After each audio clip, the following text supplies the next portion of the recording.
Perpetual Peace. A Philosophical Essay. By Immanuel Kant.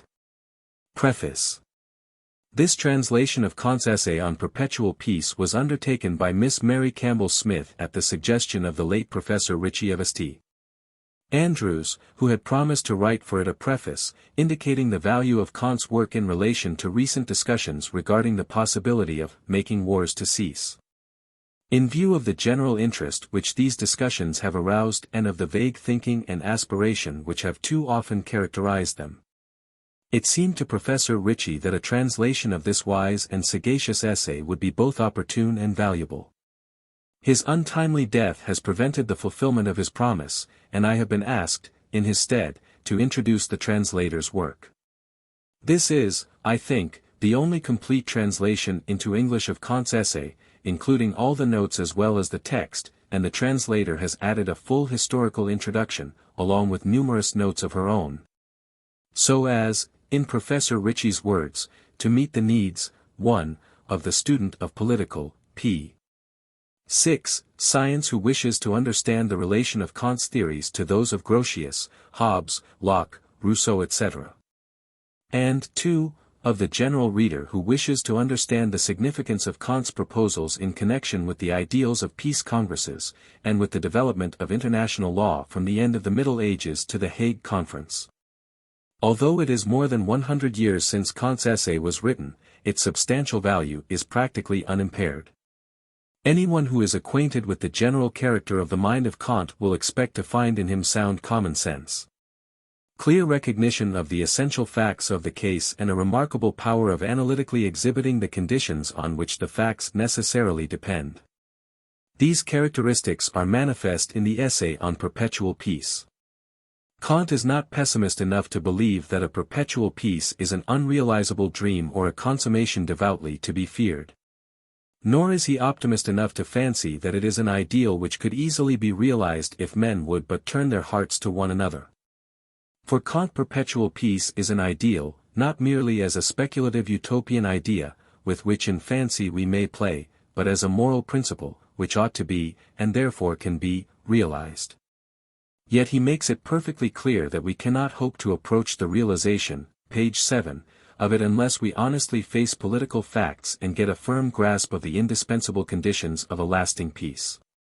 To strive after the ideal in contempt or in ignorance of these conditions is a labor that must inevitably be either fruitless or destructive of its own ends. Thus Kant demonstrates the hopelessness of any attempt to secure perpetual peace between independent nations. Such nations may make treaties, but these are binding only for so long as it is not to the interest of either party to denounce them. To enforce them is impossible while the nations remain independent. There is, as Professor Ritchie put it, Studies in Political and Social Ethics, page 169, only one way in which war between independent nations can be prevented. And that is by the nation ceasing to be independent. But this does not necessarily mean the establishment of a despotism, whether autocratic or democratic. On the other hand, Kant maintains that just as peace between individuals within a state can only be permanently secured by the institution of a republican, that is to say, a representative, government, so the only real guarantee of a permanent peace between nations is the establishment of a federation of free, republican states. Such a federation he regards as practically possible. For if fortune ordains that a powerful and enlightened people should form a republic, p. 8, which by its very nature is inclined to perpetual peace, this would serve as a center of federal union for other states wishing to join, and thus secure conditions of freedom among the states in accordance with the idea of the law of nations. Gradually, through different unions of this kind, the federation would extend further and further. Readers who are acquainted with the general philosophy of Kant will find many traces of its influence in the essay on perpetual peace. Those who have no knowledge of his philosophy may find some of his forms of statement rather difficult to understand, and it may therefore not be out of place for me to indicate very briefly the meaning of some terms which he frequently uses, especially in the supplements and appendices. Thus at the beginning of the first supplement, Kant draws a distinction between the mechanical and the teleological view of things, between nature and providence, which depends upon his main philosophical position. According to Kant, pure reason has two aspects, theoretical and practical. As concerning knowledge, strictly so called, the a priori principles of reason, e.g. substance and attribute, cause and effect etc., are valid only within the realm of possible sense experience. Such ideas, for instance, cannot be extended to God, since he is not a possible object of sense experience. They are limited, page 9, to the world of phenomena. This world of phenomena, nature, or the world of sense experience, is a purely mechanical system. But in order to understand fully the phenomenal world, the pure theoretical reason must postulate certain ideas, the ideas of the soul, the world and God, the objects of which transcend sense experience.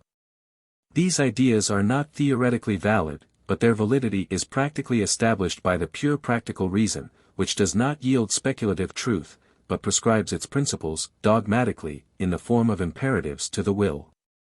The will is itself practical reason, and thus it imposes its imperatives upon itself. The fundamental imperative of the practical reason is stated by Kant in Appendix I, p. 175, act so that thou canst will that thy maxim should be a universal law, be the end of thy action what it will. If the end of perpetual peace is a duty, it must be necessarily deduced from this general law. And Kant does regard it as a duty. We must desire perpetual peace not only as a material good, but also as a state of things resulting from our recognition of the precepts of duty, loc sit. This is further expressed in the maxim, p. 177, seek ye first the kingdom of pure practical reason and its righteousness, and the object of your endeavor, the blessing of perpetual peace, will be added unto you. The distinction between the p.x. moral politician and the political moralist, which is developed in Appendix I, is an application of the general distinction between duty and expediency, which is a prominent feature of the Kantian ethics. Methods of expediency, omitting all reference to the pure practical reason, can only bring about rearrangements of circumstances in the mechanical course of nature. They can never guarantee the attainment of their end, they can never make it more than a speculative ideal, which may or may not be practicable. But if the end can be shown to be a duty, we have, from Kant's point of view, the only reasonable ground for a conviction that it is realizable. We cannot, indeed, theoretically know that it is realizable. Reason is not sufficiently enlightened to survey the series of predetermining causes which would make it possible for us to predict with certainty the good or bad results of human action, as they follow from the mechanical laws of nature. Although we may hope that things will turn out as we should desire, page 163. On the other hand, since the idea of perpetual peace is a moral ideal, an idea of duty, we are entitled to believe that it is practicable. Nature guarantees the coming of perpetual peace, through the natural course of human propensities, not indeed with sufficient certainty to enable us to prophesy the future of this ideal theoretically, but yet clearly, p. 11, enough for practical purposes, page 157. One might extend this discussion indefinitely, but what has been said may suffice for general guidance. The wise and sagacious thought of Kant is not expressed in a simple style, and the translation has consequently been a very difficult piece of work. But the translator has shown great skill in manipulating the involutions, parentheses and prodigious sentences of the original. In this she has had the valuable help of Mr. David Morrison, M.A., who revised the whole translation with the greatest care and to whom she owes the solution of a number of difficulties. Her work will have its fitting reward if it succeeds in familiarizing the English-speaking student of politics with a political essay of enduring value, written by one of the master thinkers of modern times. R. Latta. University of Glasgow, May 1903. p. 13. Page. Preface by Professor Latta. Translator's Introduction. Perpetual Peace. First section containing the preliminary. Articles of Perpetual Peace between States. Second section containing the definitive.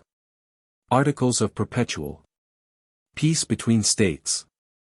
First supplement concerning the guarantee of perpetual peace. Second supplement, a secret article for Perpetual Peace. Appendix I. On the disagreement between morals and politics with reference to perpetual peace. Appendix II. Concerning the harmony of politics with morals according to the transcendental idea of public right. Index P. 1. Translator's Introduction. This is an age of unions. Not merely in the economic sphere, in the working world of unworthy ends and few ideals do we find great practical organizations. But law, medicine, science, art, trade, commerce, politics and political economy, we might add philanthropy, standing institutions, mighty forces in our social and intellectual life. All have helped to swell the number of our 19th-century conferences and congresses. It is an age of peace movements and peace societies, of peace-loving monarchs and peace-seeking diplomats. This is not to say that we are preparing for the millennium. Men are working together, there is a newborn solidarity of interest, but rivalries between nation and nation, the bitternesses and hatreds inseparable from competition are not less keen, prejudice and misunderstanding not less frequent. Subordinate conflicting interests are not fewer, are perhaps, in view of changing political conditions and an ever-growing international commerce, multiplying with every year. The talisman is, perhaps, self-interest, but, nonetheless, the spirit of union is there. It is impossible to ignore a clearly marked, page 2, tendency towards international federation, towards political peace. This slow movement was not born with peace societies, its consummation lies perhaps far off in the ages to come. History at best moves slowly. But something of its past progress we shall do well to know. No political idea seems to have so great a future before it as this idea of a federation of the world. It is bound to realize itself some day. Let us consider what are the chances that this day come quickly, what that it be long delayed. What obstacles lie in the way, and how may they be removed? What historical grounds have we for hoping that they may ever be removed? What, in a word, is the origin and history of the idea of a perpetual peace between nations, and what would be the advantage, what is the prospect of realizing it? The international relations of states find their expression, we are told, in war and peace. What has been the part played by these great counteracting forces in the history of nations? What has it been in prehistoric times, in the life of man in what is called the state of nature? It is no easy enterprise, says Rousseau, in more than usually careful language, to disentangle that which is original from that which is artificial in the actual state of man. And to make ourselves well acquainted with a state which no longer exists, which perhaps, p. 3, never has existed and which probably never will exist in the future. Preface to the Discourse on the Causes of Inequality, 1753, Publ 1754. This is a difficulty which Rousseau surmounts only too easily. A knowledge of history, a scientific spirit may fail him, an imagination ever ready to pour forth detail never does. Man lived, says he, without industry, without speech, without habitation, without war, without connection of any kind, without any need of his fellows or without any desire to harm them, sufficing to himself. Discourse on the Sciences and Arts, 1750. Nothing, we are now certain, is less probable. We cannot paint the life of man at this stage of his development with any definiteness, but the conclusion is forced upon us that our race had no golden age, no peaceful beginning, that this early state was indeed, as p. 4 Hobbes held, a state of war, of incessant war between individuals, families and, finally, tribes. The early conditions of society. For the barbarian, war is the rule, peace the exception. His gods, like those of Greece, are warlike gods. His spirit, at death, flees to some Valhalla. For him life is one long battle, his arms go with him even to the grave. Food and the means of existence he seeks through plunder and violence. Here right is with might, the battle is to the strong. Nature has given all an equal claim to all things, but not everyone can have them. This state of fearful insecurity is bound to come to an end. Government, says Locke on Civil Government, Chapter 8, Section 105, is hardly to be, p. 5, avoided amongst men that live together. A constant dread of attack and a growing consciousness of the necessity of presenting a united front against it result in the choice of some leader, the head of a family perhaps, who acts, it may be, only as captain of the hosts. As did Joshua in Israel, or who may discharge the simple duties of a primitive governor or king. Peace within is found to be strength without. The civil state is established, so that, if there needs must be war, it may not yet, page 6, be against all men, nor yet without some helps. Hobbes, On Liberty, Chapter 1, Section 13. This foundation of the state is the first establishment in history of a peace institution. It changes the character of warfare, it gives it method and system, but it does not bring peace in its train. We have now, indeed, no longer a wholesale war of all against all, a constant irregular raid and plunder of one individual by another, but we have the systematic, deliberate war of community against community, of nation against nation. War in classical times. In early times, there were no friendly neighboring nations. Beyond the boundaries of every, page 7, nation's territory, lay the land of a deadly foe. This was the way of thinking, even of so highly cultured a people as the Greeks, who believed that a law of nature had made every outsider, every barbarian their inferior and their enemy. Their treaties of peace, at the time of the Persian War, were frankly of the kind denounced by Kant, mere armistices concluded for the purpose of renewing their fighting strength. The ancient world is a world of perpetual war in which defeat meant annihilation. In the East no right was recognized in the enemy, and even in Greece and Rome the fate of the unarmed was death or slavery. The p. 8 barbaric or non-Grecian states had, according to Plato and Aristotle, no claim upon humanity, no, page 9, rights in fact of any kind. Among the Romans things were little better. According to Mr. T. J. Lawrence, see his Principles of International Law, 3, sections 21, 22, they were worse. For Rome stood alone in the world, she was bound by ties of kinship to no other state. She was, in other words, free from a sense of obligation to other races. War, according to Roman ideas, was made by the gods, apart altogether from the quarrels of rulers or races. To disobey the sacred command, expressed in signs and auguries would have been to hold in disrespect the law and religion of the land. When, in the hour of victory, the Romans refrained from pressing their rights against the conquered, rights recognized by all Roman jurists, it was from no spirit of leniency, but in the pursuit of a prudent and far-sighted policy. Aiming at the growth of Roman supremacy and the establishment of a world-embracing empire, shutting out all war as it blotted out natural boundaries, reducing all rights to the one right of imperial citizenship. There was no real jus belli, even here in the cradle of international law, the only limits to the fury of war were of a religious character.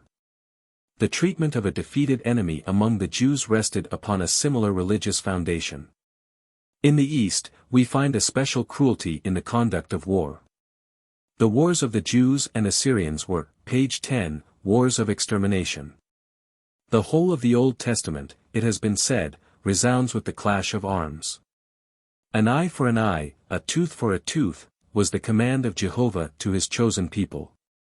Vengeance was bound up in their very idea of the Creator. The Jews, unlike the followers of Muhammad, attempted, and were commanded to attempt no violent conversion, they were then too weak a nation. But they fought, and fought with success against the heathen of neighboring lands, the Lord of hosts leading them forth to battle. The God of Israel stood to his chosen people in a unique and peculiarly logical relation. He had made a covenant with them, and, in return for their obedience and allegiance, cared for their interests and advanced their national prosperity.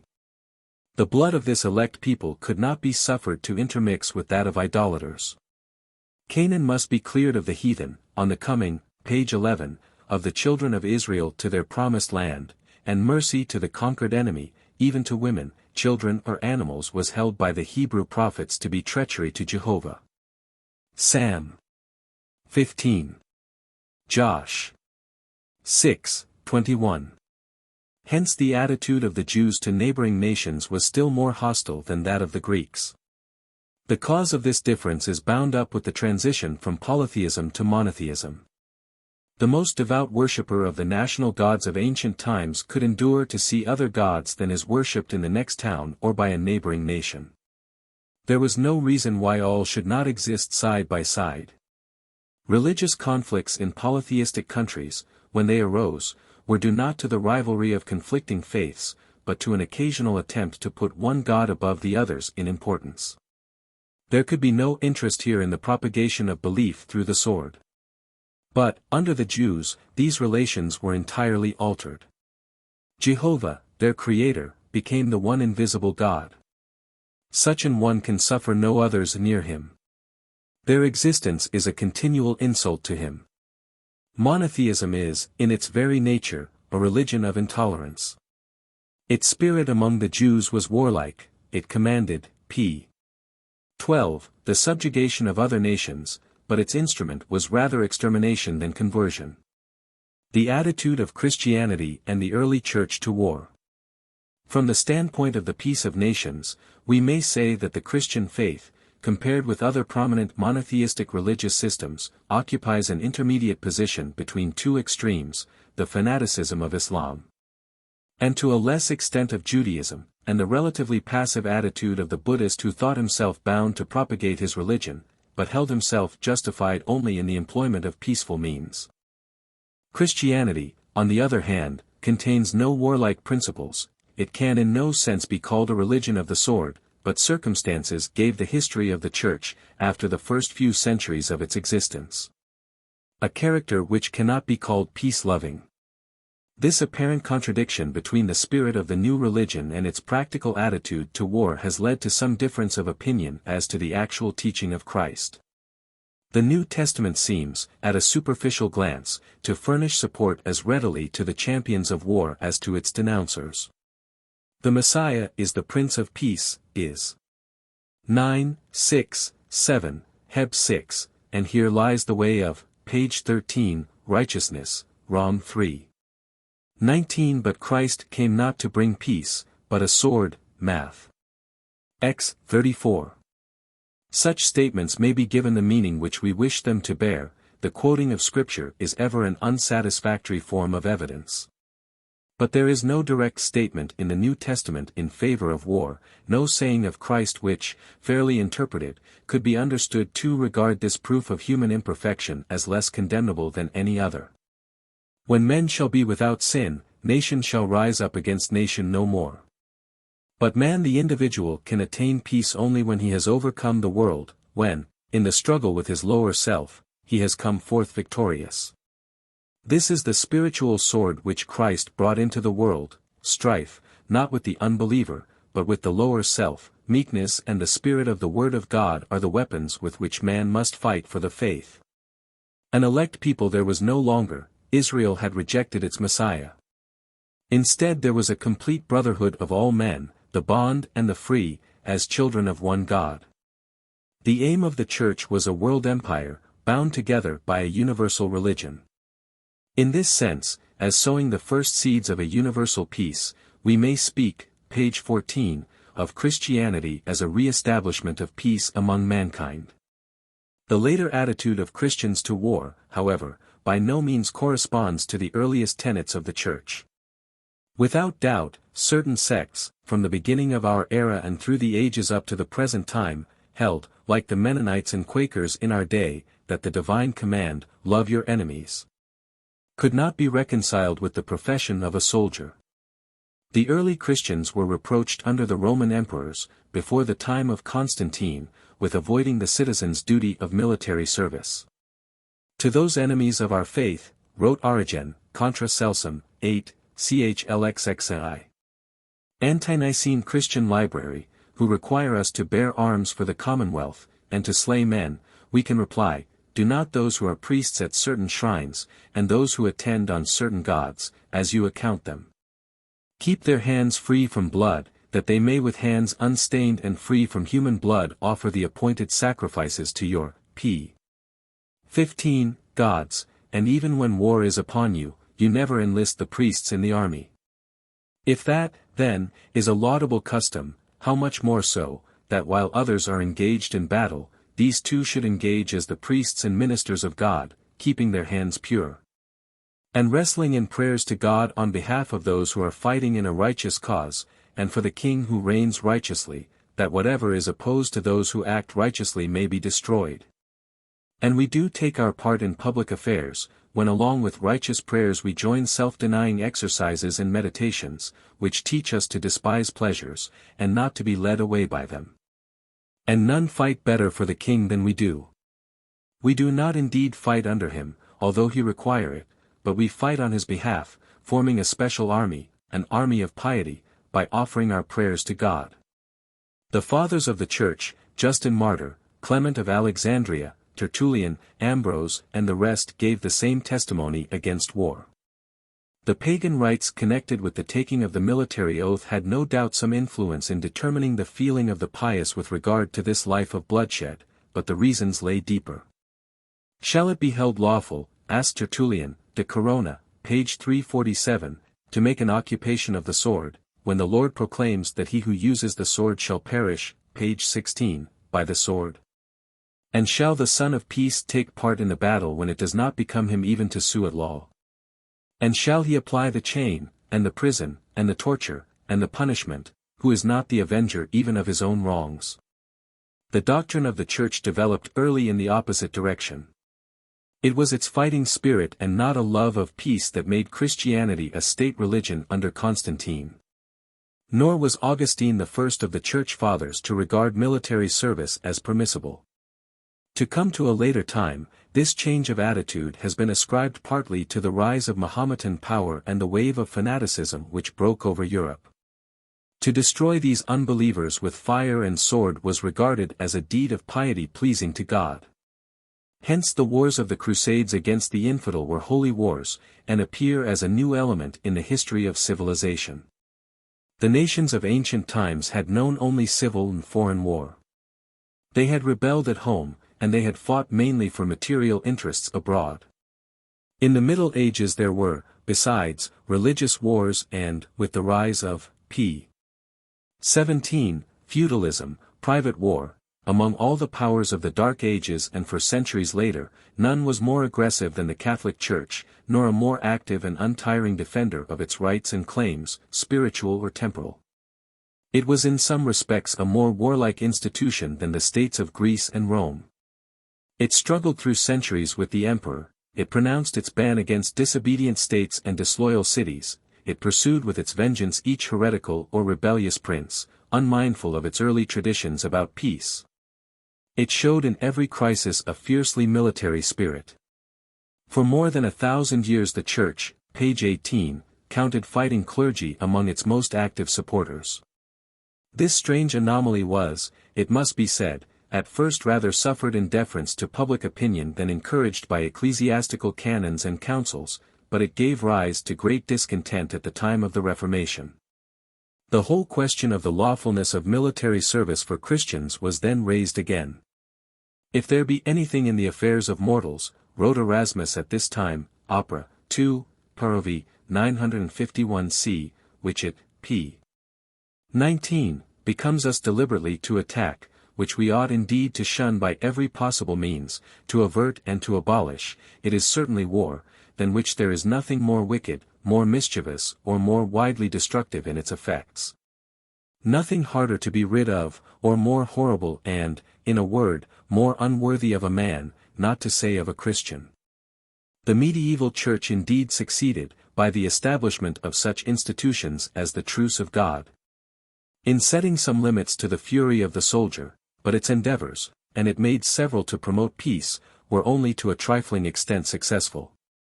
Perhaps custom and public opinion in feudal Europe were too strong.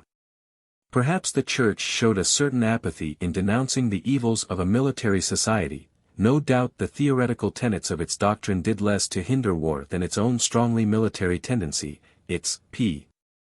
20, lust for power and the force of its example did to encourage it. Hence, in spite of Christianity and its early vision of a brotherhood of men, the history of the Middle Ages came nearer to a realization of the idea of perpetual war than was possible in ancient times. The tendency of the growth of Roman supremacy was to diminish the number of wars, along with the number of possible causes of racial friction. It united many nations in one great whole, and gave them, to a certain extent, a common culture and common interests, even, when this seemed prudent, a common right of citizenship. The fewer the number of boundaries, the less the likelihood of war. The establishment of great empires is of necessity a force, and a great and permanent force working on the side of peace. With the fall of Rome this guarantee was removed. The development of the new science of international law. Out of the ruins of the old feudal system arose the modern state as a free independent unity. Private war between individuals or classes of society was now branded as a breach of the peace. It became the exclusive right of kings to appeal to p. 21, force. War, wrote Gentilies towards the end of 16th century, is the just or unjust conflict between states.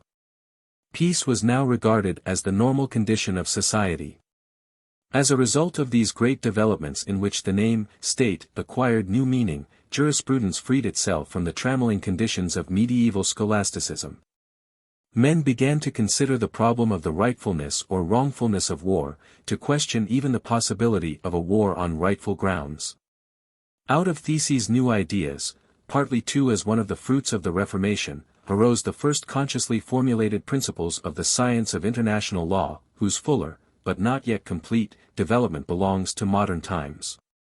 From the beginning of history every age, page 22, people has something to show here, be it only a rudimentary sense of justice in their dealings with one another. We may instance the Amphictyonic League in Greece which, while it had a merely Hellenic basis and was mainly a religious survival, shows the germ of some attempt at arbitration between Greek states.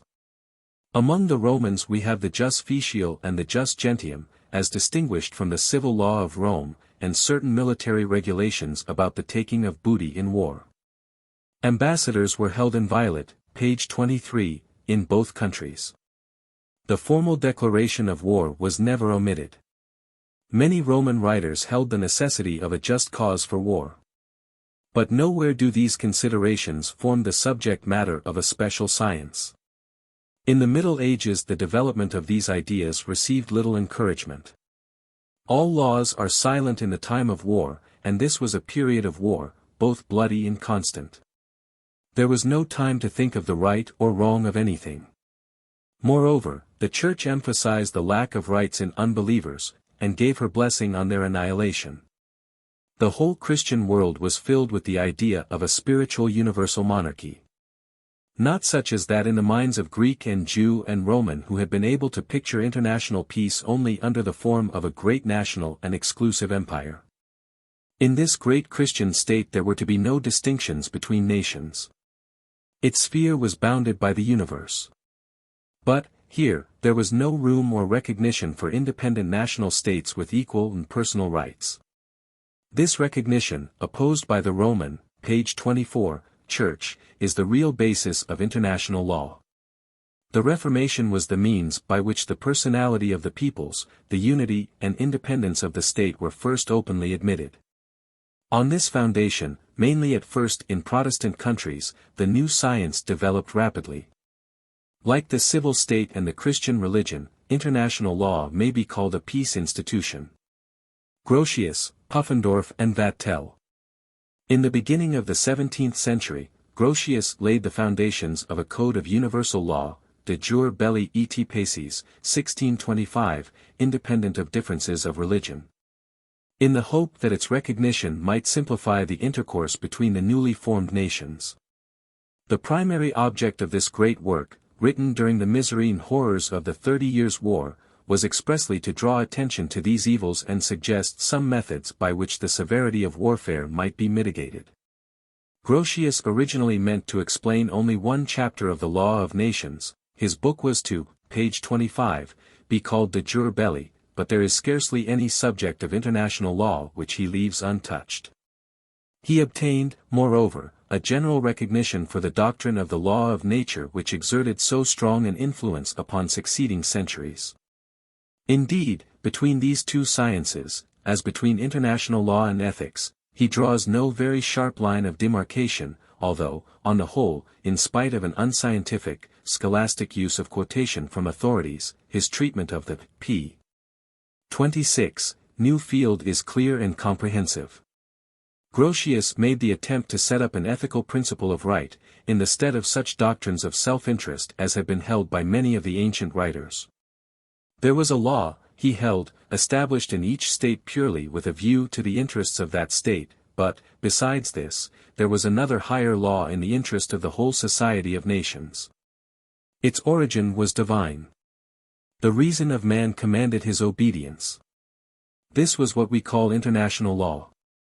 Grotius distinctly holds, like Kant and Rousseau, and unlike Hobbes, that the state can never be regarded as a unity or institution separable from the people. The terms civitas, communitas, coitus, populus, he uses indiscriminately. But these nations, these independent units of society cannot live together side by side just as they like.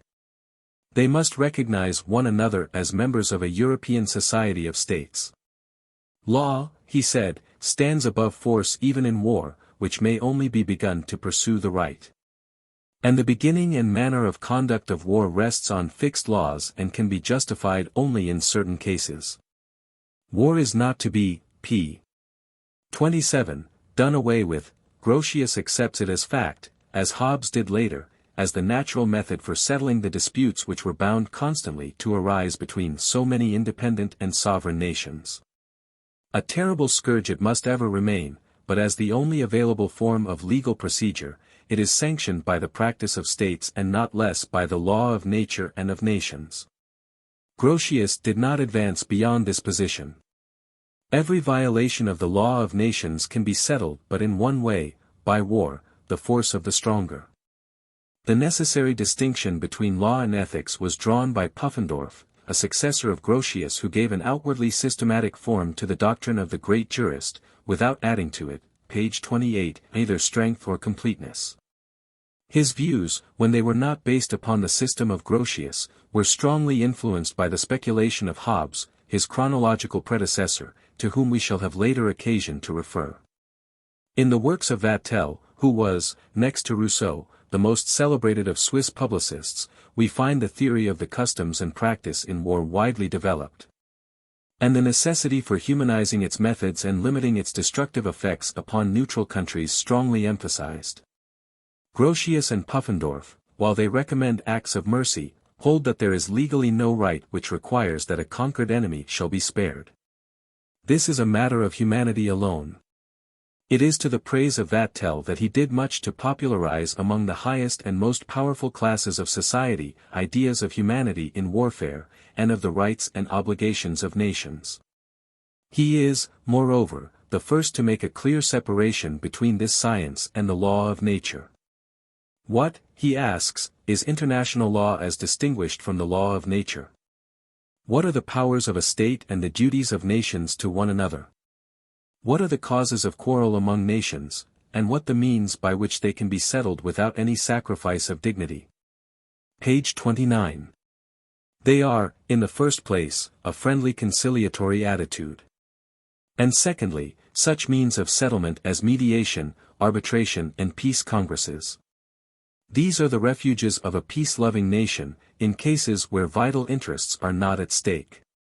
Nature gives us no right to use force, except where mild and conciliatory measures are useless. Law of Nations, 2. Ch. 18, Section 331. Every power owes it in this matter to the happiness of human society to show itself ready for every means of reconciliation, in cases where the interests at stake are neither vital nor important. Ibid. Section 332. At the same time, it is never advisable that a nation should forgive an insult which it has not the power to resent. The dream of a perpetual peace. But side by side with this development and gradual popularization of the new science of international law, ideas of a less practical, but not less fruitful kind had been steadily making their way and obtaining a strong hold upon the popular mind. The decree of eternal pacification of 1495 had abolished private war, one of the heavy curses of the Middle Ages. Why should it not be extended to banish warfare between states as well? Gradually one proposal after another was made, p. 30, to attain this end, or, at least, to smooth the way for its future realization.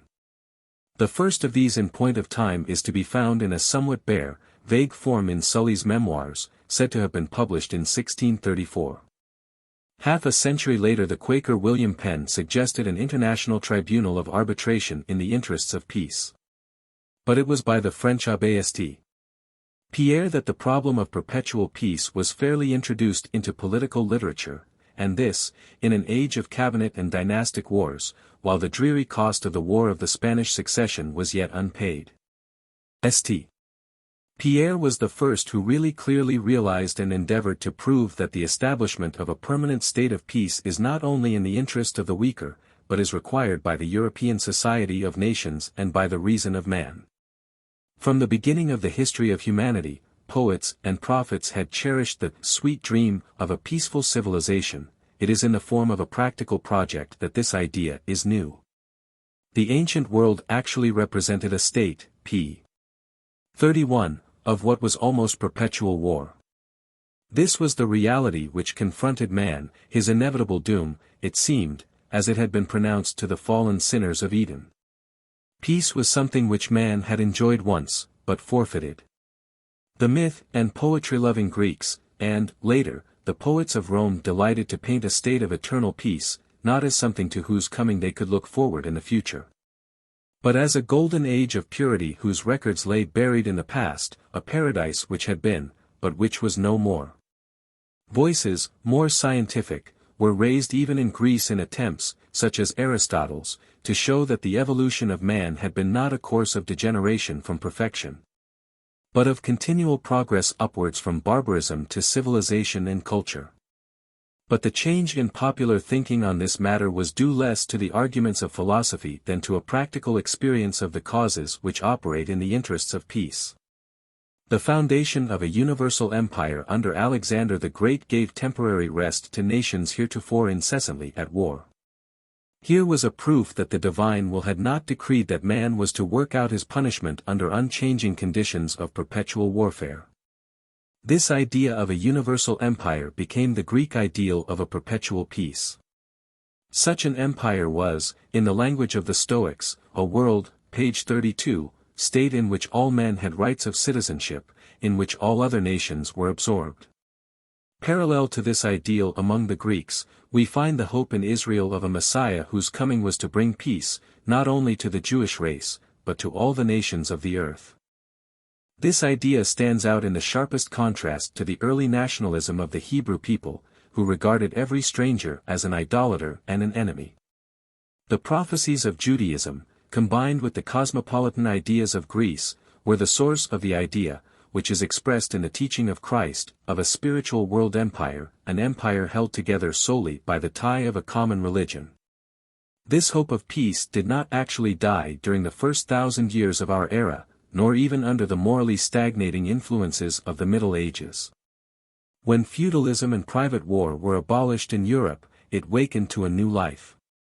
Not merely in the mouths of poets and religious enthusiasts was the cry raised against war, but by scholars like Thomas More and Erasmus, jurists like Gentiles and Grotius, men high in the state and in the eyes of Europe like Henry IV. Of France and the Duc de Sully or the Abbé de Saint-Pierre whose Projet de Paix Perpetuelle, 1713, page 33, obtained immediate popularity and widespread fame. The first half of the 18th century was already prepared to receive and mature a plan of this kind. Henry IV. And Saint-Pierre. The grand design of Henry IV is supposed to have been formed by that monarch and reproduced in Sully's Memoirs, written in 1634 and discovered nearly a century later by Saint-Pierre. The story goes that the abbé found the book buried in an old garden. It has been shown, however, that there is little likelihood that this project actually originated with the king, who probably corresponded fairly well to Voltaire's picture of him as war hero of the Henriade. The plan was more likely conceived by Sully, and ascribed to the popular king for the sake of the better hearing and greater influence it might in this way be likely to have, and also because, thereby, it might be less likely to create offense in political circles. Saint Pierre himself may or may not have been acquainted with the facts. The so-called Grand Design of Henry IV was, shortly, as follows. It proposed to divide Europe, p. 34, between 15 powers, in such a manner that the balance of power should be established and preserved. These were to form a Christian republic on the basis of the freedom and equality of its members, the armed forces of the federation being supported by fixed contribution. A general council, consisting of representatives from the 15 states, was to make all laws necessary for cementing the union thus formed and for maintaining the order once established. It would also be the business of this Senate to deliberate on questions that might arise, to occupy themselves with discussing different interests, to settle quarrels amicably, to throw light upon and arrange all the civil, political and religious affairs of Europe, whether internal or foreign. Memoirs, Volume 6, page 129 seek. This scheme of the king or his minister was expanded with great thoroughness and clear-sightedness by the Abbé Saint Pierre. None of the many later plans for a perpetual peace has been so perfect in details. He proposes that there should be a permanent and perpetual union between, if possible, all Christian sovereigns, of whom he suggests 19, excluding the Tsar, to preserve unbroken peace in Europe, and that a permanent Congress, p. 35, or Senate should be formed by deputies of the federated states. The union should protect weak sovereigns, minors during a regency, and so on. And should banish civil as well as international war. It should render prompt and adequate assistance to rulers and chief magistrates against seditious persons and rebels. All warfare henceforth is to be waged between the troops of the Federation, each nation contributing an equal number, and the enemies of European security, whether outsiders or rebellious members of the Union. Otherwise, where it is possible, all disputes occurring within the Union are to be settled by the arbitration of the Senate, and the combined military force of the Federation is to be applied to drive the Turks out of Europe. There is to be a rational rearrangement of boundaries, but after this no change is to be permitted in the map of Europe. The Union should bind itself to tolerate the different forms of faith. The objections to St. Pierre's scheme are, many of them, obvious. He himself produces 62 arguments likely to be raised against his plan, and he examines these in turn with acuteness and eloquence. But there are other criticisms which he was less likely to be able to forestall. Of the 19 states he names as a basis of the Federation, some have disappeared and the governments of others have completely changed. Indeed, Saint Pierre's, p. 36, scheme did not look far beyond the present. But it has besides a too strongly political character. From this point of view, the Abbé's plan amounts practically to a European coalition against the Ottoman Empire. Moreover, we notice with a smile that the French statesman and patriot is not lost in the cosmopolitan political reformer. The kingdom of Spain shall not go out of the house of Bourbon. France is to enjoy more than the privileges of honor. She is to reap distinct material and political advantages from the Union. Humanity is to be a brotherhood, but, in the federation of nations, France is to stand first. We see that these, rêves d'un homme de bien, as Cardinal du Bois called them, are not without their practical element. But the great mistake of St. Pierre is this: he actually thought that his plan could be put into execution in the near future, that an ideal of this kind was realizable at once. I, myself, p. 37, formed it, he says in the preface, in full expectation to see it one day executed. As Hobbes says, there can be nothing so absurd, but may be found in the books of philosophers. St. Pierre was not content to make his influence felt on the statesmen of his time and prepare the way for the abolition of all arbitrary forms of government. This was the flaw which drew down upon the good Abbé Voltaire's sneering epigram and the irony of Leibniz. Here, above all, in this unpractical enthusiasm his scheme differs from that of Kant. Page 38, Rousseau's criticism of Saint Pierre. Rousseau took Saint Pierre's project much more seriously than either Leibniz or Voltaire. But sovereigns, he thought, are deaf to the voice of justice. The absolutism of princely power would never allow a king to submit to a tribunal of nations. Moreover, war was, according to Rousseau's experience, a matter not between nations, but between princes and cabinets. It was one of the ordinary pleasures of royal existence and one not likely to be voluntarily given up. We know that history has not supported Rousseau's contention. Dynastic wars are now no more. The great powers have shown themselves able to impose their, page 39, own conditions, where the welfare and security of Europe have seemed to demand it. Such a development seemed impossible enough in the 18th century. In the military organization of the nations of Europe and in the necessity of making their internal development subordinate to the care for their external security, Rousseau saw the cause of all the defects in their administration. The formation of unions on the model of the Swiss Confederation or the German Bund would, he thought, be in the interest of all rulers. But great obstacles seemed to him to lie in the way of the realization of such a project as that of Saint Pierre. Without doubt, says Rousseau in conclusion, the proposal of a perpetual peace is at present an absurd one. It can only be put into effect by methods which are violent in themselves and dangerous to humanity. One cannot conceive of the possibility of a federative union being established, except by a revolution, page 40, and, that granted, who among us would venture to say whether this European federation is to be desired or to be feared? It would work, perhaps, more harm in a moment than it would prevent in the course of centuries. Jugement sur la paix perpetuelle. The position of Hobbes. The most profound and searching analysis of this problem comes from Immanuel Kant, whose indebtedness in the sphere of politics to Hobbes, Locke, Montesquieu and Rousseau it is difficult to overestimate. Kant's doctrine of the sovereignty of the people comes to him from Locke through Rousseau. His explanation of the origin of society is practically that of Hobbes. The direct influence on politics of this philosopher, apart from his share in molding the Kantian theory of the state, is one we cannot afford to neglect.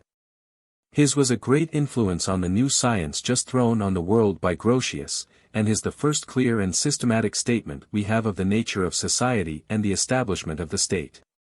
The natural state of man, says Hobbes, is a state of war, p.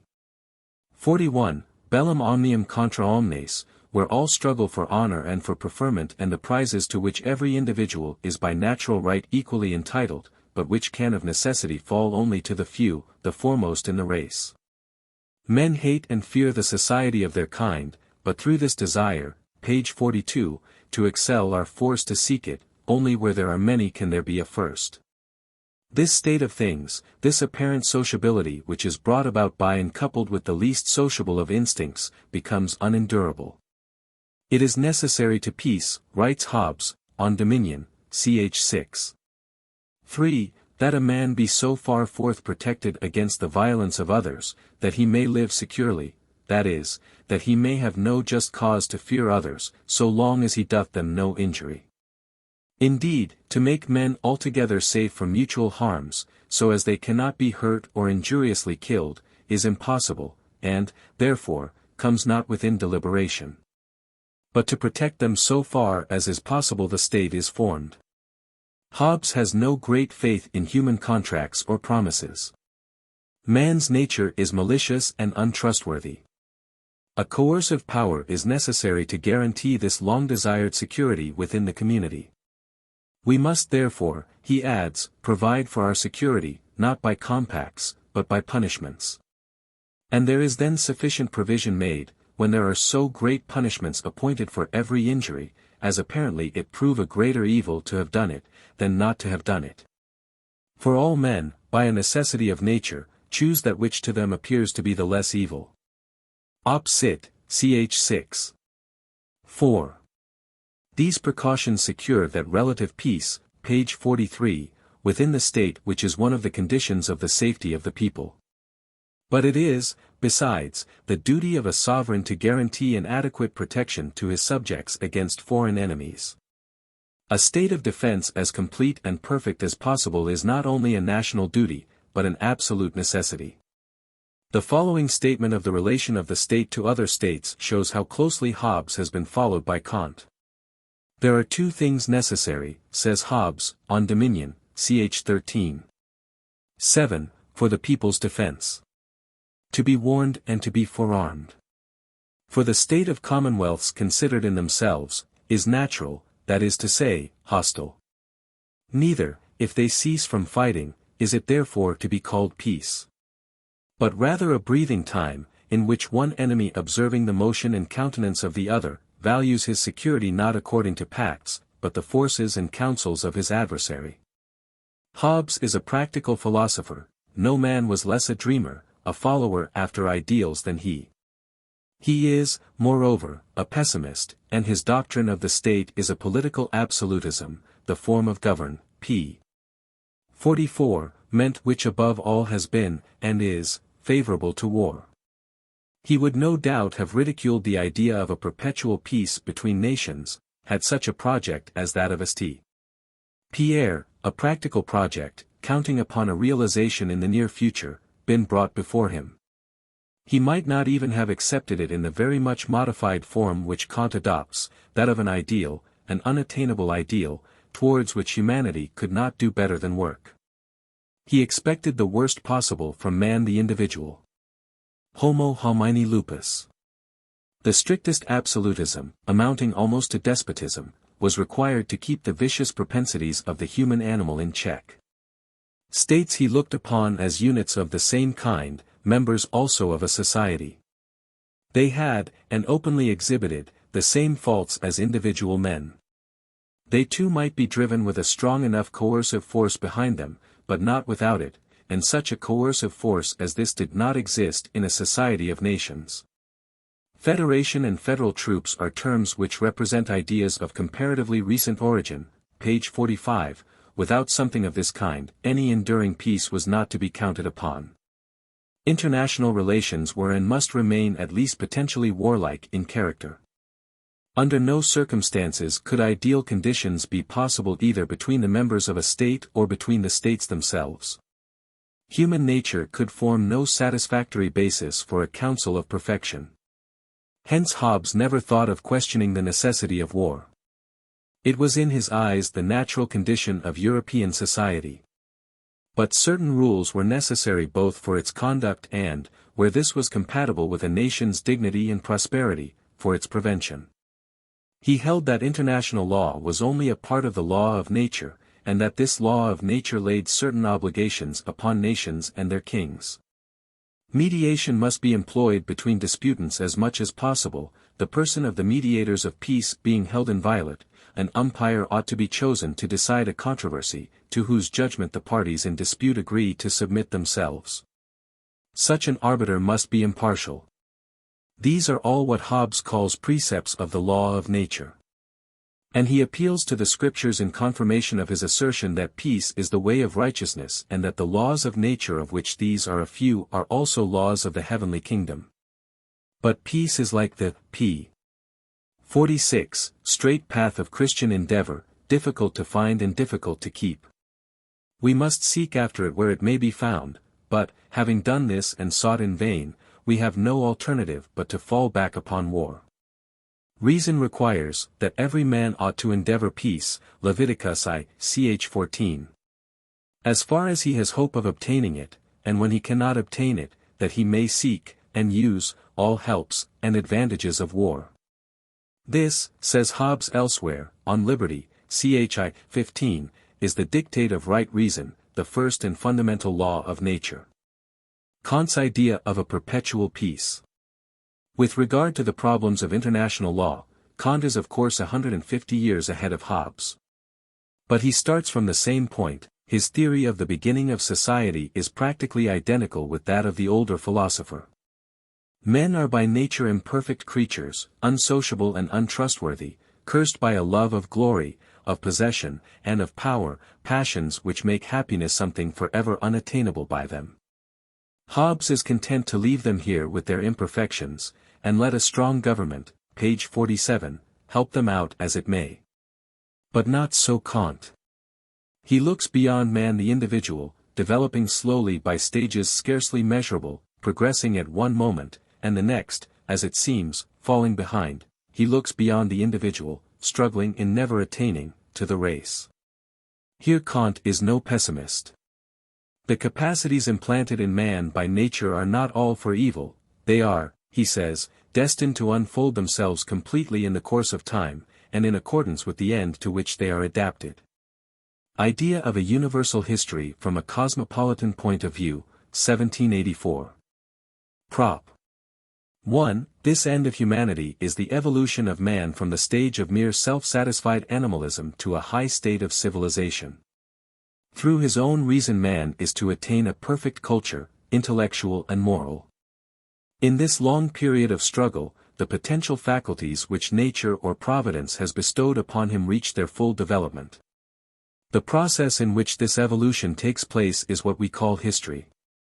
To man nature has given none of the perfect animal equipments for self-preservation and self-defense which she has bestowed on others of her creatures. But she has given to him reason and freedom of will, and has determined that through these faculties and without the aid of instinct he shall win for himself a complete development of his capacities and natural endowments. It is, says p. 48, Kant, no happy life that nature has marked out for man. He is filled with desires which he can never satisfy. His life is one of endeavor and not of attainment, not even the consciousness of the well-fought battle is his, for the struggle is more or less an unconscious one, the end unseen. Only in the race, and not in the individual, can the natural capacities of the human species reach full development. Reason, says Kant, Prop. 2, op. cit. Does not itself work by instinct, but requires experiments, exercise and instruction in order to advance gradually from one stage of insight to another. Hence each individual man would necessarily have to live an enormous length of time, in order to learn by himself how to make a complete use of all his natural endowments. Or, if nature should have given him but a short lease of life, as is actually the case, reason would then require an almost interminable series of generations, the one handing down its enlightenment to the other. In order that the seed she has sown in our species may be brought at last to a stage of development which is in perfect accordance with her design. Man the individual shall travel towards the land of promise and fight for its possession, but not he, nor his children, nor his children's children shall inherit the land.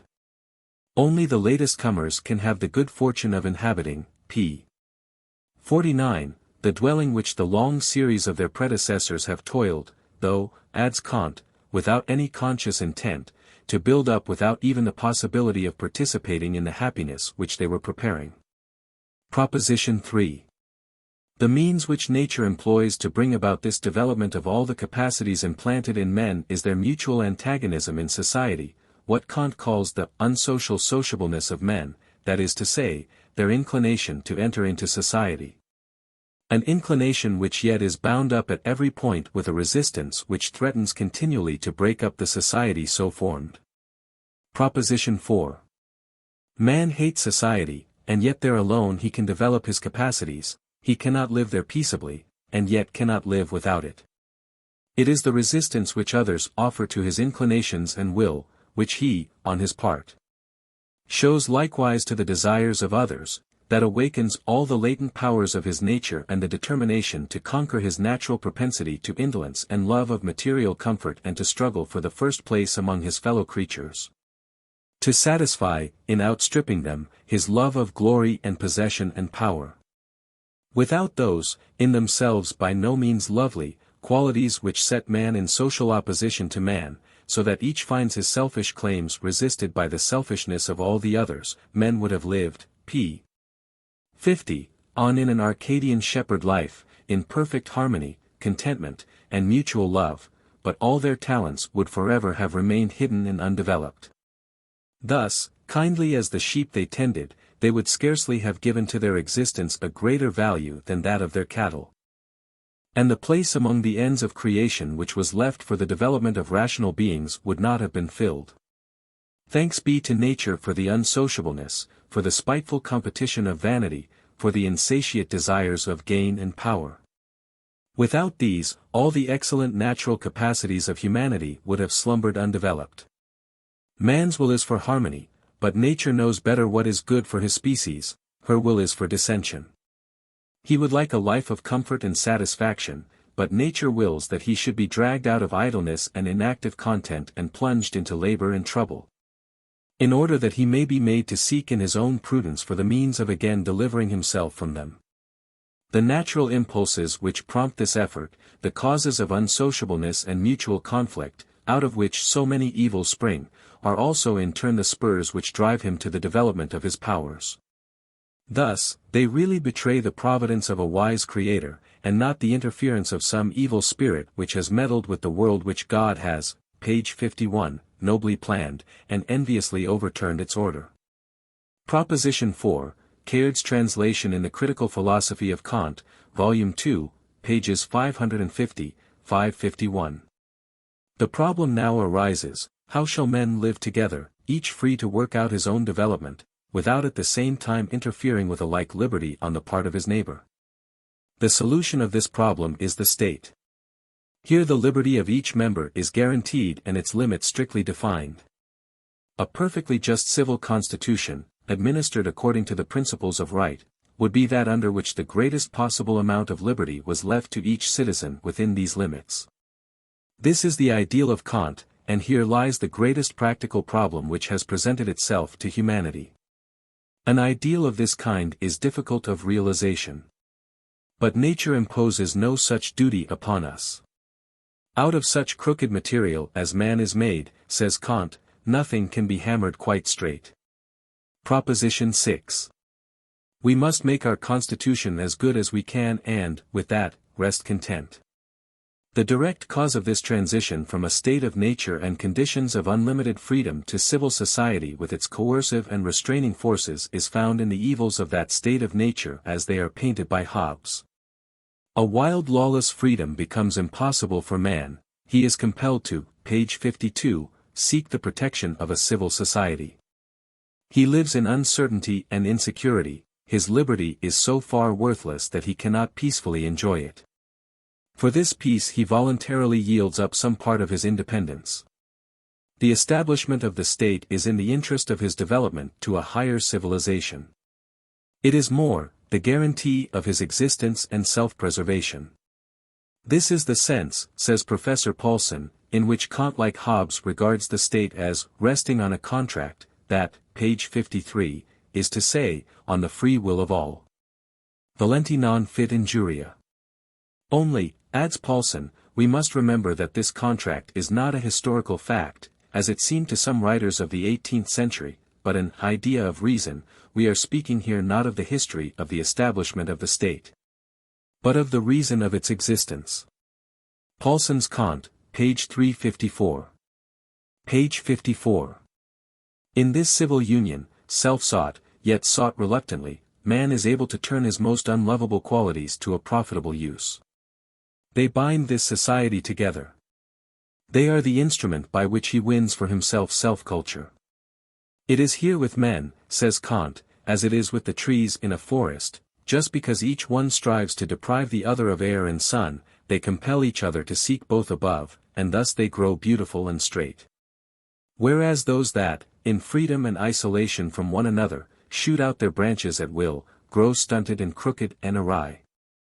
Proposition 5, op. cit. Culture, art, and all that is best in the social order are the fruits of that self-loving unsociableness in man. The problem of the establishment of a perfect civil constitution cannot be solved, says this treatise, Idea for a Universal History, until the external relations of states are regulated in accordance with principles of right. For, even if the ideal internal constitution were attained, what end would it serve in the evolution of humanity, if commonwealths themselves were to remain like individuals in a state of nature, each existing in uncontrolled freedom? A law unto himself? This condition of things again cannot be permanent. Nature uses the same means as before to bring about a state of law and order. War, present or near at hand, the strain, p. 55, of constant preparation for a possible future campaign or the heavy burden of debt and devastation left by the last, these are the evils which must drive states to leave a lawless, savage state of nature, hostile to man's inward development. And seek in union the end of nature, peace. All wars are the attempts nature makes to bring about new political relations between nations, relations which, in their very nature, cannot be, and are not desired to be, permanent. These combinations will go on succeeding each other, until at last a federation of all powers is formed for the establishment of perpetual peace. This is the end of humanity, demanded by reason. Justice will reign, not only in the state, but in the whole human race when perpetual peace exists between the nations of the world. This is the point of view of the idea for a universal history. But equally, we may say, law and justice will reign between nations, when a legally and morally perfect constitution adorns the state. External perpetual peace presupposes internal peace, peace civil, social, economic, religious. Now, when men are perfect, and what would this be but perfection, how can there be war? Cardinal Fleury's only objection, no light one, to St. Pierre's project was that, as even the most peace-loving could not avoid war, all men must first be men of noble character. This seems to be what is required, page 56, in the treatise on perpetual peace. Kant demands, to a certain extent, the moral regeneration of man. There must be perfect honesty in international dealings, good faith in the interpretation and fulfillment of treaties and so on, art. One and again, every state must have a republican constitution, a term by which Kant understands a constitution as nearly as possible in accordance with the spirit of right. Art. 1. This is to say that we have to start with our reformation at home, look first to the culture and education morals of our citizens, then to our foreign relations. This is a question of self-interest as well as of ethics. On the civil and religious liberty of a state depends its commercial success. Kant saw the day coming, when industrial superiority was to be identified with political preeminence. The state which does not look to the enlightenment and liberty of its subjects must fail in the race. But the advantages of a high state of civilization are not all negative. The more highly developed the individuals who form a state, the more highly developed is its consciousness of its obligations to other nations.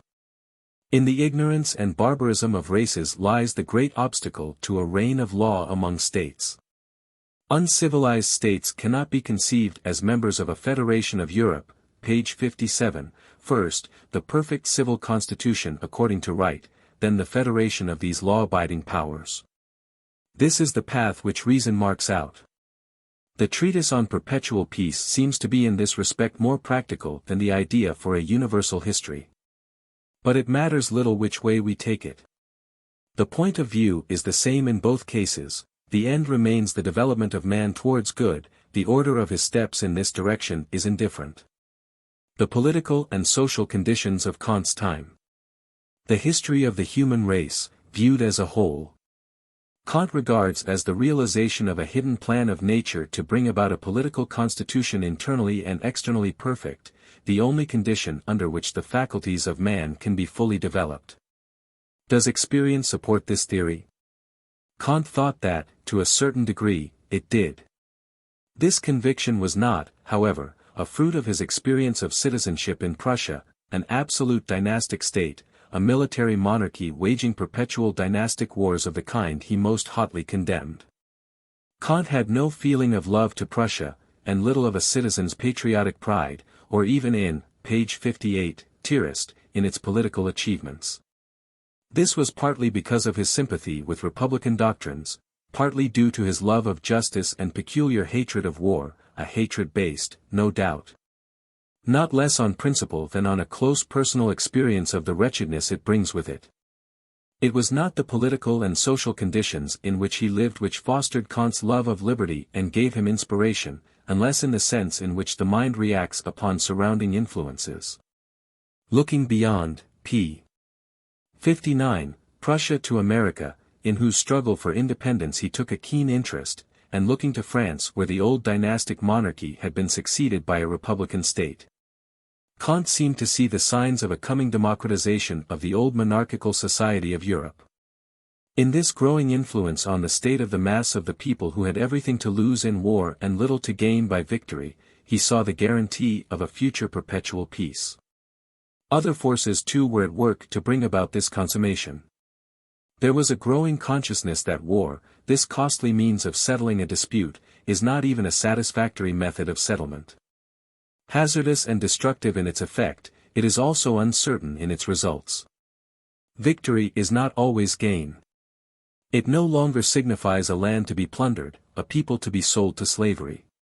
It brings fresh responsibilities to a nation, at a time when it is not always strong enough to bear them. But, above all, Kant saw, even at the end of the 18th century, the nations of Europe so closely bound together by commercial interests that a war, and especially a maritime war where the scene of conflict cannot be to the same extent localized as on land, between any two of them could not but seriously affect the prosperity of the others. He, page 60, clearly realized that the spirit of commerce was the strongest force in the service of the maintenance of peace, and that in it lay a guarantee of future union. This scheme of a federation of the nations of the world, in accordance with principles which would put an end to war between them, was one whose interest for Kant seemed to increase during the last 20 years of his life. It was according to him an idea of reason, and, in his first essay on the subject, that of 1784, we see to place this ideal of a perpetual peace held in the Kantian system of philosophy. Its realization is the realization of the highest good, the ethical and political summum bonum. For here the aims of morals and politics coincide, only in a perfect development of his faculties in culture and in morals can man at last find true happiness. History is working towards the consummation of this end. A moral obligation lies on man to strive to establish conditions which bring its realization nearer. It is the duty of statesmen to form a federative union as it was formerly the duty of individuals to enter the state. The moral law points the way here as clearly as in the sphere of pure ethics, thou canst, therefore thou oughtst. p. 61. Let us be under no misapprehension as to Kant's attitude to the problem of perpetual peace. It is an ideal. He states plainly that he so regards it and that as such it is unattainable.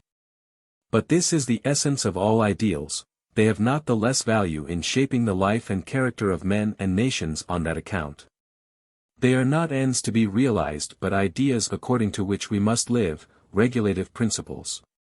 We cannot, says Kant, shape our life better than in acting as if such ideas of reason have objective validity and there be an immortal life in which man shall live according to the laws of reason, in peace with his neighbor and in freedom from the trammels of sense.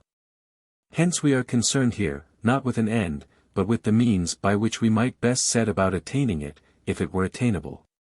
This is the subject matter of the treatise on Perpetual Peace, 1795, a less eloquent and less purely philosophical essay than that of 1784, but throughout more systematic and practical. We have to do, not with the favorite dream of philanthropists like Saint Pierre and Rousseau, but with a statement of the conditions on the fulfillment of which the transition to a reign of peace and law depends.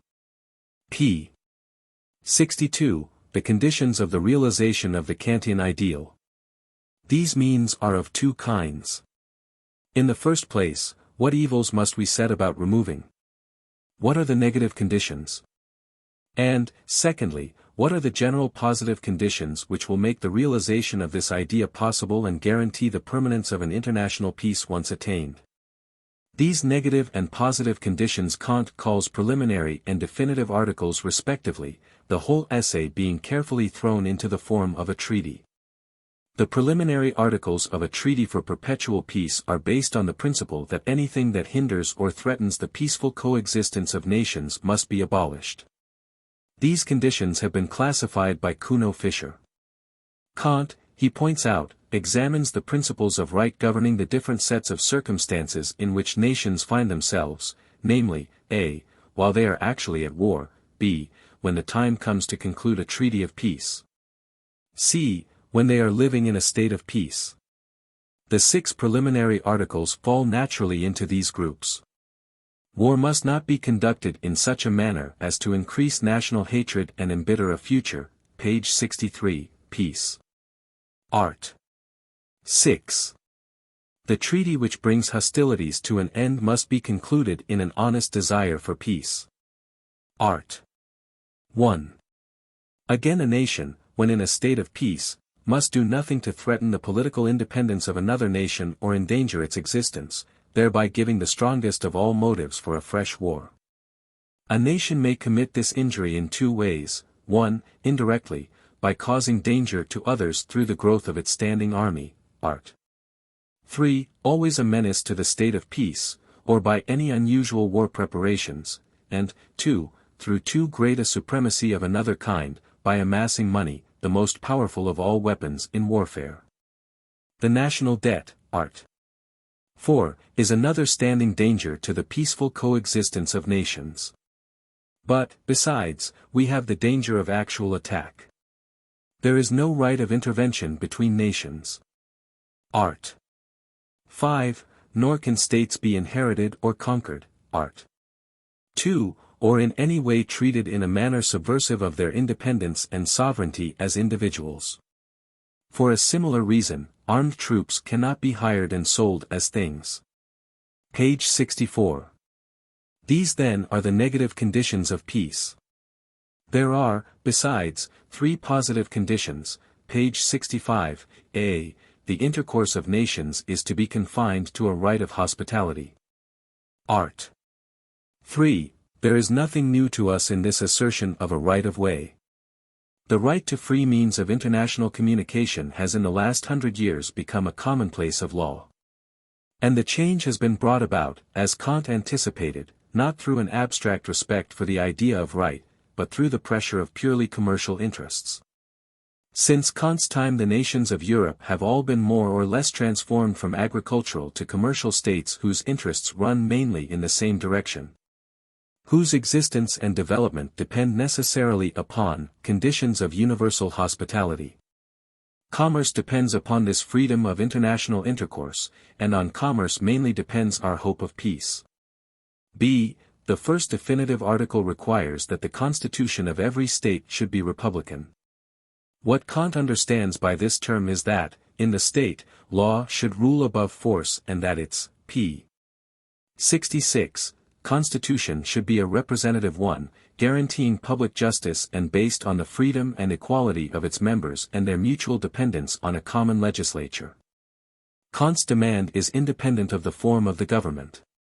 A constitutional monarchy like that of Prussia in the time of Frederick the Great, who regarded himself as the first servant of the state and ruled with the wisdom and forethought which the nation would have had the right to demand from such an one, such a monarchy is not in contradiction to the idea of a true republic. That the state should have a constitution in accordance with the principles of right is the essential point. To make p.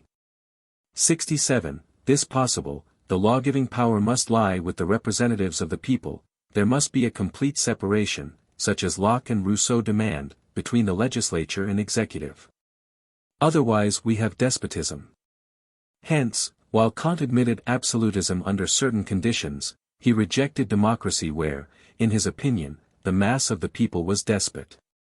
An internal constitution, firmly established on the principles of right, would not only serve to kill the seeds of national hatred and diminish the likelihood of foreign war. It would do more, it would destroy sources of revolution and discontent within the state. Kant, like many writers on this subject, does not directly allude to civil war and, page 68, the means by which it may be prevented or abolished. Actually, to achieve this would be impossible, it is beyond the power of either arbitration or disarmament. But in a representative government and the liberty of a people lie the greatest safeguards against internal discontent. Civil peace and international peace must to a certain extent go hand in hand. We come now to the central idea of the treatise. C. The law of nations must be based upon a federation of free states. Art. 2. This must be regarded as the end to which mankind is advancing. The problem here is not out of many nations to make one. This would be perhaps the surest way to attain peace, but it is scarcely practicable, and, in certain forms, it is undesirable. Kant is inclined to approve of the separation of nations by language and religion, by historical and social tradition and physical boundaries. Nature seems to condemn the idea of a universal monarchy. The only footing, p. 69, on which a thoroughgoing, indubitable system of international law is in practice possible is that of the Society of Nations, not the world republic the Greeks dreamt of, but a federation of states. Such a union in the interests of perpetual peace between nations would be the highest political good. The relation of the federated states to one another and to the whole would be fixed by cosmopolitan law, the link of self-interest which would bind them would again be the spirit of commerce.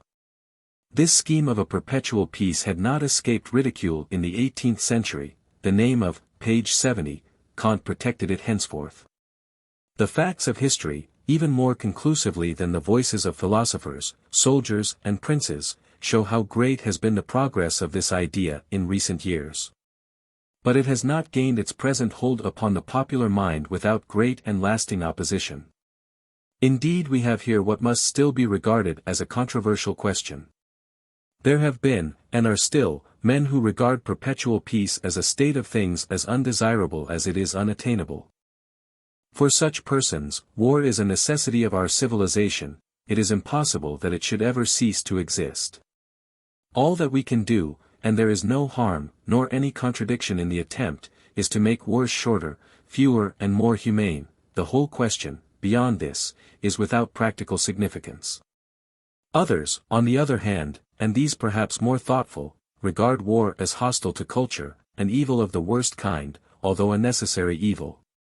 In peace, for them, lies the true ideal of humanity, although in any perfect form this cannot be realized in the near future. The extreme forms of these views are to be sought in what has been called in Germany, the philosophy of the barracks, which comes forward with a glorification of war for its own sake. And in the attitude of modern peace societies which denounce all war wholesale, without respect of causes or conditions. Page 71, Hegel, Schiller and Moltke. Hegel, the greatest of the champions of war, would have nothing to do with Kant's federation of nations formed in the interests of peace. The welfare of a state, he held, is its own highest law.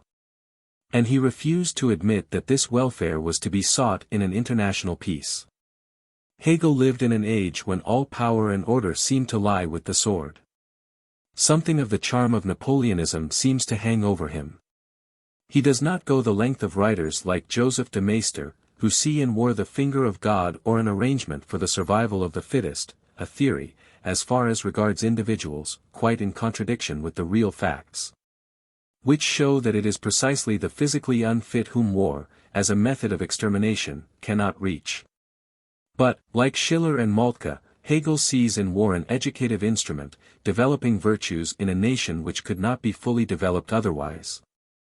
Much as pain and suffering bring patience and resignation and other such qualities into play in the individual, and drawing the nation together, making each citizen conscious of his citizenship, as no other influence can. War, he holds, leaves a nation always stronger than it was before, it buries causes of inner dissension, and consolidates the, page 72, internal power of the state. No other trial can, in the same way, show what is the real strength and weakness of a nation, what it is, not merely materially, but physically, intellectually and morally. With this last statement most people will be inclined to agree.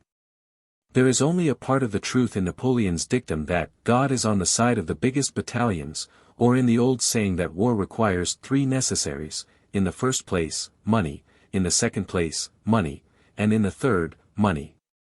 Money is a great deal, it is a necessity, but what we call national backbone and character is more.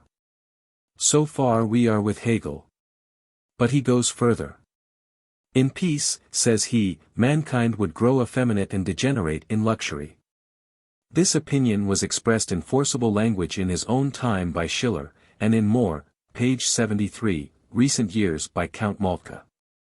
Perpetual peace, says a letter of the great general, is a dream and not a beautiful dream either. War is part of the divine order of the world.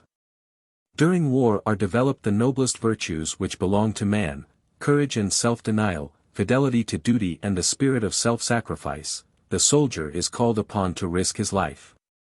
Without war the world would sink in materialism. Want and misery, disease, suffering and war, he says elsewhere, are all, page 74, given elements in the divine order of the universe. Moltke's eulogy of war, however, is somewhat modified by his additional statement that the greatest kindness in war lies in its being quickly ended. Letter to Bluntschli, 11th December, page 75, 1880. The great forces which we recognize as factors in the moral regeneration of mankind are always slow of action as they are sure. War, if too quickly over, could not have the great moral influence which has been attributed to it. The explanation may be that it is not all that it naturally appears to a great and successful general. Hegel, Moltke, Trendelenburg, Treitschke and the others, not Schiller who was able to sing the blessings of peace as eloquently as of war, were apt to forget that war is as efficient a school for forming vices as virtues. And that, moreover, those virtues which military life is said to cultivate, courage, self-sacrifice and the rest, can be at least as perfectly developed in other trials. There are in human life dangers every day bravely met and overcome which are not less terrible than those which face the soldier, in whom patriotism may be less a sentiment than a duty, and whose cowardice must be dearly paid. War under altered conditions. The peace societies of our century, untiring supporters of a point of view diametrically opposite, p. 76, to that of Hegel, owe their existence in the first place to new ideas on the subject of the relative advantages and disadvantages of war, which again were partly due to changes in the character of war itself. Partly to a new theory that the warfare of the future should be a war of free competition for industrial interests, or, in Herbert Spencer's language, that the warlike type of mankind should make room for an industrial type. This theory, amounting in the minds of some thinkers to a fervid conviction, and itself, in a sense, the source of what has been contemptuously styled our British shopkeepers' policy, in Europe, was based on something more solid than mere enthusiasm. The years of peace which followed the downfall of Napoleon had brought immense increase in material wealth to countries like France and Britain. Something of the glamour had fallen away from the sword of the great emperor. The elusive excitement of a desire for conquest had died, the glory of war had faded with it, but the burden still remained, its cost was still there, something to be calmly reckoned up and not soon to be forgotten. Europe was seen to be actually moving towards ruin. We shall have to get rid of war in all civilized countries, said Louis Philippe in 1843. Soon no nation will be able to afford it. War was not only becoming more costly.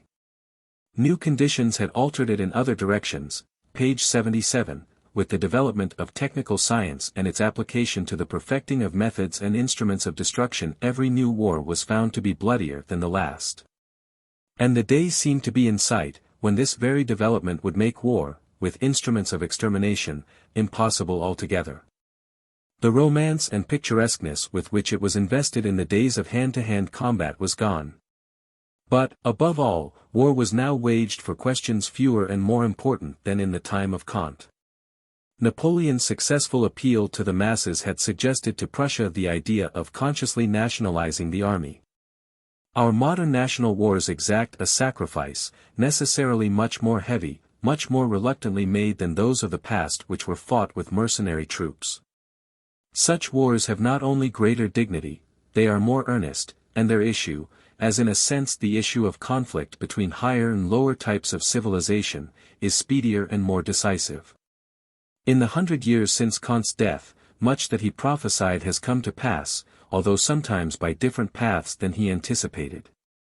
The strides made in recent years by commerce and the growing power of the people in every state have had much of the influence which he foretold. There is a greater reluctance to wage, page 78, war. But, unfortunately, as Professor Paulson points out, the progress of democracy and the nationalization of war have not worked merely in the direction of progress towards peace. War has now become popular for the first time. The progress of democracy in states, he says, Kant, page 364, has not only not done away with war, but has very greatly changed the feeling of people towards it. With the universal military service, introduced by the Revolution, war has become the people's affair and popular, as it could not be in the case of dynastic wars carried on with mercenary troops. In the people the love of peace is strong, but so too is the love of a fight, the love of victory. It is in the contemplation of facts and conflicting tendencies like these that peace societies have been formed. The Peace Party is, we may say, an eclectic body. It embraces many different sections of political opinion. There are those who hold, for instance, that peace is to be established on a basis of communism of property. There are others who insist on the establishment throughout Europe of a republican form of government, or again, on a p. 79, redistribution of European territory in which Alsace-Lorraine is restored to France, changes of which at least the last two would be difficult to carry out, unless through international warfare. But these are not the fundamental general principles of peace workers. The members of this party agree in rejecting the principle of intervention, in demanding a complete or partial disarmament of the nations of Europe, and in requiring that all disputes between nations, and they admit the prospects of dispute, should be settled by means of arbitration. In how far are these principles useful or practicable? The value of arbitration. There is a strong feeling in favor of arbitration on the part of all classes of society. It is cheaper under all circumstances than war. It is a judgment at once more certain and more complete, excluding as far as possible the element of chance, leaving irritation perhaps behind it, but none of the lasting bitterness which is the legacy of every war. Arbitration has an important place in all peace projects except that of Kant, whose federal union would naturally fulfill the function of a tribunal of arbitration. St. Pierre, Jeremy Bentham, p. 80, Blunchley the German publicist, Professor Lorimer and others among political writers, and among rulers, Louis Napoleon and the Emperor Alexander I. Of Russia, have all made proposals more or less ineffectual for the peaceful settlement of international disputes. A number of cases have already been decided by this means. But let us examine the questions which have been at issue. Of 130 matters of dispute settled by arbitration since 1815, cf. International Tribunals, published by the Peace Society, 1899, it will be seen that all, with the exception of one or two trifling cases of doubt as to the succession to certain titles or principalities, can be classified roughly under two heads: disputes as to the determination of boundaries or the possession of certain territory, and questions of claims for compensation and indemnities due either to individuals or states, arising from the seizure of fleets or merchant vessels, the insult or injury to private persons and so on, briefly, questions of money or of territory. Page 81, these may fairly be said to be trifling causes, not touching national honor or great political questions. That they should have been settled in this way, however, shows a great advance. Smaller causes than these have made some of the bloodiest wars in history. That arbitration should have been the means of preventing even one war which would otherwise have been waged is a strong reason why we should fully examine its claims. Quand l'institution d'une haute cour, writes Laveley, des causes actuelles de guerre en Europe et de l'arbitrage, en éviterait une guerre sur 20, Illinois vaudrait encore la peine de l'établir. But history shows us that there is no single instance of a supreme conflict having been settled otherwise than by war. Arbitration is a method admirably adapted to certain cases, to those we have named, where it has been successfully applied, to the interpretation of contracts. To offenses against the law of nations, some writers say to trivial questions of honor, in all cases where the use of armed force would be impossible, as, for instance, in any quarrel in which neutralized countries like Belgium or Luxembourg should take a principal part, or in a difference between two nations, such as, to take an extreme case, the United States and Switzerland, p. 82, which could not easily engage in actual combat. These cases, which we cannot too carefully examine, show that what is here essential is that it should be possible to formulate a juridical statement of the conflicting claims. In Germany the Bundestag had only power to decide questions of law. Other disputes were left to be fought out. Questions on which the existence and vital honor of a state depend, any question which nearly concerns the disputants, cannot be reduced to any cut and dry legal formula of right and wrong. We may pass over the consideration that in some cases, as in the Franco-Prussian War, the delay caused by seeking mediation of any kind would deprive a nation of the advantage its state of military preparation deserved. And we may neglect the problem of finding an impartial judge on some questions of dispute, although its solution might be a matter of extreme difficulty, so closely are the interests of modern nations bound up in one another. How could the Eastern question, for example, be settled by arbitration? It is impossible that such a means should be sufficient for every case. Arbitration, in other words, may prevent war, but can never be a substitute for war. We cannot wonder that this is so. So numerous and conflicting are the interests of states, so various are the grades of civilization to which they have attained and the directions, p. 83, along which they are developing, that differences of the most vital kind are bound to occur, and these can never be settled by any peaceful means at present known to Europe. This is above all true where the self-preservation or independence of a people are concerned. Here the goodwill of the nations who disagree would necessarily be wanting. There could be no question of the arbitration of an outsider. But, indeed, looking away from questions so vital and on which there can be little difference of opinion, we are apt to forget, when we allow ourselves to talk extravagantly of the future of arbitration, that every nation thinks, or at least pretends to think, that it is in the right in every dispute in which it appears, cf. Kant, Perpetual Peace, page 120, and, as a matter of history, there, page 84, has never been a conflict between civilized states in which an appeal to this right on the part of each has not been made. We talk glibly of the right and wrong of this question or of that, of the justice of this war, the iniquity of that. But what do these terms really mean? Do we know, in spite of the labor which has been spent on this question by the older publicists, which are the causes that justify a war? Is it not true that the same war might be just in one set of circumstances and unjust in another? Practically all writers on this subject, exclusive of those who apply the biblical doctrine of non-resistance, agree in admitting that a nation is justified in defending its own existence or independence. That this is even a moral duty as it is a fundamental right of a state. Many, especially the older writers, make the confident assertion that all wars of defense are just. But will this serve as a standard? Gibbon tells us somewhere, that Livy asserts that the Romans conquered the world in self-defense. The distinction between wars of aggression and defense is one very difficult to draw. The cause of a nation which waits to be actually attacked is often lost, the critical moment in its defense may be past. The essence of a state's defensive power may lie in a readiness to strike the first blow, or its whole interests may be bound up in the necessity of fighting the matter out in its, page 85, enemy's country, rather than at home. It is not in the strictly military interpretation of the term defensive, but in its wider ethical and political sense that we can speak of wars of defense as just. But, indeed, we cannot judge these questions abstractly. Where a war is necessary, it matters very little whether it is just or not. Only the judgment of history can finally decide, and generally it seems at the time that both parties have something of right on their side, something perhaps too of wrong. Page 86, a consideration of difficulties like these brings us to a realization of the fact that the chances are small that a nation, in the heat of a dispute, will admit the likelihood of its being in the wrong. To refuse to admit this is generally tantamount to a refusal to submit the difficulty to arbitration.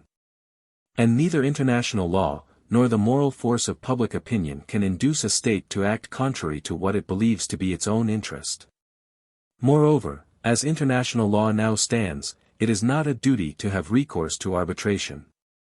This was made quite clear in the proceedings of the Peace Conference at The Hague in 1899. It was strongly recommended that arbitration should be sought wherever it was possible, but, at the same time definitely stated, that this course could in no case be compulsory. In this respect things have not advanced beyond the position of the Paris Congress of 1856. The wars waged in Europe subsequent to that date, have all been begun without previous attempt at mediation. But the work of the Peace Party regarding the p. 87, humaner methods of settlement is not to be neglected. The popular feeling which they have been partly the means of stimulating has no doubt done something to influence the action of statesmen towards extreme caution in the treatment of questions likely to arouse national passions and prejudices. Arbitration has undoubtedly made headway in recent years. Britain and America, the two nations whose names naturally suggest themselves to us as future centers of federative union, both countries whose industrial interests are numerous and complicated, have most readily, as they have most frequently, settled disputes in this practical manner. It has shown itself to be a policy as economical as it is businesslike. Its value, in its proper place, cannot be overrated by any peace congress or by any peace pamphlet. But we have endeavored to make it clear that this sphere is but a limited one. The goodwill may not be there when it ought perhaps to appear, it will certainly not be there when any vital interest is at stake. But, even if this were not so and arbitration were the natural sequence of every dispute, no coercive force exists to enforce the decree of the court. The moral restraint of public opinion is here a poor substitute. Treaties, it is often said, are in the same position, but treaties have been broken, and will no doubt be broken again. We, page 88, are moved to the conclusion that a thoroughly logical peace program cannot stop short of the principle of federation. Federal troops are necessary to carry out the decrees of a tribunal of arbitration, if that court is not to run a risk of being held feeble and ineffectual. Except on some such basis, arbitration, as a substitute for war, stands on but a weak footing. Disarmament. The efforts of the Peace Society are directed with even less hope of complete success against another evil of our time, the crushing burden of modern armaments. We have peace at this moment, but at a daily increasing cost. The Peace Society is rightly concerned in pressing this point. It is not enough to keep off actual war, there is a limit to the price we can afford to pay even for peace. Probably no principle has cost Europe so much in the last century as that handed down from Rome, si vis pacem, para bellum. It is now 150 years since Montesquieu protested, p. 89, against this new distemper which was spreading itself over Europe.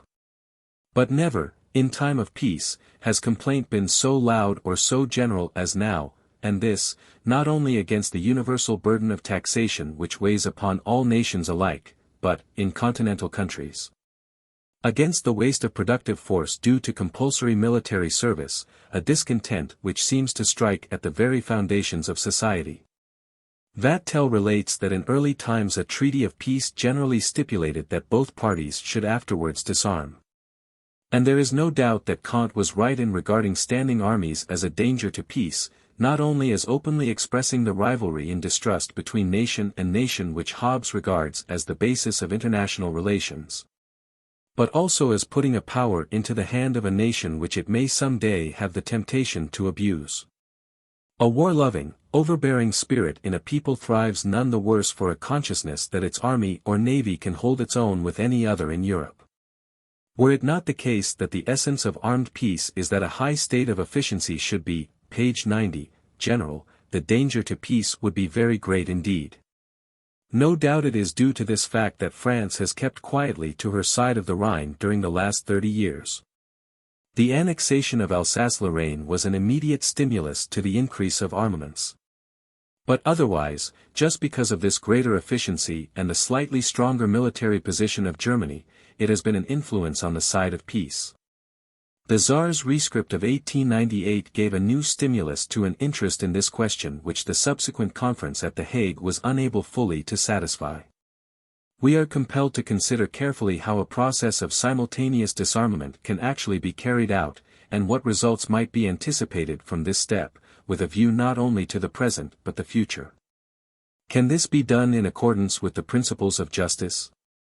Organizations like a great navy or a highly disciplined army have been built up, in the course of centuries, at great cost and at much sacrifice to the nation. They are the fruit of years of wise government and a high record of national industry. Are such visible tokens of the culture and character and worth of a people to be swept away in Britain, France, Germany, Italy, Spain, Turkey to stand on the same level? And, even if no such ethical considerations should arise, on what method are, page 91, we to proceed. The standard as well as the nature of armament depends in every state on its geographical conditions and its historical position. An ocean-bound empire like Britain is comparatively immune from the danger of invasion. Her army can be safely dispatched to the colonies, her fleet protects her at home, her position is one of natural defense.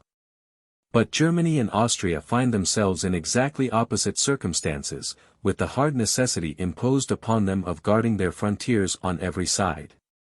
The safety of a nation like Germany is in the hands of its army, its military strength lies in an almost perfect mastery of the science of attack. The Peace Society has hitherto made no attempt to face the difficulties inseparable from any attempt to apply a uniform method of treatment to peculiarities and conditions so conflicting and various as these. Those who have been more conscientious have not been very successful in solving them. Indeed, so constantly is military technique changing that it is difficult to prophesy wherein will lie, a few years hence, the essence of a state's defensive power or what part the modern navy will play in this defense. No careful thinker would suggest, in the face of dangers threatening from the, page 92, East, a complete disarmament. The simplest of many suggestions made, but this on the basis of universal conscription, seems to be that the number of years or months of compulsory military service should be reduced to some fixed period. But this does not touch the difficulty of colonial empires like Britain, which might to a certain extent disarm, like their neighbors, in Europe, but would be compelled to keep an army for the defense of their colonies elsewhere. It is, in the meantime, inevitable that Europe should keep up a high standard of armament. This is, and even if we had European federation, would remain, an absolute necessity as a protection against the yellow races. And in Europe itself there are at present elements hostile to the cause of peace. Alsace-Lorraine, Polish Prussia, Russian Poland and Finland are still, to a considerable degree, sources of discontent and dissatisfaction. But in Russia itself lies the great obstacle to a future European peace or European federation. We can scarcely picture Russia as a reliable member of such a union. That Russia should disarm is scarcely, p. 93, feasible. In view of its own interest, it has always to face the danger of rebellion in Poland and anarchy at home.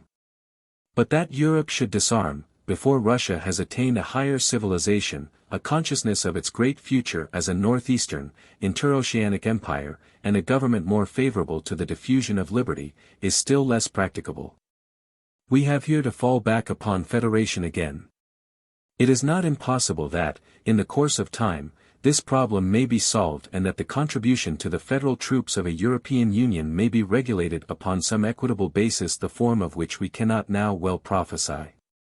European federation would likewise meet all difficulties where a risk might be likely to occur of one nation intervening to protect another. As we have said, above, nations are nowadays slow to intervene in the interests of humanity. They are in general constrained to do so only by strong motives of self-interest. And when these are not at hand they are said to refrain from respect for another's right of independent action. Actually, a state which is actuated by less selfish impulses is apt to lose considerably more than it, page 94, gains, and the feeling of the people expresses itself strongly against any quixotic or sentimental policy. It is not impossible that the powers may have yet to intervene to protect Turkey against Russia. Such a step might well be dictated purely by a proper care for the security of Europe. But wars of this kind seem not likely to play an important part in the near future. We have said that the causes of difference which may be expected to disturb the peace of Europe are now fewer. A modern sovereign no longer spends his leisure time in the excitement of slaying or seeing slain. He could not, if he would. His honor and his vanity are protected by other means. They play no longer an important part in the affairs of nations. The causes of war can no more be either trifling or personal. Some crises there are, which are ever likely to be fatal to peace. There present themselves, in the lives of nations, ideal ends for which everything must be sacrificed. There are rights which must at all cost be defended. The question of civil war we may neglect. Liberty and wise government are the only medicine for social discontent, and much may be hoped from that in the future. But now, looking beyond the state to the great family of civilized nations, we may say that the one certain cause of war between them or of rebellion within a future federated union will be a p. 95, menace to the sovereign rights, the independence and existence of any member of that federation. Other causes of quarrel offer a more hopeful prospect. Some questions have been seen to be specially fitted for the legal procedure of a tribunal of arbitration, others to be such as a federal court would quickly settle. The preservation of the balance of power which Frederick the Great regarded as the talisman of peace in Europe, a judgment surely not borne out by experience, is happily one of the causes of war which are of the past. Wars of colonization, such as would be an attempt on the part of Russia to conquer India, seem scarcely likely to recur except between higher and lower races. The cost is nowadays too great. Political wars, wars for national union and unity, of which there were so many during the past century, seem at present not to be near at hand. And the integration of European nations, what may be called the great mission of war, is, for the moment, practically complete. For it is highly improbable that either Alsace-Lorraine or Poland, still less Finland, will be the cause of a war of this kind. Our hope lies in a federated Europe. Its troops would serve to preserve law and order in the country from which they were drawn and to protect its colonies abroad, but their higher function would, p. 96, be to keep peace in Europe, to protect the weaker members of the federation and to enforce the decision of the majority either, if necessary, by actual war, or by the mere threatening demonstrations of fleets, such as have before proved effectual. We have carefully considered what has been attempted by peace workers, and we have now to take note that all the results of the last 50 years are not to be attributed to their conscientious but often ill-directed labor. The diminution of the causes of war is to be traced less to the efforts of the peace society, except indirectly, in so far as they have influenced the minds of the masses, than to the increasing power of the people themselves. The various classes of society are opposed to violent methods of settlement, not in the main from a conviction as to the wrongfulness of war or from any fanatical enthusiasm for a brotherhood of nations, but from self-interest. War is death to the industrial interests of a nation. It is vain to talk, in the language of past centuries, of trade between civilized countries being advanced and markets opened up or enlarged by this means. p. 97. Kings give up the dream of military glory and accept instead the certainty of peaceful labor and industrial progress. And all this, for we may believe that to some monarchs it is much, from no enthusiastic appreciation of the efforts of peace societies, from no careful examination of the New Testament nor inspired interpretation of its teaching. It is self-interest, the prosperity of the country, patriotism, if you will, that seems better than war. What may be expected from federation? Federation and federation alone can help out the program of the peace society. It cannot be pretended that it will do everything. To state the worst at once, it will not prevent war. Even the federations of the states of Germany and America, bound together by ties of blood and language and, in the latter case, of sentiment, were not strong enough within to keep out dissension and disunion. Wars would not cease, but they would become much less frequent. Why is there no longer war between England and Scotland? Why did Prussian and Hanoverian fight side by side in 1870, though they had fought, p. 98, against each other only 4 years before? If we wish to know how war is to cease, we should ask ourselves how it has ceased. Professor D. G. Ritchie, Op. Cit., page 169. Wars between different grades of civilization are bound to exist as long as civilization itself exists. The history of culture and of progress has been more or less a history of war. A calm acceptance of this position may mean to certain short-sighted, enthusiastic theorists an impossible sacrifice of the ideal. But, the sacrifice once made, we stand on a better footing with regard to at least one class of arguments against a federation of the world. Such a union will lead, it is said, to an equality in culture, a sameness of interests fatal to progress. All struggle and conflict will be cast out of the state itself, national characteristics and individuality will be obliterated. The lamb and the wolf will lie down together, stagnation will result, intellectual progress will be at an end, politics will be no more, history will stand still. This is a sweeping assertion, an alarming prophecy. But a little thought will assure us that there is small cause for apprehension. There can be no such standstill, no millennium in human affairs. A gradual smoothing down of sharply accentuated national characteristics there might be. This is a result which a freer, more friendly intercourse between nations would be very, page 99, likely to produce. But conflicting interests, keen rivalry in their pursuit, difference of culture and natural aptitude, and all or much of the individuality which language and literature, historical and religious traditions, even climatic and physical conditions produce are bound to survive until the coming of some more overwhelming and far-spreading revolution than this. It would not be well if it were otherwise, if those unconscious and invisible peculiarities, in which Fichte sees the hand of God and the guarantee of a nation's future dignity, virtue and merit should be swept away. Reden und die Deutsche Nation, 1807. Nor is stagnation to be feared. Strife, said the old philosopher, is the father of all things. There can be no lasting peace in the processes of nature and existence. It has been in the constant rivalry between classes within themselves, and in the struggle for existence with other races that great nations have reached the high-water mark of their development. A perpetual peace in international relations we may, nay, surely will, one day have, but eternity will not see the end to the feverish unrest within the state and the jealous competition and distrust between individuals, groups and classes of society. Here there must ever be perpetual war. It was only of this political peace between civil, page 100, is nations that Kant thought. In this form it is bound to come. The Federation of Europe will follow the Federation of Germany and of Italy, not only because it offers a solution of many problems which have long taxed Europe, but because great men and careful thinkers believe in it. It may not come quickly, but such men can afford to wait.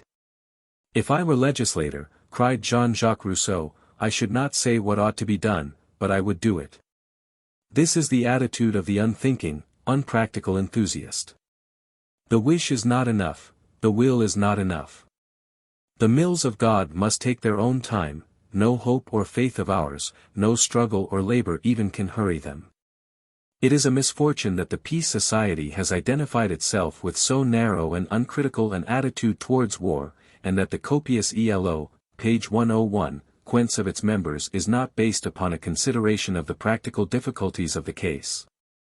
This well-meaning, hard-working and enthusiastic body would like to do what is impossible by an impossible method. The end which it sets for itself is an unattainable one. But this need not be so. To make unjustifiable aggression difficult, to banish unworthy pretexts for making war might be a high enough ideal for any enthusiasm and offer scope wide enough for the labors of any society. But the Peace Society has not contented itself with this great work. Through its overestimation of the value of peace, its cause has been injured and much of its influence has been weakened or lost. Our age is one which sets a high value upon human life, and to this change of thinking may be traced our modern reform in the methods of war and all that has been done for the alleviation of suffering by the great conventions of recent years. For the eyes of most people war is merely a hideous spectacle of bloodshed and deliberate destruction of life, this is its obvious side. But it is possible to exaggerate this confessedly great evil. Peace has its sacrifices as well as war, the p. 102, progress of humanity requires that the individual should often be put aside for the sake of lasting advantage to the whole. An opposite view can only be reckoned individualistic, perhaps materialistic. The reverence for human life, says Martineau, Studies of Christianity, pp. 352-354, is carried to an immoral idolatry, when it is held more sacred than justice and right, and when the spectacle of blood becomes more horrible than the sight of desolating tyrannies and triumphant hypocrisies. We have, therefore, no more doubt that a war may be right, than that a policeman may be a security for justice, and we object to a fortress as little as to a handcuff. The Peace Society are not of this opinion, they greatly doubt that a war may be right, and they rarely fail to take their doubts to the tribunal of Scripture.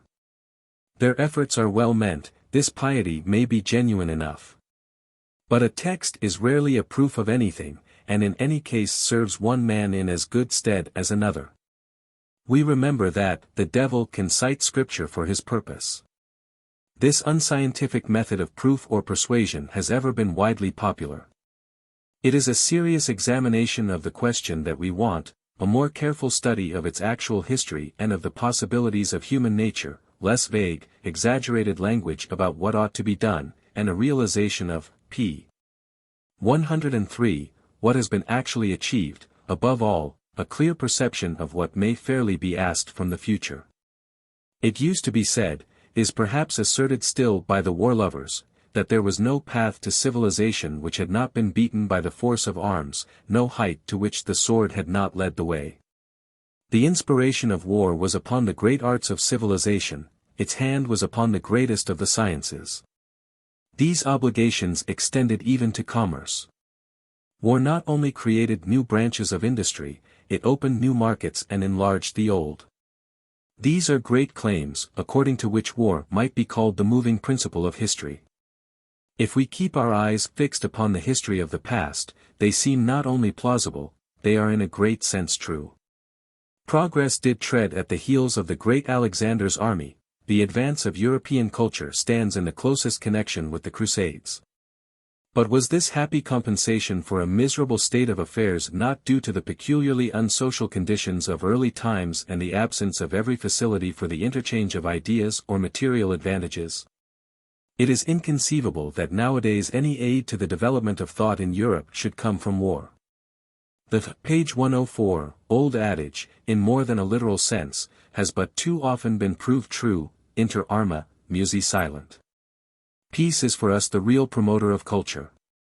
We have to endeavor to take an intermediate course between uncritical praise and wholesale condemnation, between extravagant expectation and unjustifiable pessimism. War used to be the rule, it is now an overwhelming and terrible exception, an interruption to the peaceful prosperous course of things, inflicting unlimited suffering and temporary or lasting loss. Its evils are on the surface, apparent to the most unthinking observer. The day may yet dawn, when Europeans will have learned to regard the force of arms as an instrument for the civilization of savage or half-savage races, and war within their continent as civil war, necessary and justifiable sometimes perhaps, but still a blot upon their civilization and brotherhood as men. Such a suggestion rings strangely. But the great changes, which the roll of centuries has marked, once came upon the world not less unexpectedly. How far off must the idea of a civil peace have seemed to small towns and states of Europe in the 15th century? How strange, only a century, page 105, ago, would the idea of applying steam power or electrical force have seemed to ourselves? Let us not despair. War has played a great part in the history of the world, it has been ever the great architect of nations, the true mother of cities. It has justified itself today in the union of kindred peoples, the making of great empires. It may be that one decisive war may yet be required to unite Europe. May Europe survive that struggle and go forward fearlessly to her great future. A peaceful future that may not be. It must never be forgotten that war is sometimes a moral duty, that it is ever the natural sequence of human passion and human prejudice. An unbroken peace we cannot and do not expect, but it is this that we must work for. As Kant says, we must keep it before us as an ideal. p. 106. Translation. Perpetual Peace. We need not try to decide whether this satirical inscription, once found on a Dutch innkeeper's signboard above the picture of a churchyard, is aimed at mankind in general, or at the rulers of states in particular, unwearying in their love of war, or perhaps only at the philosophers who cherish the sweet dream of perpetual peace. The author of the present sketch would make one stipulation, however. The practical politician stands upon a definite footing with the theorist. With great self-complacency he looks down upon him as a mere pedant whose empty ideas can threaten no danger to the state, starting as it does from principles derived from experience, and who may always be permitted to, p. 107, knock down his 11 skittles at once without a worldly wise statesman needing to disturb himself. Hence, in the event of a quarrel arising between the two, the practical statesman must always act consistently, and not scent danger to the state behind opinions ventured by the theoretical politician at random and publicly expressed. With which saving clause, clausula salvatoria, the author will herewith consider himself duly and expressly protected against all malicious misinterpretation. First section. Containing the preliminary articles of perpetual peace between states. 1.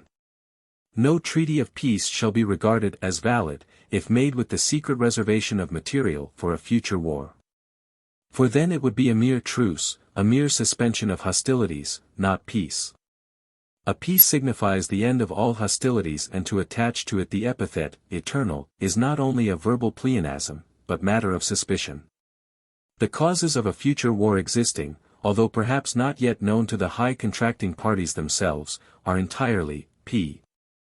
108, annihilated by the conclusion of peace, however acutely they may be ferreted out of documents in the public archives.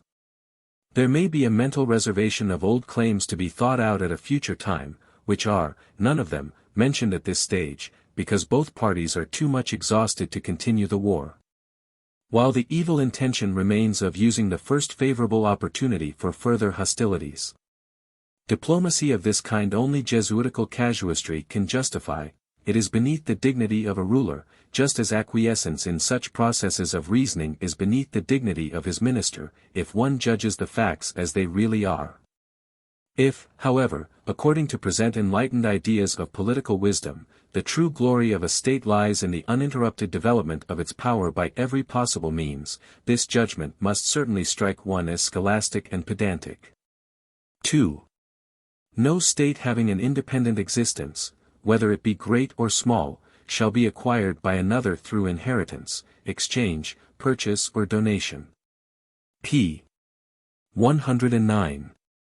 For a state is not a property, patrimonium, as may be the ground on which its people are settled. It is a society of human beings over whom no one but itself has the right to rule and to dispose. Like the trunk of a tree, it has its own roots, and to graft it on to another state is to do away with its existence as a moral person, and to make of it a thing. Hence it is in contradiction to the idea of the original contract without which no right over a people is thinkable. Everyone knows to what danger the bias in favor of these modes of acquisition has brought Europe. In other parts of the world it has never been known. The custom of marriage between states, as if they were individuals, has survived even up to the most recent times, and is regarded partly as a new kind of industry by which ascendancy may be acquired through family alliances, without any expenditure of strength. Partly, page 110, as a device for territorial expansion. Moreover, the hiring out of the troops of one state to another to fight against an enemy not at war with their native country is to be reckoned in this connection. For the subjects are in this way used and abused at will as personal property. 3. Standing armies, miles perpetuus, shall be abolished in course of time. For they are always threatening other states with war by appearing to be in constant readiness to fight. They incite the various states to outrival one another in the number of their soldiers, and to this number no limit can be set. Now, since owing to the sums devoted to this purpose, peace at last becomes even more oppressive than a short war, these standing armies are themselves the cause of wars of aggression undertaken in order to get rid of this burden. To which we must add that the practice of hiring men to kill or to be killed seems to imply a use of them as mere machines and instruments in the hand of another, namely the state, which cannot easily be reconciled with the right of humanity in our own person. Page 111, matter stands quite differently in the case of voluntary periodical military exercise on the part of citizens of the state, who thereby seek to secure themselves and their country against attack from without. The accumulation of treasure in a state would in the same way be regarded by other states as a menace of war, and might compel them to anticipate this by striking the first blow. For of the three forces, the power of arms, the power of alliance and the power of money, the last might well become the most reliable instrument of war, did not the difficulty of ascertaining the amount stand in the way. 4. No national debts shall be contracted in connection with the external affairs of the state. This source of help is above suspicion, where assistance is sought outside or within the state, on behalf of the economic administration of the country, for instance, the improvement of the roads, the settlement and support of new colonies, the establishment of granaries to provide against seasons of scarcity, and so on. But, as a common weapon used by the powers against one another, a credit system under which debts go on indefinitely in p. 112, creasing and are yet always assured against immediate claims, because all the creditors do not put in their claim at once, is a dangerous money power. This ingenious invention of a commercial people in the present century is, in other words, a treasure for the carrying on of war which may exceed the treasures of all the other states taken together, and can only be exhausted by a threatening deficiency in the taxes, an event, however, which will long be kept off by the very briskness of commerce resulting from the reaction of this system on industry and trade. The ease, then, with which war may be waged, coupled with the inclination of rulers towards it, an inclination which seems to be implanted in human nature, is a great obstacle in the way of perpetual peace. The prohibition of this system must be laid down as a preliminary article of perpetual peace, all the more necessarily because the final inevitable bankruptcy of the state in question must involve in the loss many who are innocent. And this would be a public injury to these states. Therefore other nations are at least justified in uniting themselves against such an one and its pretensions. 5. No state shall violently interfere with the constitution and administration of another. Page 113, for what can justify it in so doing? The scandal which is here presented to the subjects of another state. The erring state can much more serve as a warning by exemplifying the great evils which a nation draws down on itself through its own lawlessness. Moreover, the bad example which one free person gives another, as scandalum acceptum, does no injury to the latter. In this connection, it is true, we cannot count the case of a state which has become split up through internal corruption into two parts, each of them representing by itself an individual state which lays claim to the whole. Here the yielding of assistance to one faction could not be reckoned as interference on the part of a foreign state with the constitution of another, for here anarchy prevails.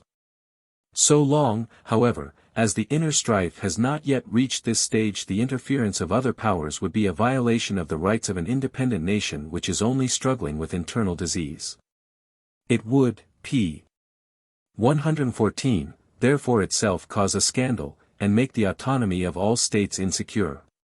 6. No state at war with another shall countenance such modes of hostility as would make mutual confidence impossible in a subsequent state of peace. Such are the employment of assassins, percussors, or of poisoners, benefici. Breaches of capitulation, the instigating and making use of treachery, per duellio, in the hostile state. These are dishonorable stratagems. For some kind of confidence in the disposition of the enemy must exist even in the midst of war, as otherwise peace could not be concluded, and the hostilities would pass into a war of extermination, bellum internecinem. War, however, is only our wretched expedient of asserting a right by force, an expedient adopted in the state of nature, where no court of justice exists which could settle the matter in dispute. In circumstances like these, neither of the two parties can be called an unjust enemy, because this form of speech presupposes a legal decision, the issue of the conflict, just as in the p. 115, case of the so-called judgments of God, decides on which side right is. Between states, however, no punitive war, bellum punitivum, is thinkable, because between them a relation of superior and inferior does not exist. Whence it follows that a war of extermination, where the process of annihilation would strike both parties at once and all right as well, would bring about perpetual peace only in the great graveyard of the human race. Such a war then, and therefore also the use of all means which lead to it, must be absolutely forbidden. That the methods just mentioned do inevitably lead to this result is obvious from the fact that these infernal arts, already vile in themselves, on coming into use, are not long confined to the sphere of war. Take, for example, the use of spies, uti exploratoribus. Here only the dishonesty of others is made use of. But vices such as these, when once encouraged, cannot in the nature of things be stamped out and would be carried over into the state of peace, where their presence would be utterly destructive to the purpose of that state. Although the laws stated are, objectively regarded, i.e., in so far as they affect the action of rulers, purely prohibitive laws, leges prohibitivi, some of them, leges stricti, are strictly valid without regard to circumstances and urgently require to be enforced. Such are Numbers 1, 5, 6. Others, again, like Numbers 2, page 116, 3, 4, although not indeed exceptions to the maxims of law, yet in respect of the practical application of these maxims allow subjectively of a certain latitude to suit particular circumstances. The enforcement of these leges lati may be legitimately put off, so long as we do not lose sight of the ends at which they aim. This purpose of reform does not permit of the deferment of an act of restitution, as, for example, the restoration to certain states of freedom of which they have been deprived in the manner described in Article 2, to an infinitely distant date, as Augustus used to say, to the Greek kalends, a day that will never come. This would be to sanction non-restitution. Delay is permitted only with the intention that restitution should not be made too precipitately and so defeat the purpose we have in view. For the prohibition refers here only to the mode of acquisition which is to be no longer valid, and not to the fact of possession which, although indeed it has not the necessary title of right, yet at the time of so-called acquisition was held legal by all states, in accordance with the public opinion of the time. Page 117, second section. Containing the definitive articles of a perpetual peace between states. A state of peace among men who live side by side is not the natural state, status naturalis, which, p. 118, is rather to be described as a state of war, that is to say, although there is not perhaps always actual open hostility, yet there is a constant threatening that an outbreak may occur. Thus the state of peace must be established. For the mere, p. 119, cessation of hostilities is no guarantee of continued peaceful relations. And unless this guarantee is given by every individual to his neighbor, which can only be done in a state of society regulated by law, one man is at liberty to challenge another and treat him as an enemy. Page 120, first definitive article of Perpetual Peace. The civil constitution of each state shall be republican. The only constitution which has its origin in the idea of the original contract, upon which the lawful legislation of every nation must be based, is the republican. It is a constitution, in the first place, p. 121, founded in accordance with the principle of the freedom of the members of society as human beings, secondly, in accordance with the principle of the dependence of all, as subjects, on a common legislation, and, thirdly, in accordance with the law of the equality of the members as citizens. It is then, looking at the question of right, the only constitution whose fundamental principles lie at the basis of every form of civil constitution. And the only question for us now is, whether it is also the one constitution which can lead to perpetual peace. Now the Republican Constitution, apart from the soundness of its origin, since it arose from the p. 122, pure source of the concept of right, has also the prospect of attaining the desired result, namely, perpetual peace. And the reason is this. If, as must be so under this Constitution, the consent of the subjects is required to determine whether there shall be war or not, nothing is more natural than that they should weigh the matter well, before undertaking such a bad business. For in decreeing war, they would of necessity be resolving to bring down the miseries of war upon their country. This implies, they must fight themselves, they must hand over the costs of the war out of their own, page 123, property. They must do their poor best to make good the devastation which it leaves behind. And finally, as a crowning ill, they have to accept a burden of debt which will embitter even peace itself, and which they can never pay off on account of the new wars which are always impending. On the other hand, in a government where the subject is not a citizen holding a vote, i.e. in a constitution which is not republican, the plunging into war is the least serious thing in the world. For the ruler is not a citizen, but the owner of the state, and does not lose a whit by the war, while he goes on enjoying the delights of his table or sport, or of his pleasure palaces and gala days. He can therefore decide on war for the most trifling reasons, as if it were a kind of pleasure party. Any justification of it that is necessary for the sake of decency he can leave without concern to the diplomatic corps, who are always only too ready with their services. p. 124. The following remarks must be made in order that we may not fall into the common error of confusing the republican with the democratic constitution. The forms of the state, civitas, may be classified according to either of two principles of division: the difference of the persons who hold the supreme authority in the state, and the manner in which the people are governed by their ruler, whoever he may be. The first is properly called the form of sovereignty, forma imperii, and there can be only three constitutions differing in this respect, where, namely, the supreme authority belongs to only one, to several individuals working together, or to the whole people constituting the civil society. Thus we have autocracy, or the sovereignty of a monarch, aristocracy, or the sovereignty of the nobility, and democracy, or the, page 125, sovereignty of the people. The second principle of division is the form of government, forma regimenis, and refers to the way in which the state makes use of its supreme power, for the manner of government is based on the constitution itself, the act of that universal will which transforms a multitude into a nation. In this respect the form of government is either republican or despotic. Republicanism is the political principle of severing the executive power of the government from the legislature. Despotism is that principle in pursuance of which the state arbitrarily puts into effect laws which it has itself made, consequently it is the administration of the public will, but this is identical with the private will of the ruler. Of these three forms of a state, democracy, in the proper sense of the word, is of necessity despotism, because it establishes an executive power, since all decree regarding, and, if need be, against, any individual who dissents from them. Therefore the whole people, so-called, who carry their measure are really not all, but only a majority, so that here the universal will is in contradiction with itself and with the principle of freedom.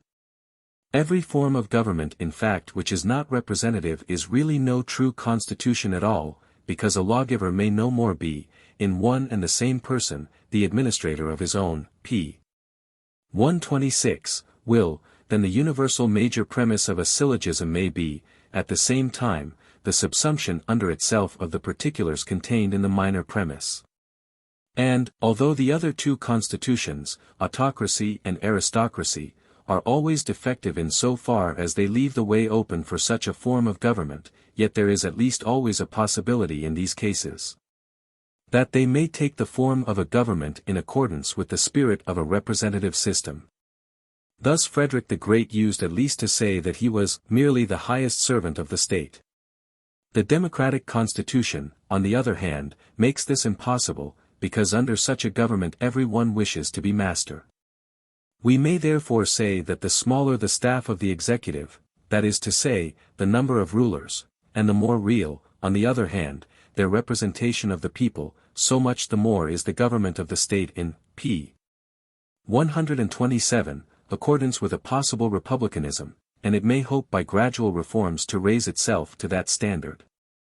For this reason, it is more difficult under an aristocracy than under a monarchy, while under a democracy it is impossible except by a violent revolution, to attain to this, the one perfectly lawful constitution. The kind of government, however, is of infinitely more importance to the people than the kind of constitution, although the greater or less aptitude of a people for this ideal greatly depends upon such external form. The form of government, however, if it is to be in accordance with the idea of right, must embody the representative system in which alone a republican form of administration is p. 128, civil and without which it is despotic and violent, be the constitution what it may. None of the ancient so-called republics were aware of this, and they necessarily slipped into absolute despotism which, of all despotisms, is most endurable under the sovereignty of one individual. Second definitive article of Perpetual Peace. 2. The law of nations shall be founded on a federation of free states. Nations, as states, may be judged like individuals who, living in the natural state of society, that is to say, uncontrolled by external law, injure one another through their very proximity. Every state, for the sake of its own security, may, and ought to, demand that its neighbor should submit itself to conditions, similar to those of the civil society where the right of every individual is guaranteed, p. 129, this would give rise to a federation of nations which, however, would not have to be a state of nations. That would involve a contradiction.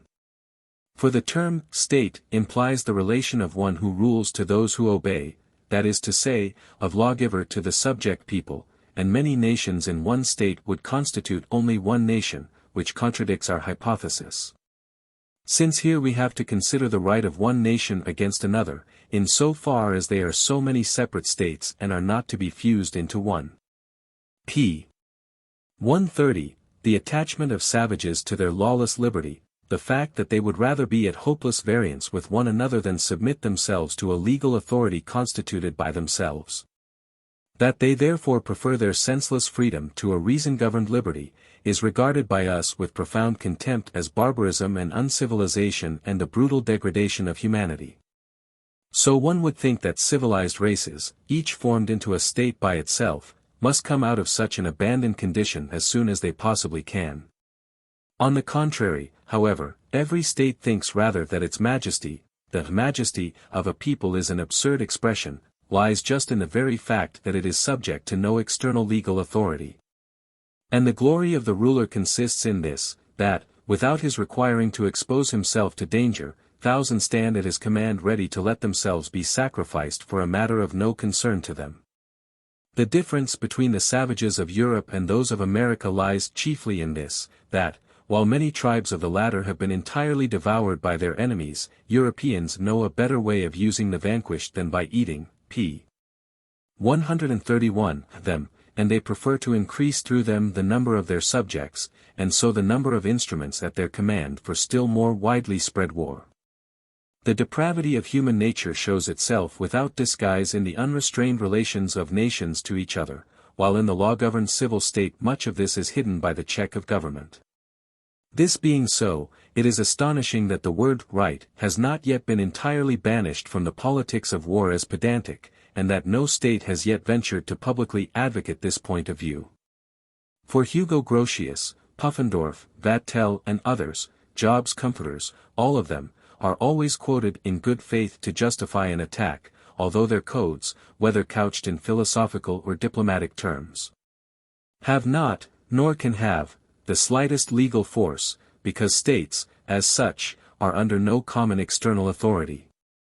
And there is no instance of a state having ever, page 132, been moved by argument to desist from its purpose, even when this was backed up by the testimony of such great men. This homage which every state renders, in words at least, to the idea of right, proves that, although it may be slumbering, there is, notwithstanding, to be found in man a still higher natural moral capacity by the aid of which he will in time gain the mastery over the evil principle in his nature, the existence of which he is unable to deny. And he hopes the same of others. For otherwise the word right would never be uttered by states who wish to wage war, unless to deride it like the Gallic prince who declared, the privilege which nature gives the strong is that the weak must obey them. The method by which states prosecute their rights can never be by process of law, as it is where there is an external tribunal, but only by war. Through this means, however, and its favorable issue, victory, the question of right is never decided.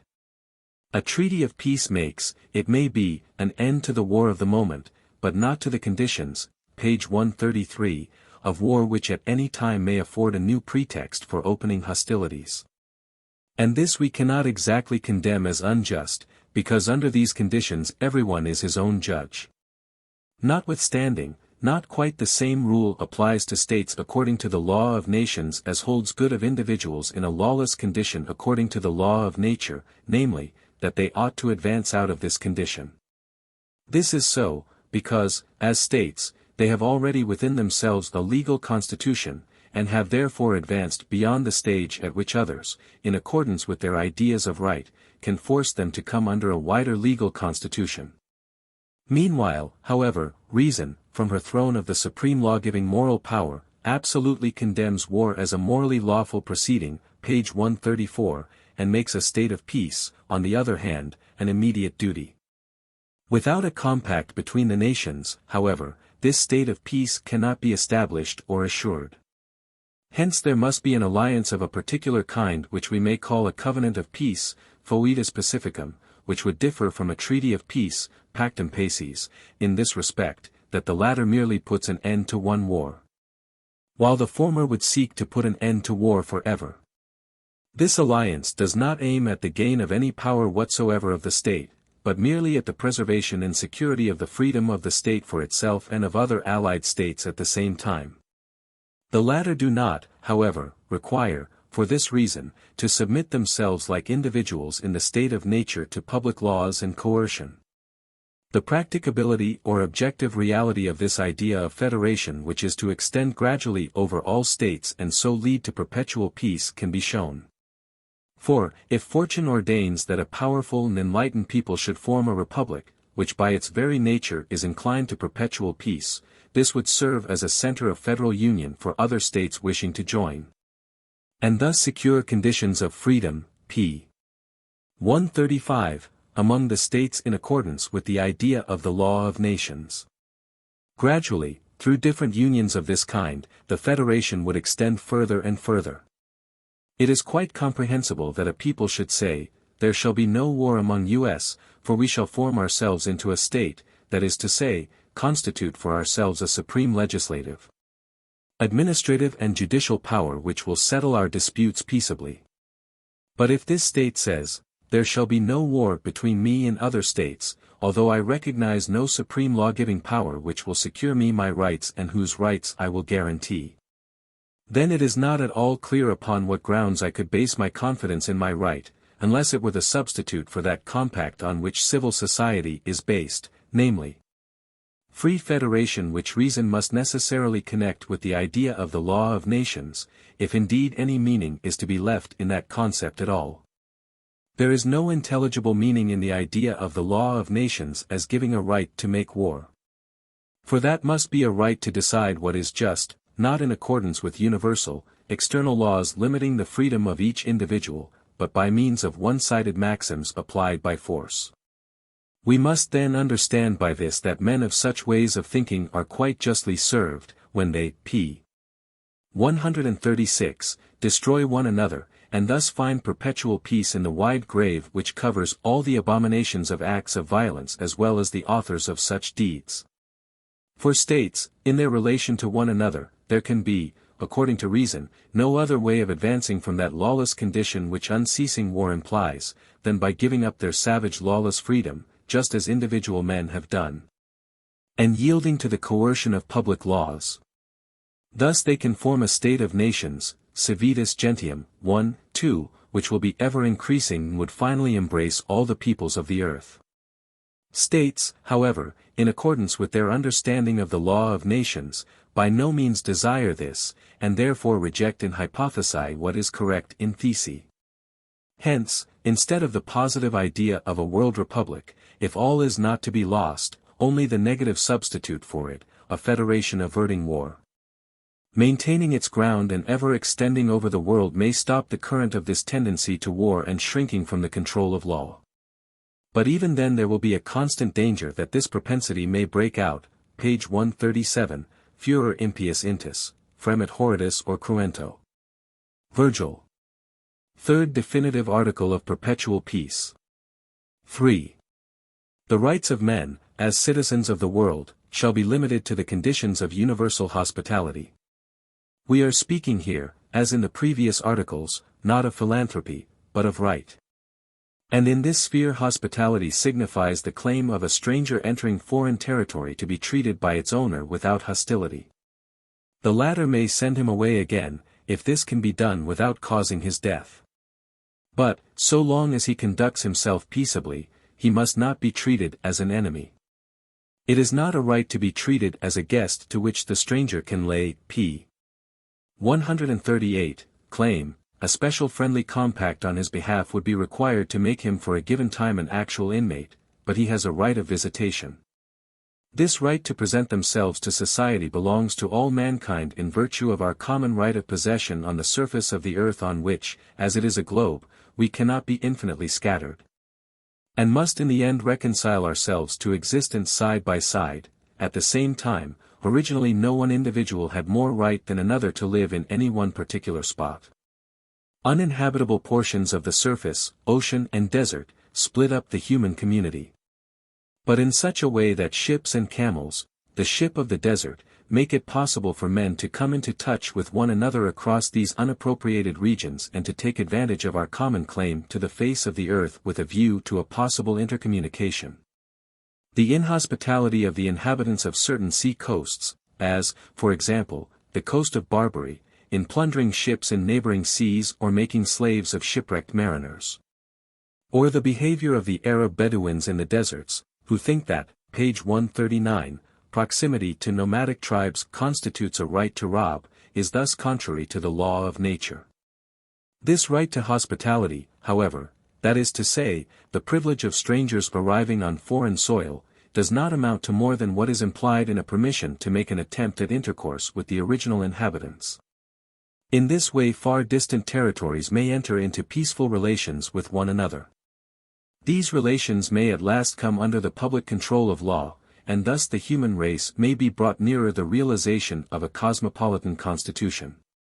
Let us look now, for the sake of comparison, at the inhospitable behavior of the civilized nations, especially the commercial states of our continent. The injustice which they exhibit on visiting foreign lands and races, this being equivalent in their eyes to conquest, is such as to fill us with horror. America, the Negro countries, the Spice Islands, the Cape etc. were, on being discovered, looked upon as countries which belonged to nobody, for the native inhabitants were reckoned as nothing. In Hindustan, under the pretext of intending to establish merely commercial depots, the Europeans introduced foreign troops, and, as a result, the different states of Hindustan were stirred up to far-spreading wars.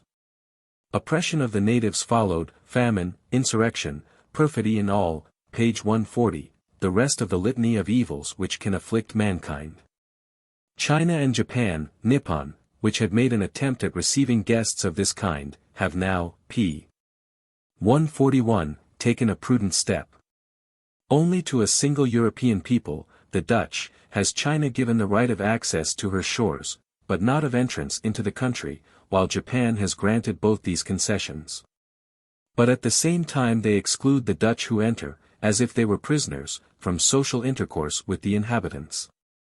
The worst, or from the standpoint of ethical judgment the best, of all this is that no satisfaction is derived from all this violence, that all these trading companies stand on the verge of ruin, that the Sugar Islands, that seat of the most horrible and delib, p.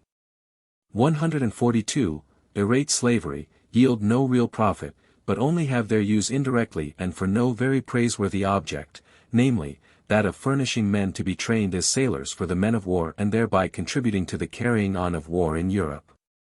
And this has been done by nations who make a great ado about their piety, and who, while they are quite ready to commit injustice, would like, in their orthodoxy, to be considered among the elect. The intercourse, more or less close, which has been everywhere steadily increasing between the nations of the earth, has now extended so enormously that a violation of right in one part of the world is felt all over it. Hence the idea of a cosmopolitan right is no fantastical, high-flown notion of right, but a complement of the unwritten code of law, constitutional as well as international law, necessary for the public rights of mankind in general and thus for the realization of perpetual peace. For only by endeavoring to fulfill the conditions laid down by this cosmopolitan law can we flatter ourselves that we are gradually approaching that ideal. p. 143. First Supplement. Concerning the guarantee of perpetual peace. This guarantee is given by no less a power than the great artist nature, natura dietula rerum, in whose mechanical course is clearly exhibited a predetermined design to make harmony spring from human discord, even against the will of man. Now this design, although called fate when looked upon as the compelling force of a cause, the laws of whose operation are unknown to us, is, when considered as the purpose manifested in the course of nature, called providence, as the deep, p.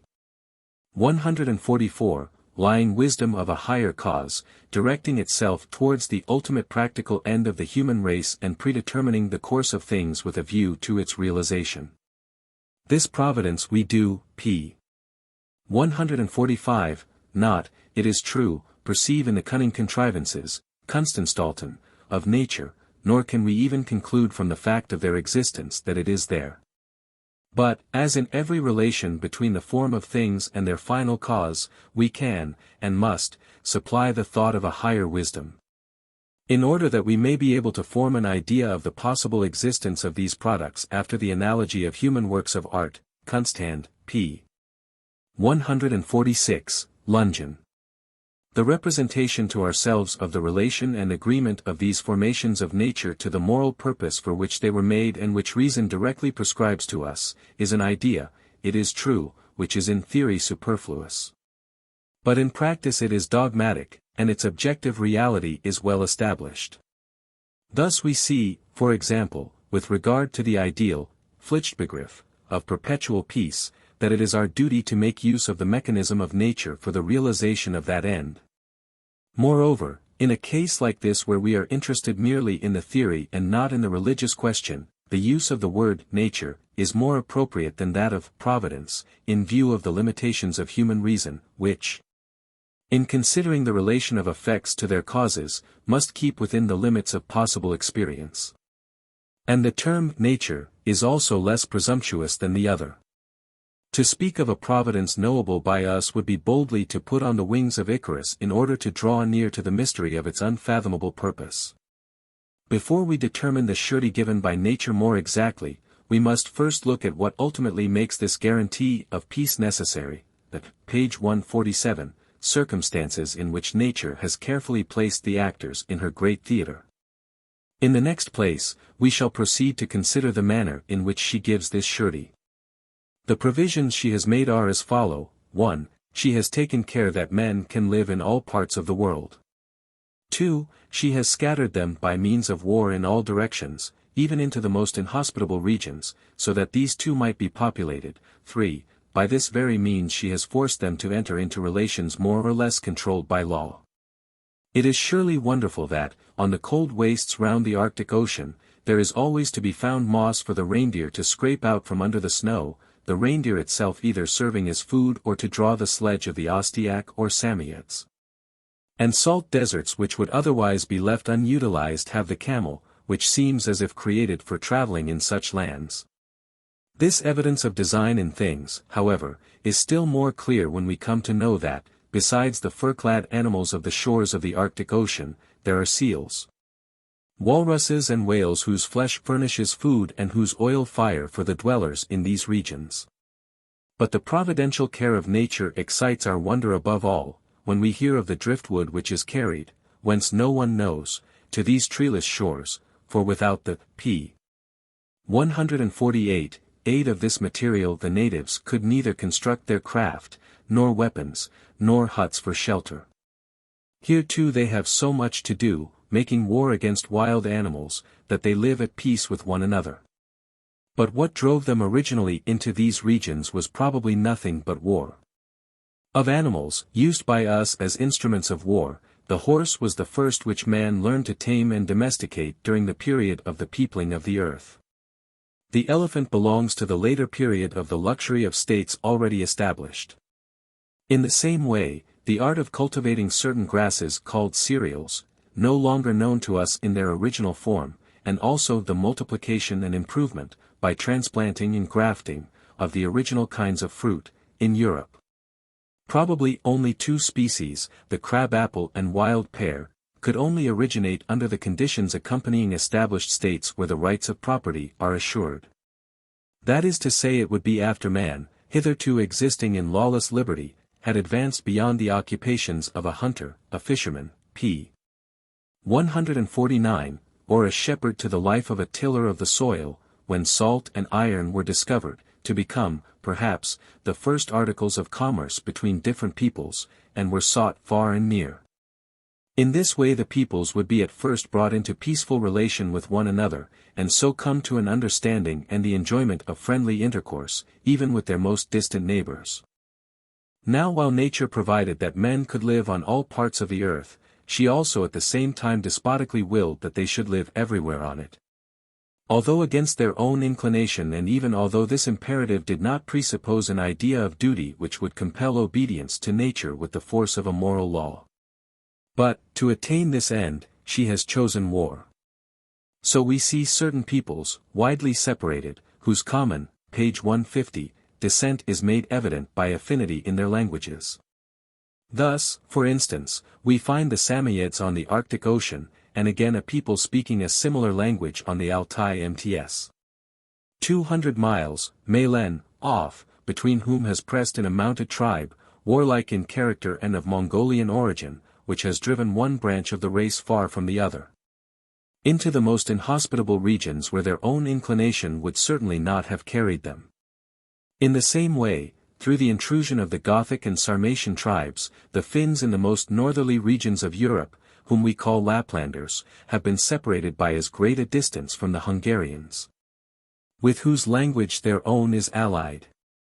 And what but war can have brought the Eskimos to the north of America, a race quite distinct from those of that country and probably European adventurers of, page 151, prehistoric times? And war too, nature's method of populating the earth, must have driven the Pesherais in South America as far as Patagonia. War itself, however, is in need of no special stimulating cause, but seems engrafted in human nature, and is even regarded as something noble in itself to which man is inspired by the love of glory apart from motives of self-interest. Hence, among the savages of America as well as those of Europe in the age of chivalry, martial courage is looked upon as of great value itself, not merely when a war is going on, as is reasonable enough, but in order that there should be war, and thus war is often entered upon merely to exhibit this quality. So that an intrinsic dignity is held to attach to war in itself, and even philosophers eulogize it as an ennobling, refining influence on humanity, unmindful of the Greek proverb, war is evil, in so far as it makes more bad people than it takes away. So much, then, of what nature does for her own ends with regard to the human race as members of the animal world.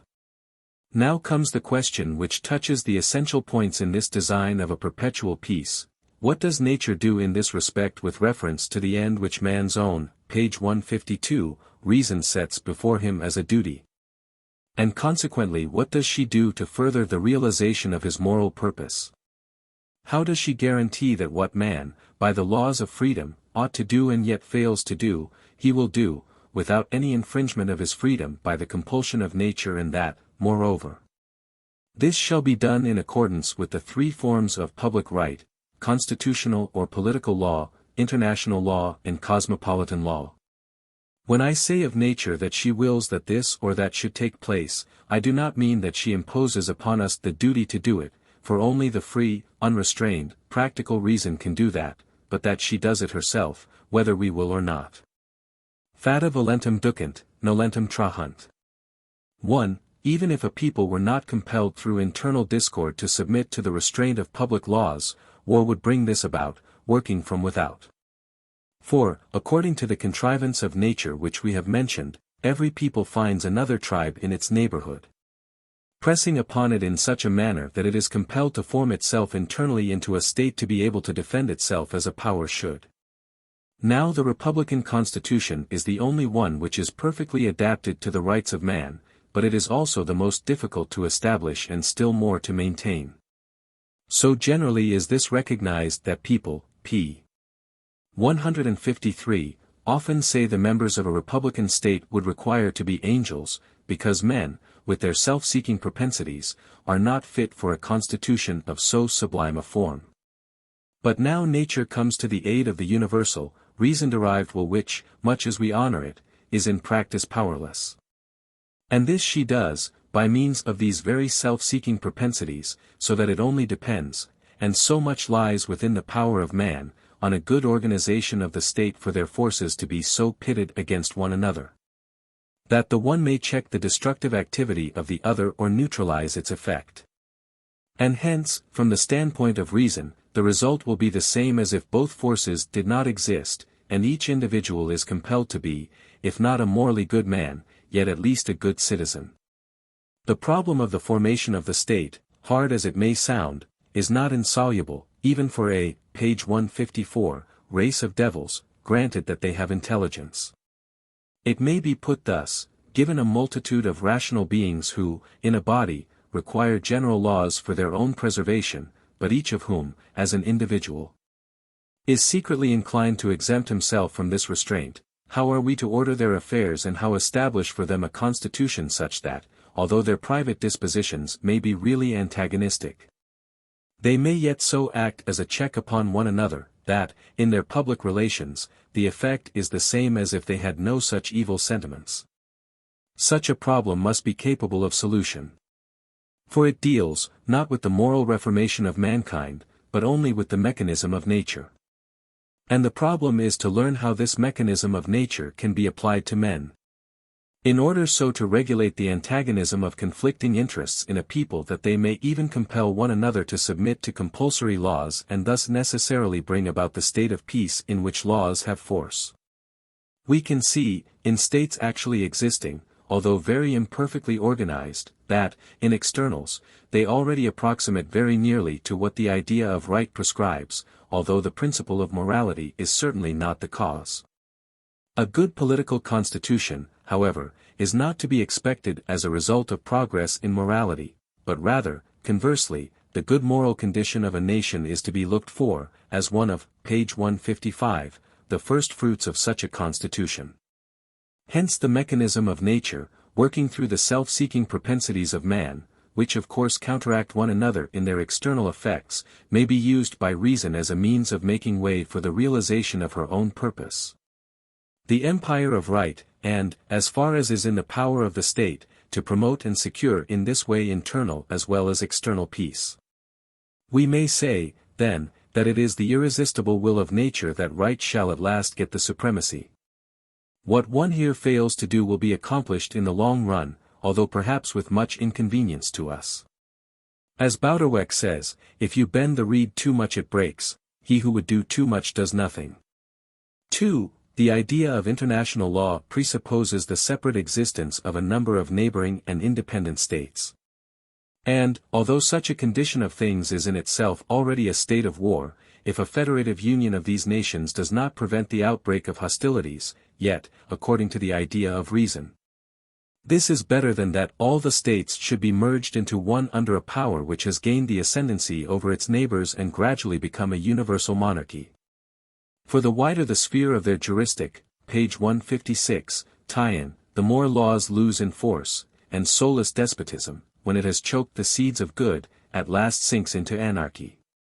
Nevertheless it is the desire of every state, or of its ruler, to attain to a permanent condition of peace in this very way, that is to say, by subjecting the whole world as far as possible to its sway. But nature wills it otherwise. She employs two means to separate nations, and prevent them from intermixing, namely, the differences of language and of religion. These differences bring with them a tendency to mutual hatred, and furnish pretexts for waging war.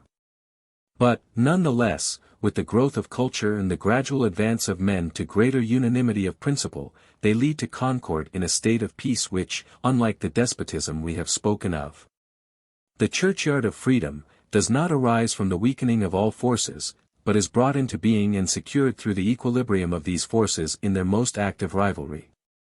Page 157, 3. As nature wisely separates nations which the will of each state, sanctioned even by the principles of international law, would gladly unite under its own sway by stratagem or force. In the same way, on the other hand, she unites nations whom the principle of a cosmopolitan right would not have secured against violence and war. And this union she brings about through an appeal to their mutual interests. The commercial spirit cannot coexist with war, and sooner or later it takes possession of every nation.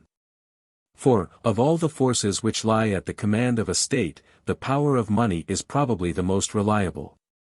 Hence states find themselves compelled, not, it is true, exactly from motives of morality, to further the noble end of peace and to avert war, by means of mediation, wherever it threatens to break out.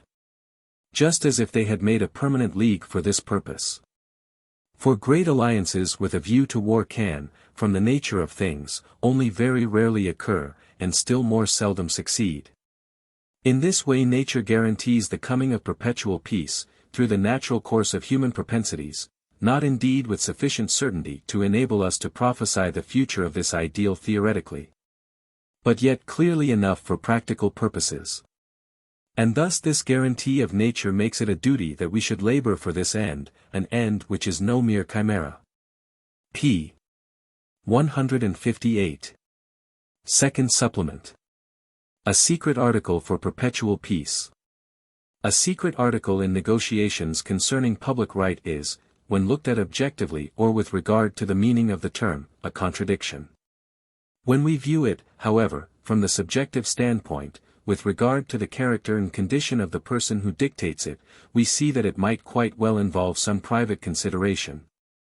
So that he would regard it as hazardous to his dignity to acknowledge such an article as originating from him. The only article of this kind is contained in the following proposition: the opinions of philosophers, with regard to the conditions of the possibility of a public peace, shall be taken into consideration by states armed for war. It seems, however, to be derogatory to the dignity of the legislative authority of a state, to which we must of course attribute all wisdom, to ask advice from subjects, among whom stand philosophers, about the rules of its behavior to other states. At the same time, it is very advisable that this should be done. Hence the state will silently invite suggestion for this purpose, while at the same time keeping the fact secret. This amounts to p. 159, saying that the state will allow philosophers to discuss freely and publicly the universal principles governing the conduct of war and establishment of peace, for they will do this of their own accord, if no prohibition is laid upon them. The arrangement between states, on this point, does not require that a special agreement should be made, merely for this purpose, for it is already involved in the obligation imposed by the universal reason of man which gives the moral law. We would not be understood to say that the state must give a preference to the principles of the philosopher, rather than to the opinions of the jurist, the representative of state authority, but only that he should be heard. The latter, who has chosen for a symbol the scales of right and the sword of justice, generally uses that sword not merely to keep off all outside influences from the scales. For, when one pan of the balance will not go down, he throws his sword into it, and then vi victis. The jurist, not being, p. 160, a moral philosopher, is under the greatest temptation to do this, because it is his business only to apply existing laws and not to investigate whether these are not themselves in need of improvement. And this actually lower function of his profession he looks upon as the nobler, because it is linked to power, as is the case also in both the other faculties, theology and medicine. Philosophy occupies a very low position compared with this combined power. So that it is said, for example, that she is the handmaid of theology, and the same has been said of her position with regard to law and medicine. It is not quite clear, however, whether she bears the torch before these gracious ladies, or carries the train. That kings should philosophize, or philosophers become kings, is not to be expected. But neither is it to be desired. For the possession of power is inevitably fatal to the free exercise of reason. But it is absolutely indispensable, for their enlightenment as to the full significance of their vocations, that both kings and sovereign nations, which rule themselves in accordance with laws of equality, should not allow the class of philosophers to disappear, nor forbid the expression of their opinions, but should allow them to speak openly.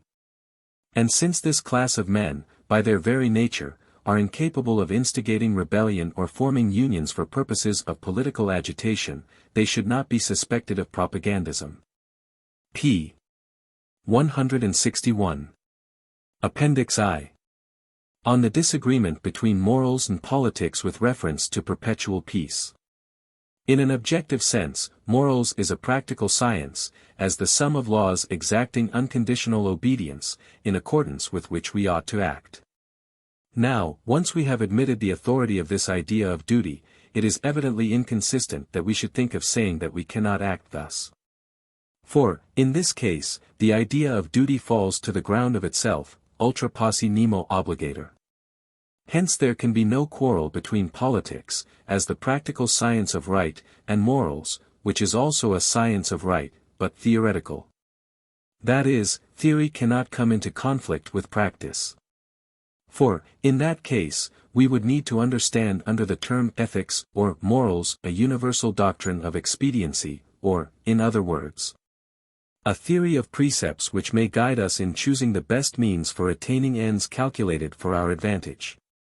This is to deny that a science of morals exists. Page 162. Politics says, "Be wise as serpents," morals adds the limiting condition, "and guileless as doves." If these precepts cannot stand together in one command, then there is a real quarrel between politics and morals. But if they can be completely brought into accord, then the idea of any antagonism between them is absurd, and the question of how best to make a compromise between the 2 points of view ceases to be even raised. Although the saying, "honesty is the best policy," p. 163, expresses a theory which, alas, is often contradicted in practice, yet the likewise theoretical maxim, "honesty is better than any policy," is exalted high above every possible objection, is indeed the necessary condition of all politics. The terminus of morals does not yield to Jupiter, the terminus of force, for the latter remains beneath the sway of fate. In other words, reason is not sufficiently enlightened to survey the series of predetermining causes which would make it possible for us to predict with certainty the good or bad results of human action, as they follow from the mechanical laws of nature. Although we may hope that things will turn out as we should desire. But what we have to do, in order to remain in the path of duty guided by the rules of wisdom, reason makes everywhere perfectly clear, and does this for the purpose of furthering her ultimate ends. The practical man, however, for whom morals is mere theory, even while admitting that what ought to be can be, bases his dreary verdict against our well-meant hopes really on this: he pretends that he can foresee from his observation of human nature that men will never be willing to do what is required in order to bring about the wished-for results leading to perpetual peace. It is true that the will of all individual men to live under a legal constitution according to the principles of liberty, page 164, that is to say, the distributive unity of the wills of all, is not sufficient to attain this end. We must have the collective unity of their united will, all as a body must determine these new conditions. The solution of this difficult problem is required in order that civil society should be a whole. To all this diversity of individual wills there must come a uniting cause, in order to produce a common will which no distributive will is able to give.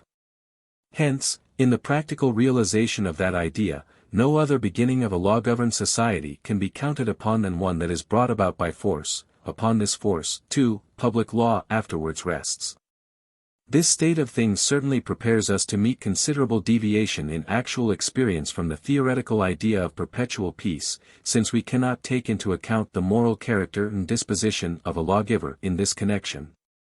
Or expect that, after he has united a wild multitude into one people, he will leave it to them to bring about a legal constitution by their common will. It amounts to this. Any ruler who has once got the power in his hands will not let the people dictate laws for him.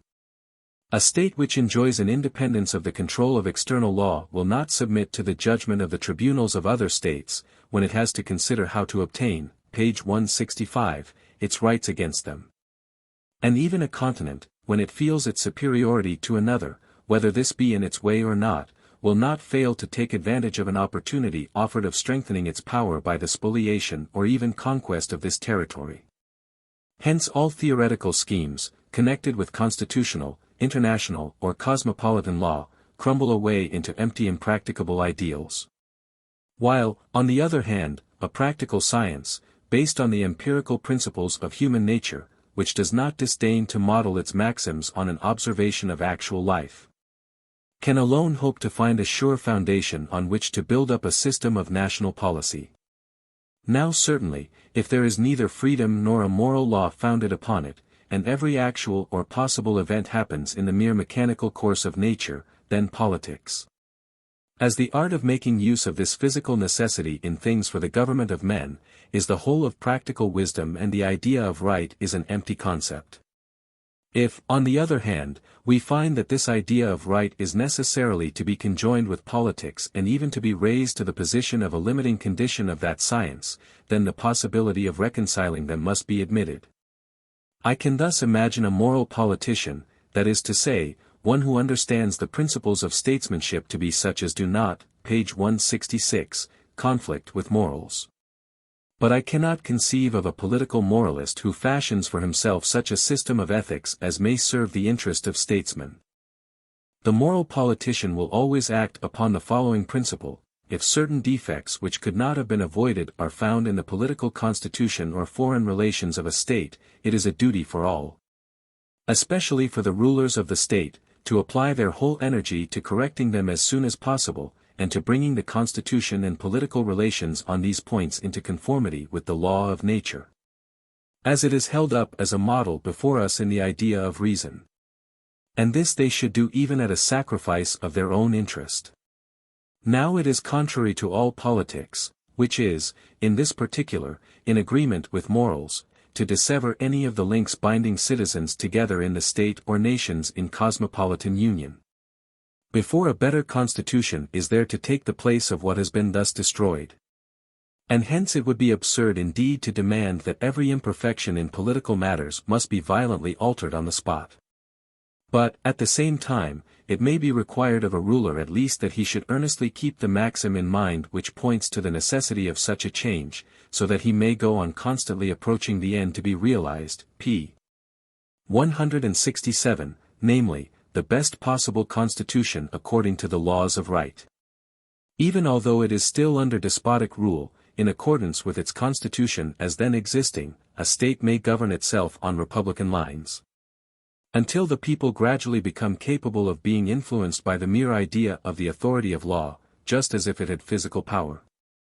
And they become accordingly capable of self-legislation, their faculty for which is founded on original right. But if, through the violence of revolution, the product of a bad government, a constitution more in accord with the spirit of law were attained even by unlawful means, it should no longer be held justifiable to bring the people back to the old constitution, although, while the revolution was going on, everyone who took part in it by use of force or stratagem, may have been justly punished as a rebel. As regards the external relations of nations, a state cannot be asked to give up its constitution, even although that be a despotism, which is, at the same time, the strongest constitution where foreign enemies are concerned, so long as it runs the risk of being immediately swallowed up by other states. Hence, when such a proposal is made, the state whose constitution is in question must at least be allowed to defer acting upon it until a more convenient time. p. 168, it is always possible that moralists who rule despotically, and are at a loss in practical matters, will come into collision with the rules of political wisdom in many ways. By adopting measures without sufficient deliberation which show themselves afterwards to have been overestimated. When they thus offend against nature, experience must gradually lead them into a better track. But, instead of this being the case, politicians who are fond of moralising do all they can to make moral improvement impossible and to perpetuate violations of law, by extenuating political principles which are antagonistic to the idea of right, on the pretext that human nature is not capable of good, in the sense of the ideal which reason prescribes. These politicians, instead of adopting an open, straightforward way of doing things, as they boast, mix themselves up in intrigue. They get at the, page 169, authorities in power and say what will please them. Their sole bent is to sacrifice the nation, or even, if they can, the whole world, with the one end in view that their own private interest may be forwarded. This is the manner of regular jurists, I mean the journeyman lawyer not the legislator, when they aspire to politics. For, as it is not their business to reason too nicely over legislation, but only to enforce the laws of the country, every legal constitution in its existing form and, when this is changed by the proper authorities, the one which takes its place will always seem to them the best possible. And the consequence is that everything is purely mechanical. But this adroitness in suiting themselves to any circumstances may lead them to the delusion that they are also capable of giving an opinion about the principles of political constitutions in general, in so far as they conform to ideas of right, and are therefore not empirical, but a priori. And they may therefore brag about their knowledge of men, which indeed one expects to find, since they have to deal with so many, without really knowing the nature of man and what can be made of it. To gain which knowledge a higher standpoint of anthropological observation than theirs is required. Filled with ideas of this kind, if they trespass outside their own sphere on the boundaries of political and international law, page 170, looked upon as ideals which reason holds before us, they can do so only in the spirit of chicanery.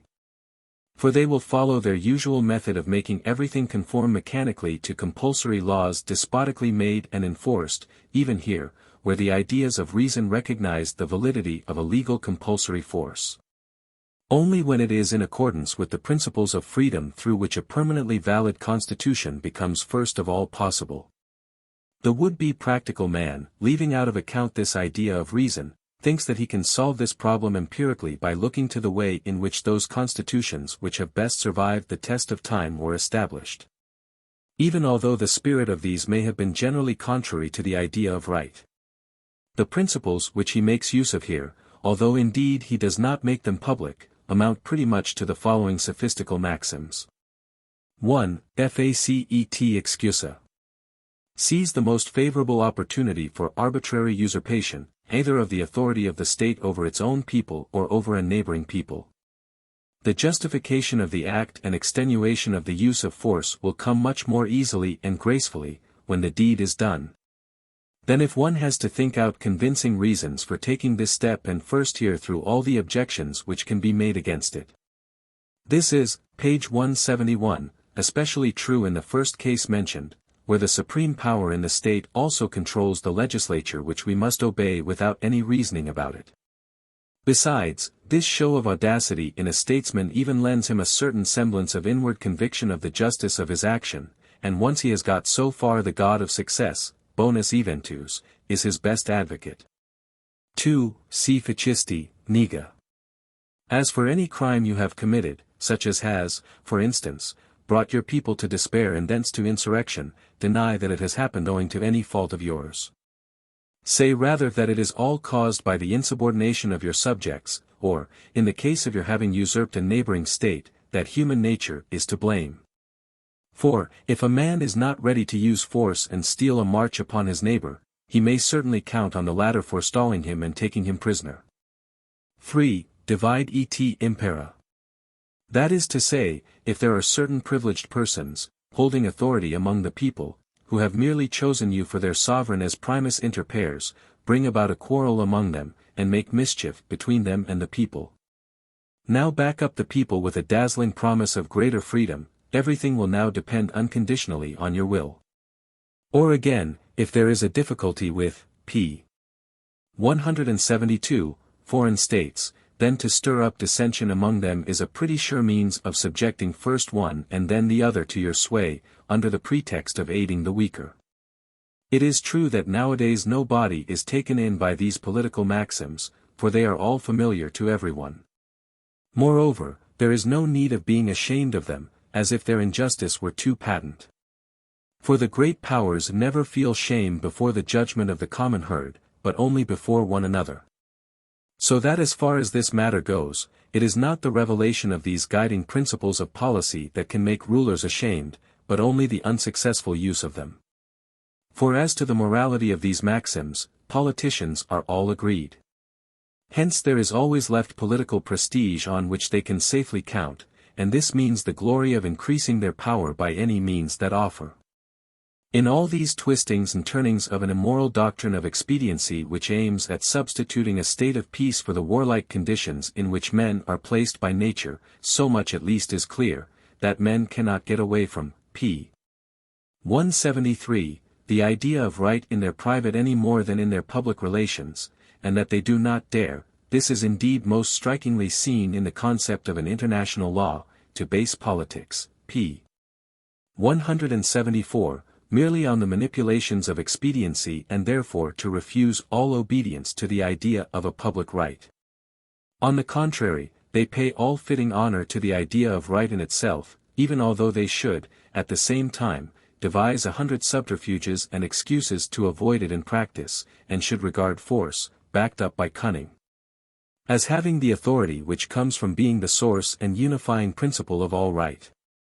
It will be well to put an end to this sophistry, if not to the injustice it extenuates, and to bring the false advocates of the mighty of the earth to confess that it is not right but might in whose interest they speak, and that it is the worship of might from which they take their cue, as if in this matter they had a right to command.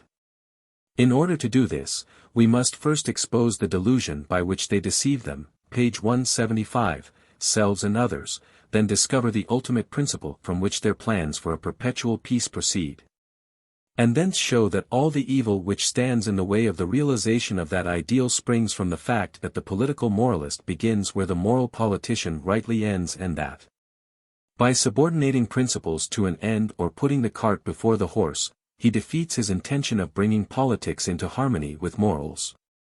In order to make practical philosophy consistent with itself, we must first decide the following question: in dealing with the problems of practical reason, must we begin from its material principle, the end as the object of free choice, or from its formal principle which is based merely on freedom in its external relation?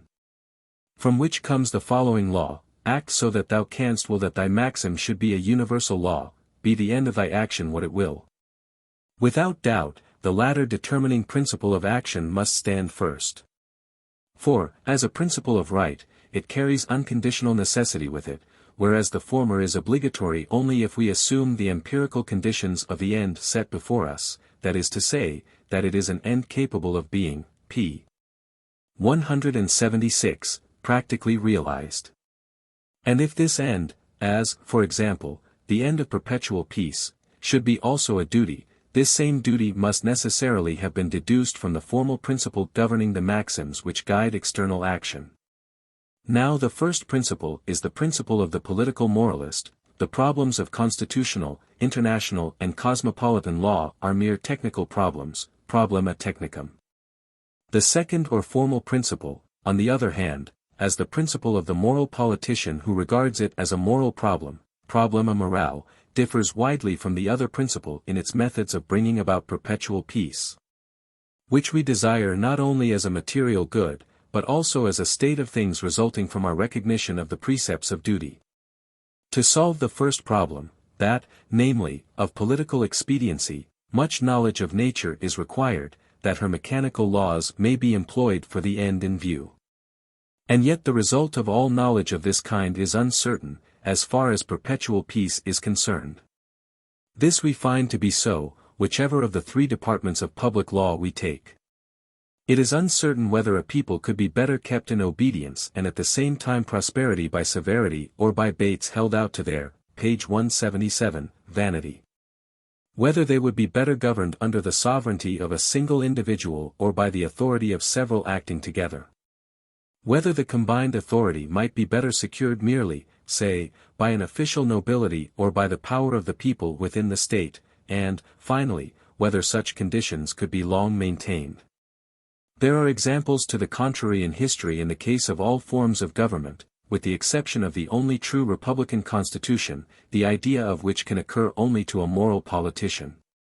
Still more uncertain is a law of nations, ostensibly established upon statutes devised by ministers. For this amounts in fact to mere empty words, and rests on treaties which, in the very act of ratification, contain a secret reservation of the right to violate them.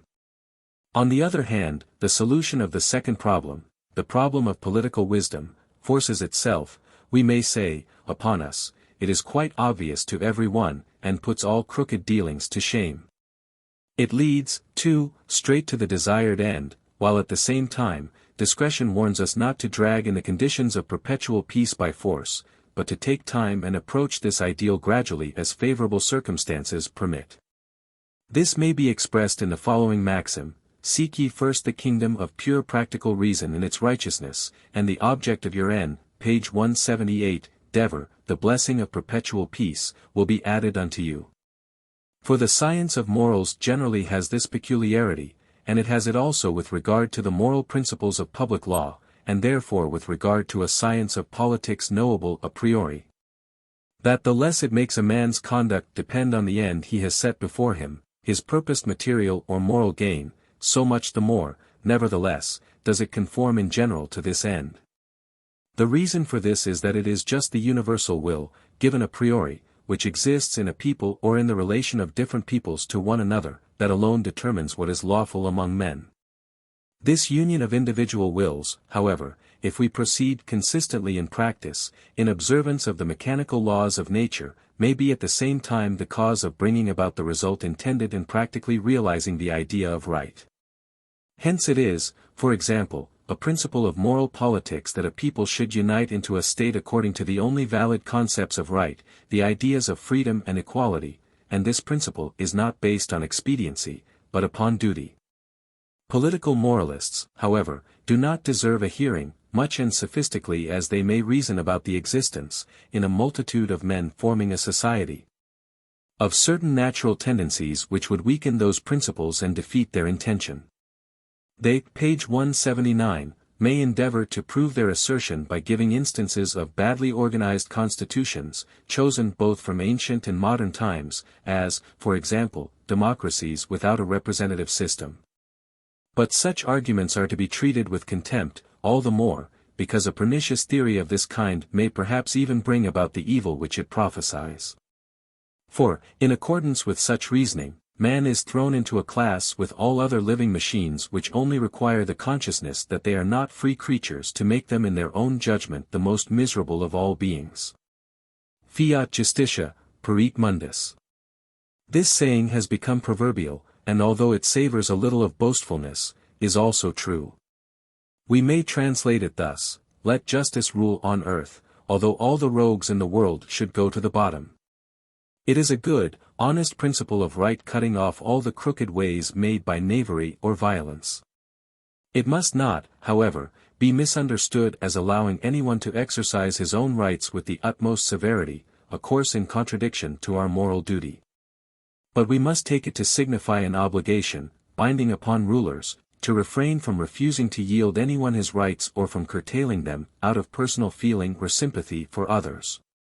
For this end, in particular, we require, firstly, that a state, page 180, should have an internal political constitution, established according to the pure principles of right.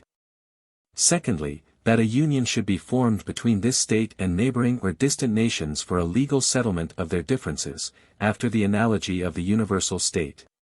This proposition means nothing more than this: political maxims must not start from the idea of a prosperity and happiness which are to be expected from observance of such precepts in every state. That is, not from the end which each nation makes the object of its will as the highest empirical principle of political wisdom. But they must set out from the pure concept of the duty of right, from the ought whose principle is given a priori through pure reason. This is the law, whatever the material consequences may be.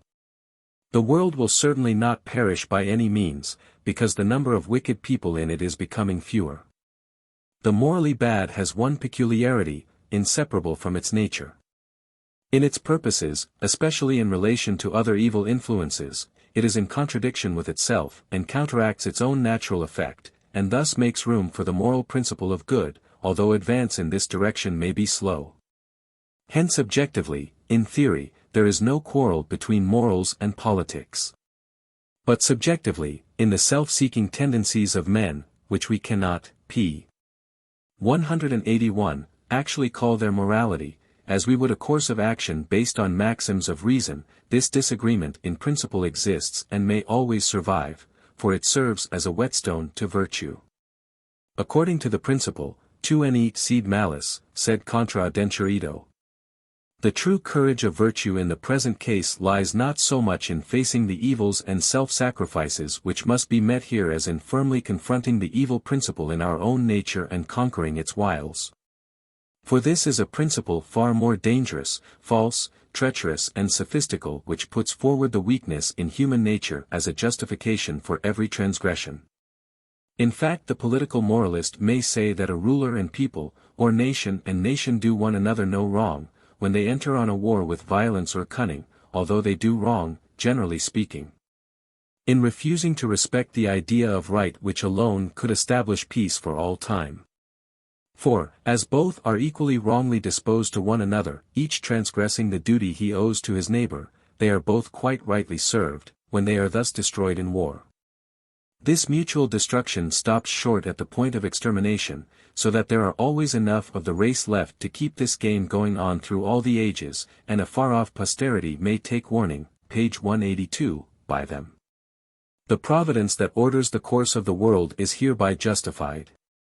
For the moral principle in mankind never becomes extinguished, and human reason, fitted for the practical realization of ideas of right according to that principle, grows continually in fitness for that purpose with the ever-advancing march of culture.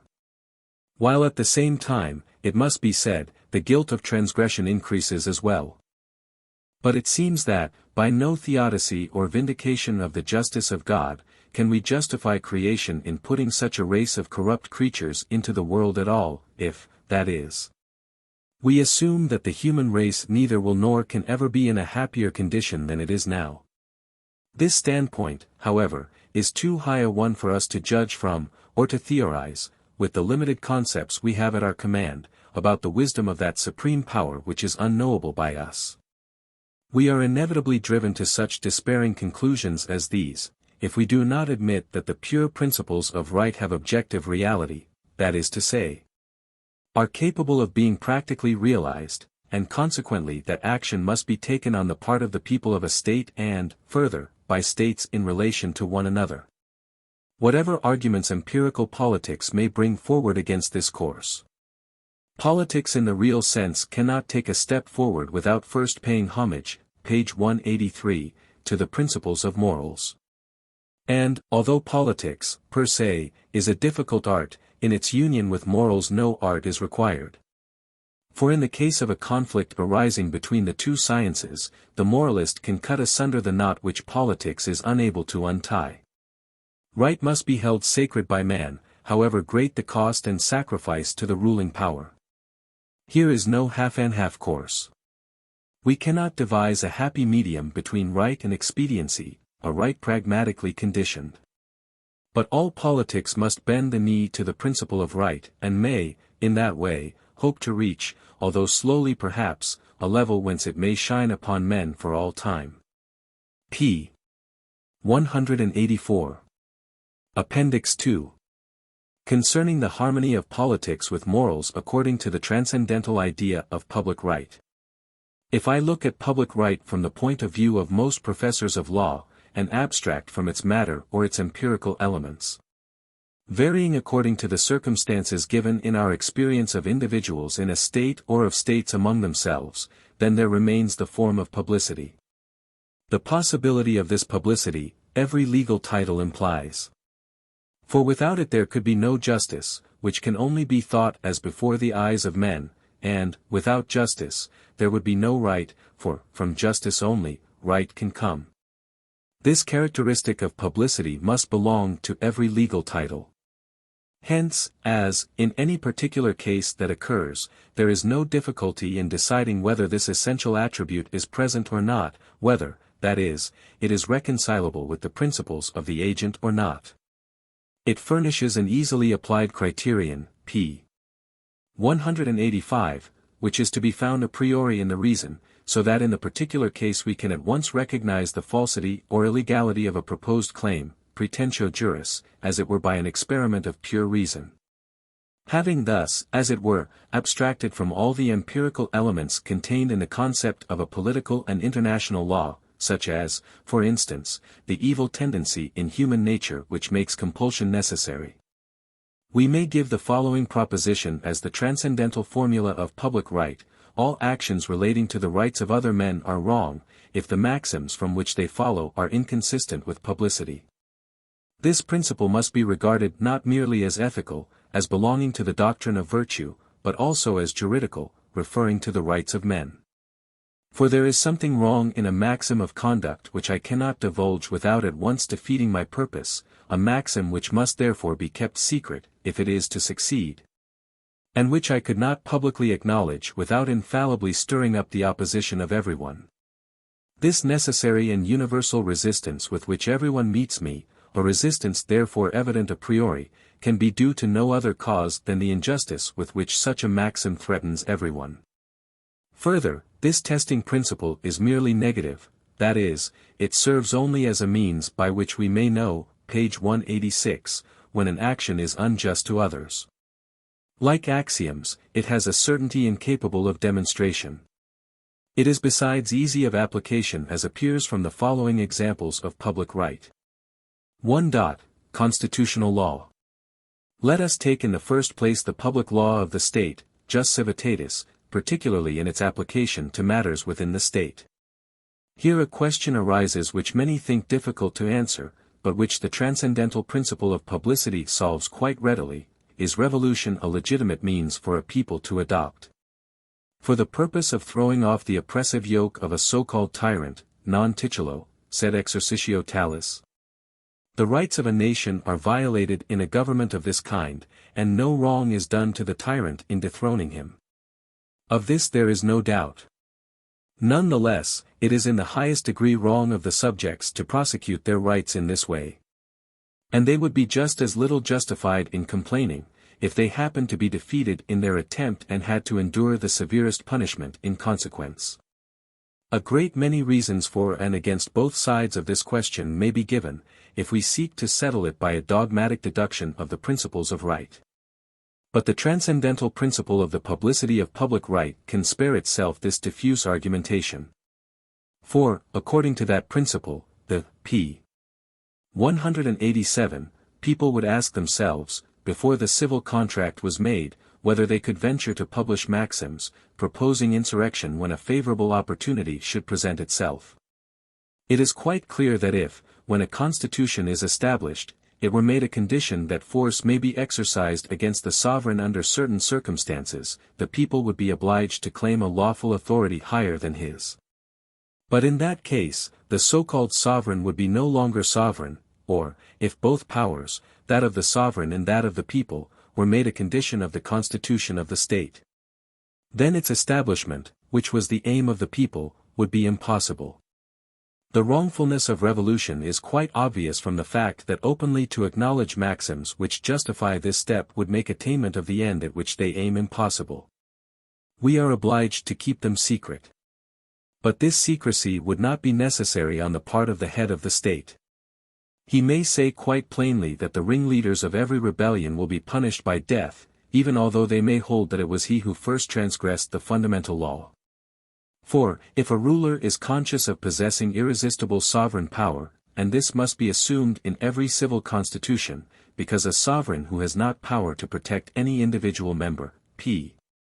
188, of the nation against his neighbor has also not the right to exercise authority over him, then he need have no fear that making known the maxims which guide him will cause the defeat of his plans.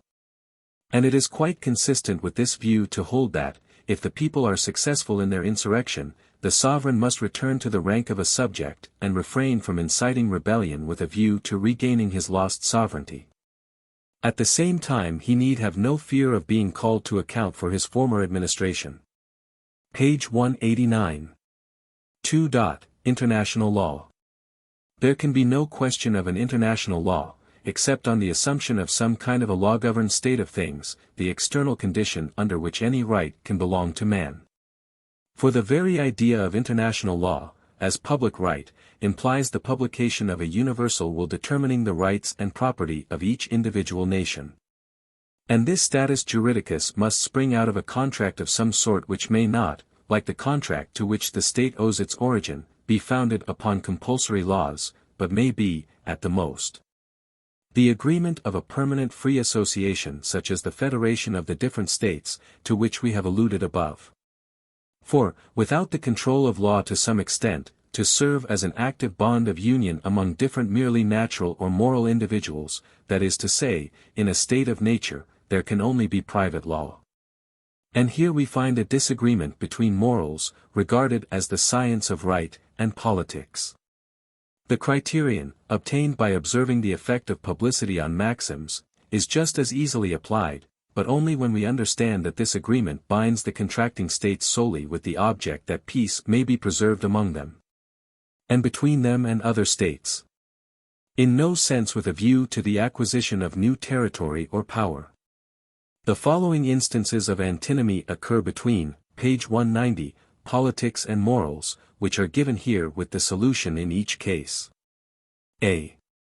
When either of these states has promised something to another, as, for instance, assistance, or a relinquishment of certain territory, or subsidies and such like, the question may arise whether, in a case where the safety of the state thus bound depends on its evading the fulfillment of this promise, it can do so by maintaining a right to be regarded as a double person, firstly, as sovereign and accountable to no one in the state of which that sovereign power is head, and, secondly, merely as the highest official in the service of that state, who is obliged to answer to the state for every action.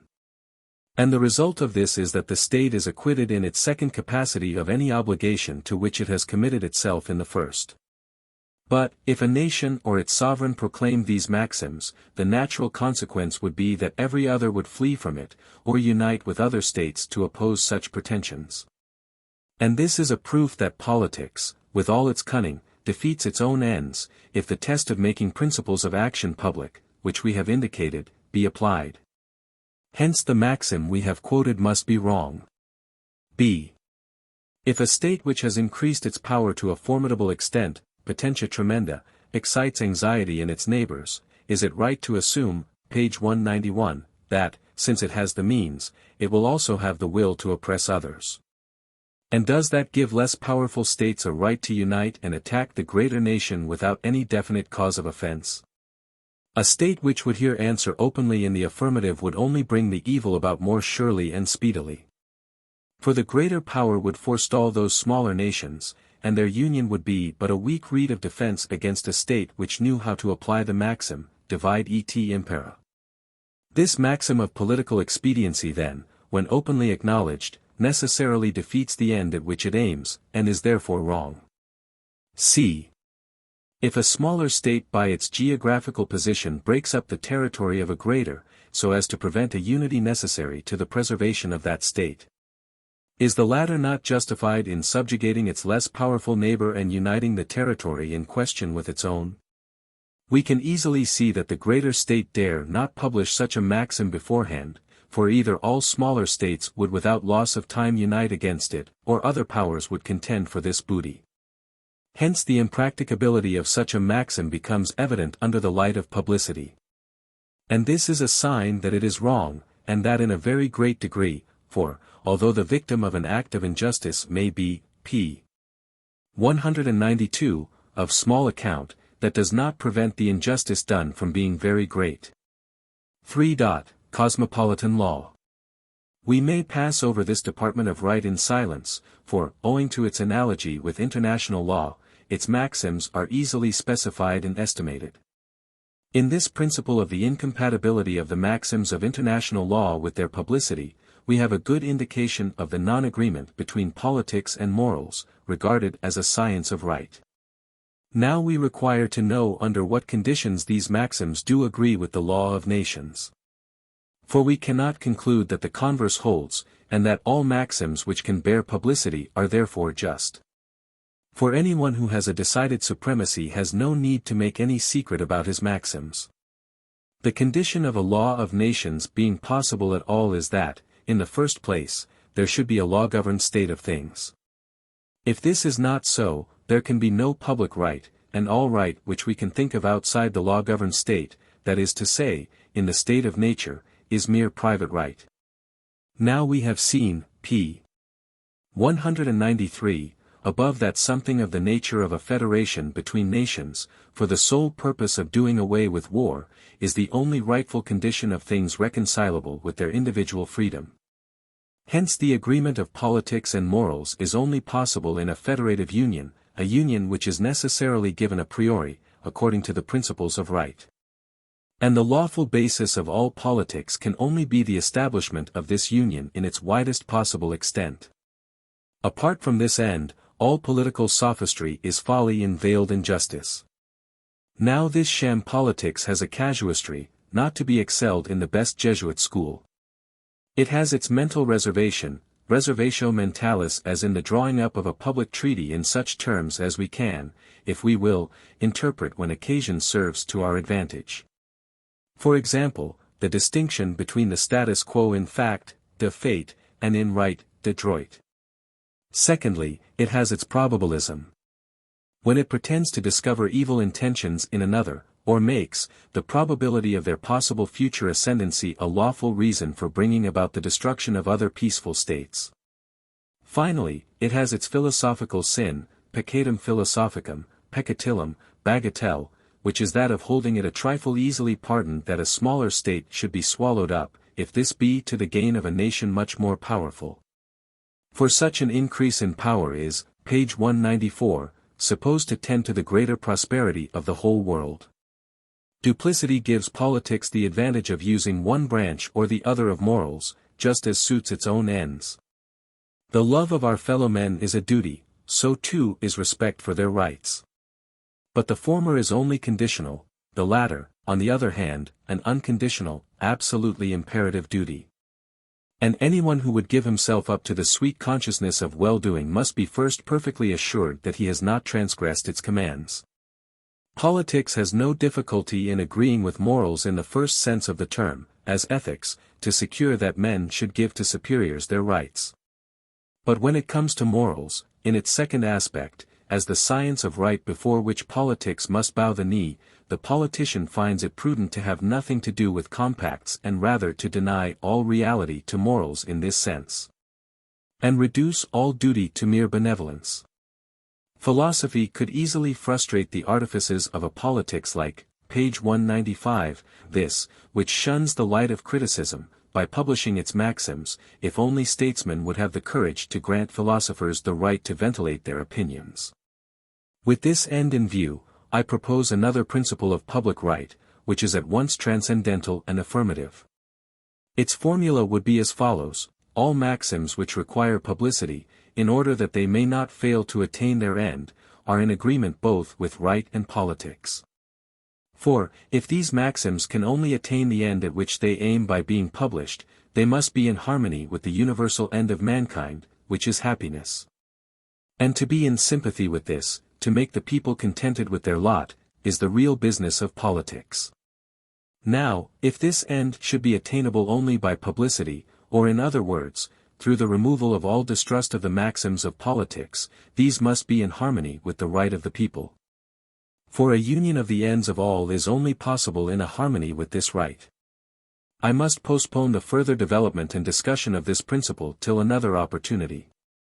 That it is a transcendental formula is quite evident from the fact that all the empirical conditions of a doctrine of happiness, or the matter of law, are absent, and that it has regard only to the form of universal conformity to law.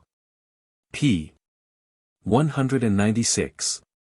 If it is our duty to realize a state of public right, if at the same time there are good grounds for hope that this ideal may be realized, although only by an approximation advancing ad infinitum, then perpetual peace. Following hitherto falsely so-called conclusions of peace, which have been in reality mere cessations of hostilities, is no mere empty idea. But rather we have here a problem which gradually works out its own solution and, as the periods in which a given advance takes place towards the realization of the ideal of perpetual peace will, we hope, become with the passing of time shorter and shorter, we must approach ever nearer to this goal. Page 197, Index. A. Absolutism, of Hobbes. Of Schopenhauer.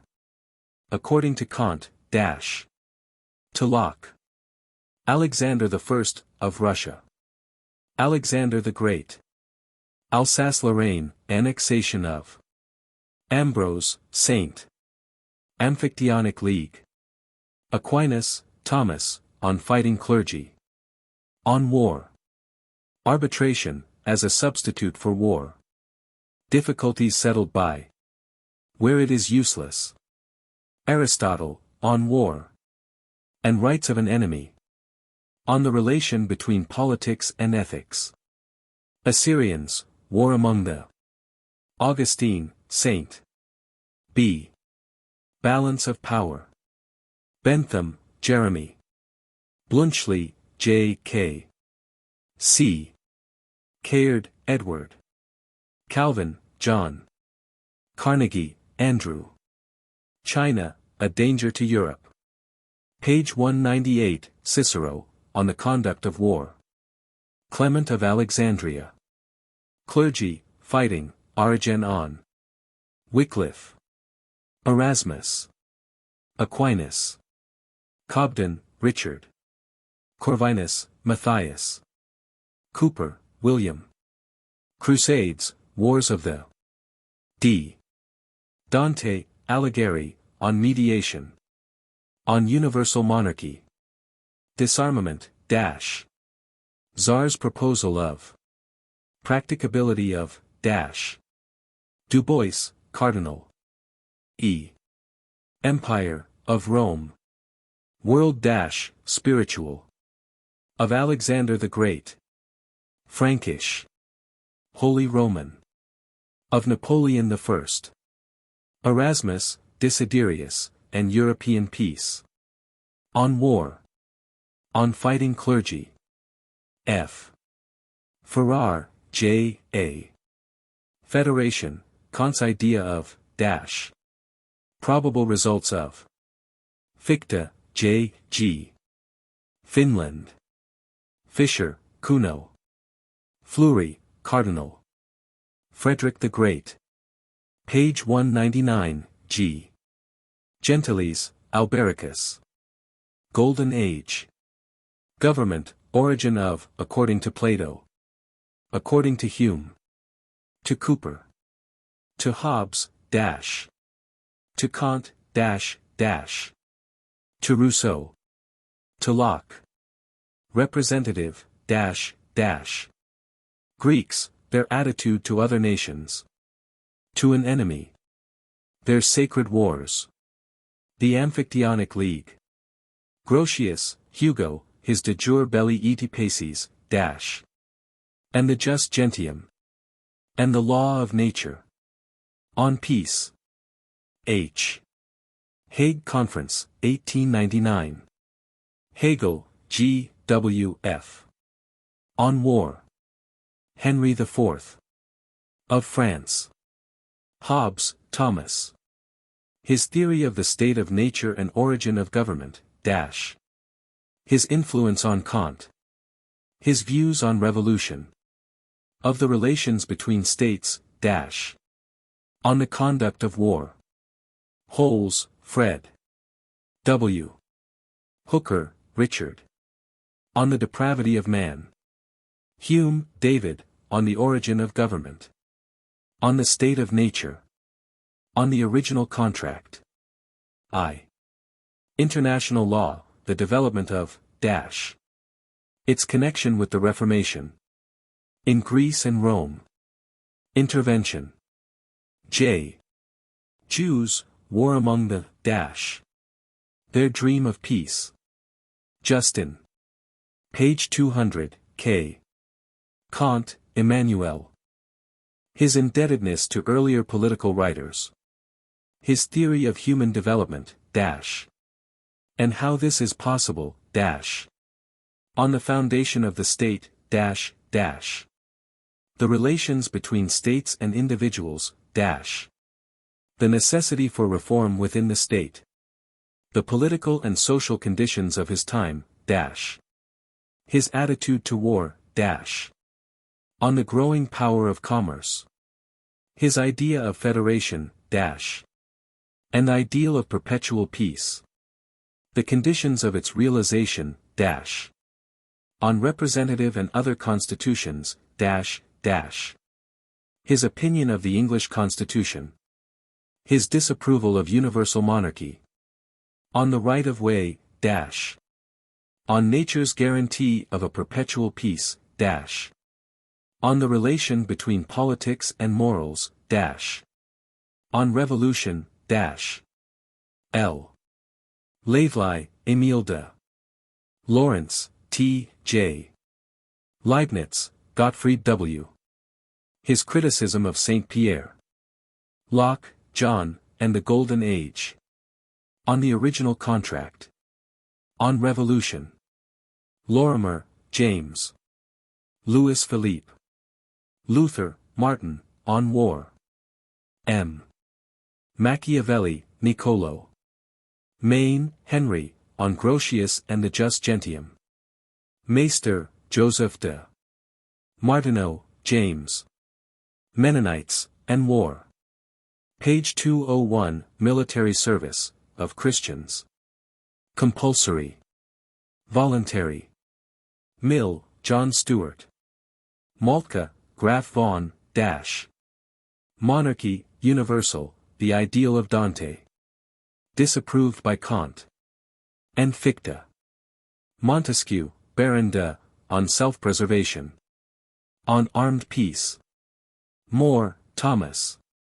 Morley, John. N. Napoleon Bonaparte, Empire of. Napoleon, Louis. National Debt. O. Origen, on Military Service. Original Contract. As understood by Rousseau. By Hobbes. By Hooker. By Hume. By Kant. By Locke. P. Paris Congress, 1856. Paulson, Friedrich. Peace, Perpetual, the Dream of, Dash. Projects of, by Penn. By Henry IV. By Saint Pierre, Dash. Rousseau's attitude to, Dash. For Kant an ideal. The Articles of, Dash, Dash, Dash. The guarantee of, Dash. Peace societies. And disarmament. Penn, William. Plato. On the origin of the state. On war. On the relation between ethics and politics.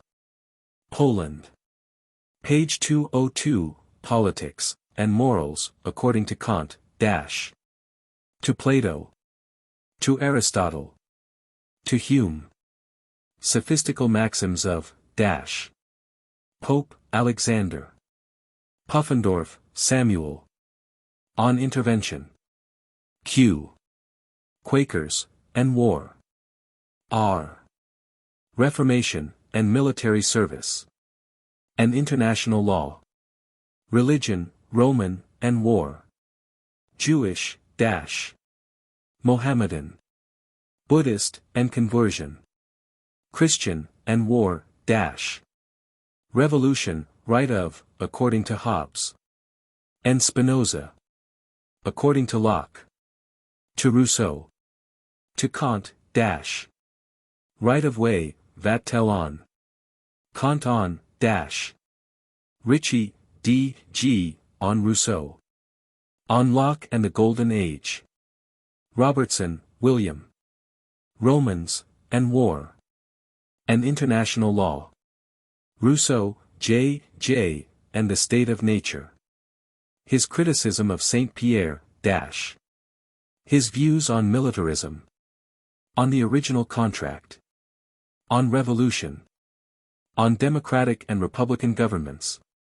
On the Depravity of Man. Russia, Alexander I of. The Tsar of.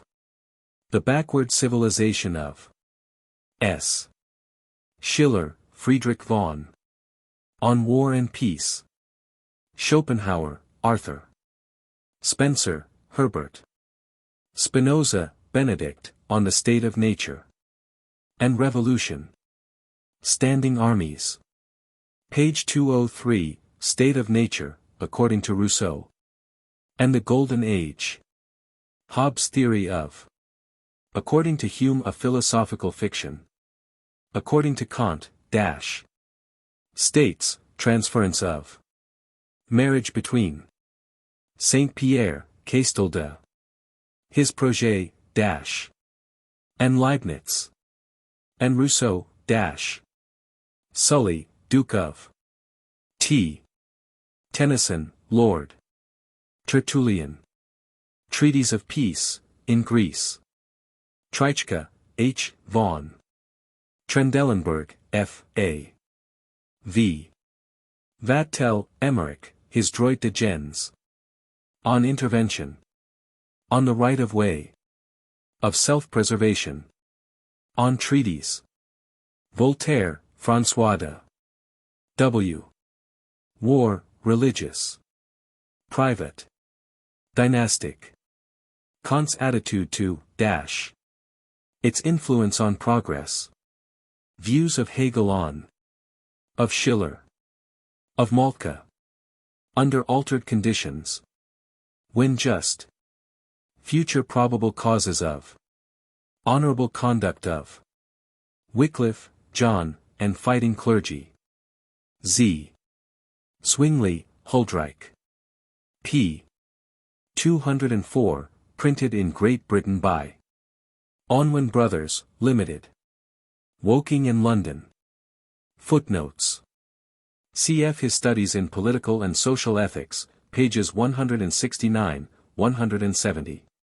For the inconsistency between the views expressed by Rousseau on this subject in the Discourses and in the Contrat Social, cf. Chs. 6, 8, see Ritchie's Natural Right, ch. 3, pages 48, 49. Caird's essay on Rousseau in his Essays on Literature and Philosophy, Volume 1, and Morley's Rousseau, Volume 1, CHV, Volume 2, ch. 12. The theory that the Golden Age was identical with the state of nature, Professor D. G. Ritchie ascribes to Locke, see Natural Right, ch. 2, page 42. Locke, he says, has an idea of a golden age existing even after government has come into existence, a time when people did not need to examine the original and rights of government. Civil Government, 2, Section 111. A little confusion on the part of his readers, perhaps in his own mind, makes it possible to regard the state of nature as itself the golden age. And the way is prepared for the favorite theory of the 18th century. Nor think in nature's state they blindly trod. The state of nature was the reign of God. Self-love and social at her birth began. Union the bond of all things and of man. Pride then was not, nor arts that pride to aid. Man walked with beast, joint tenant of the shade. The same his table, and the same his bed. No murder clothed him, and no murder fed. Essay on Man, 3, 147 seek. In these lines of Pope's the state of nature is identified with the golden age of the Greek and Latin poets. And, the reign of God, is an equivalent for Locke's words, has a law of nature to govern it. Cf. Republic, 2. 369, the state, says Socrates, arises out of the needs of mankind, no one is self-sufficing, but all of us have many wants. See Hume's account of the origin of government, Treatise, 3, Part 2, Sect. 8. There are, he says, American tribes, where men live in concord and amity among themselves without any established government.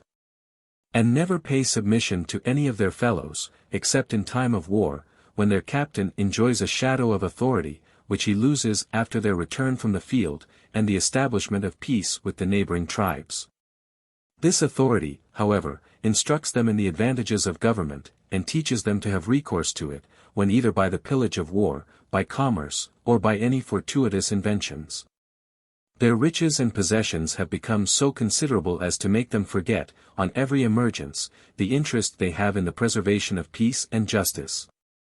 Camps are the true mothers of cities.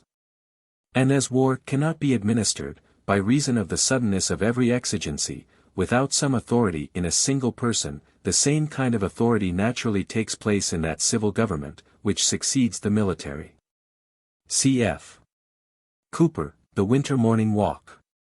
And ere long, when man was multiplied and spread abroad, in tribes and clans, and had begun to call these meadows and that range of hills his own, the tasted sweets of property begot desire of more.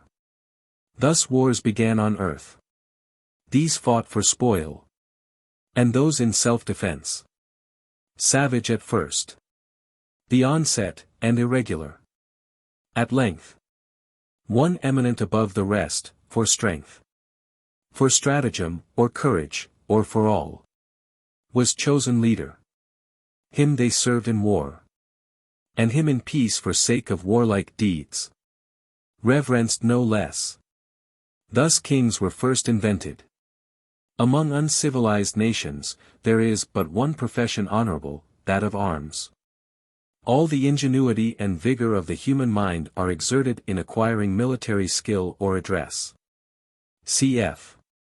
Robertson's History of Charles V, Works, 1813, Volume 5.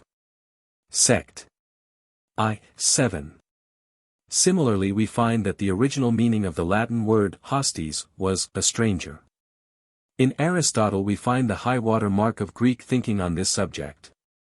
The object of military training, says he, Politics, Book 4. Ch. 14, Weldon's translation, in older editions Book 7. Should be not to enslave persons who do not deserve slavery, but firstly to secure ourselves against becoming the slaves of others. Secondly, to seek imperial power not with a view to a universal despotic authority, but for the benefit of the subjects whom we rule, and thirdly, to exercise despotic power over those who are deserving to be slaves. That the legislator should rather make it his object so to order his legislation upon military and other matters as to promote leisure and peace is a theory borne out by the facts of history. Locke Cit. Ch. 15. War, as we have remarked several times, has its end in peace. Aristotle strongly condemns the Lacedaemonians and Cretans for regarding war and conquest as the sole ends to which all law and education should be directed.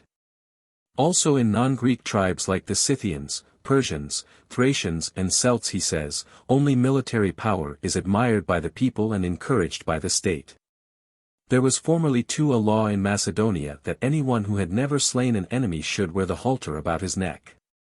Among the Iberians too, a military people, it is the custom to set around the tomb of a deceased warrior a number of obelisks corresponding to the number of enemies he has killed. Yet, it may well appear to be a startling paradox that it should be the function of a statesman to succeed in devising the means of rule and mastery over neighboring peoples whether with or against their own will. How can such action be worthy of a statesman or legislator, when it has not even the sanction of law? Op. Cit. 4. Ch. 2. We see that Aristotle disapproves of a glorification of war for its own sake, and regards it as justifiable only in certain circumstances. Methods of warfare adopted and proved in the East would not have been possible in Greece. An act of treachery, for example, such as that of Jael, Judges 4. 17, which was extolled in songs of praise by the Jews, Locke Cit. v. 24, the Greek people would have been inclined to repudiate. The stories of Roman history, the behavior of Fabricius, for instance, or Regulus and the honorable conduct of prisoners on various occasions released on parole, show that this consciousness of certain principles of honor in warfare was still more highly developed in Rome. Socrates in the Republic, v. 469, 470, gives expression to a feeling which was gradually gaining ground in Greece, that war between Hellenic tribes was much more serious than war between Greeks and barbarians. In such civil warfare, he considered, the defeated ought not to be reduced to slavery, nor the slain despoiled, nor Hellenic territory devastated. For any difference between Greek and Greek is to be regarded by them as discord only, a quarrel among friends, which is not to be called war. Our citizens, i.e. in the ideal republic, should thus deal with their Hellenic enemies, and with barbarians as the Hellenes now deal with one another. V. 471. The views of Plato and Aristotle on this and other questions were in advance of the custom and practice of their time. The Lord is a man of war, said Moses, Exodus 15. 3. Cf. Psalms Ziv. 8, he is mighty in battle. This was bound up with the very essence of Islam. The devout Mussulman could suffer the existence of no unbeliever. Tolerance or indifference was an attitude which his faith made impossible. When ye encounter the unbelievers, quoth the Prophet, Quran, ch. 47, strike off their heads, until ye have made a great slaughter among them.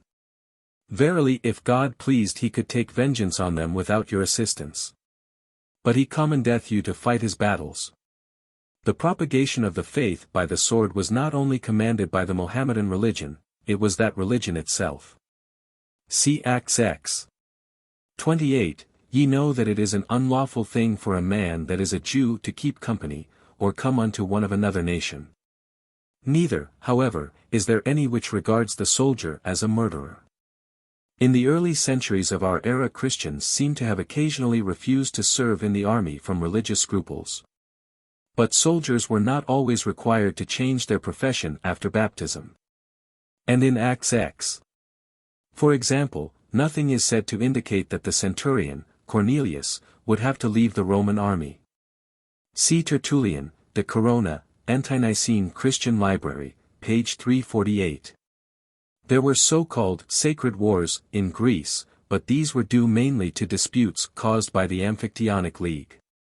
They were not religious, in the sense in which we apply the epithet to the 30 Years' War. The administration of justice among rude illiterate people was not so accurate, or decisive, or uniform, as to induce men to submit implicitly to its determinations. Every offended baron buckled on his armor, and sought redress at the head of his vassals. His adversary met him in like hostile array. Neither of them appealed to impotent laws which could afford them no protection.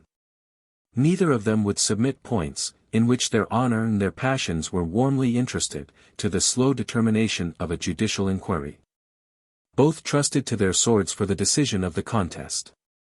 Robertson's History of Charles V. Works, Volume 5. Sect. I, page 38.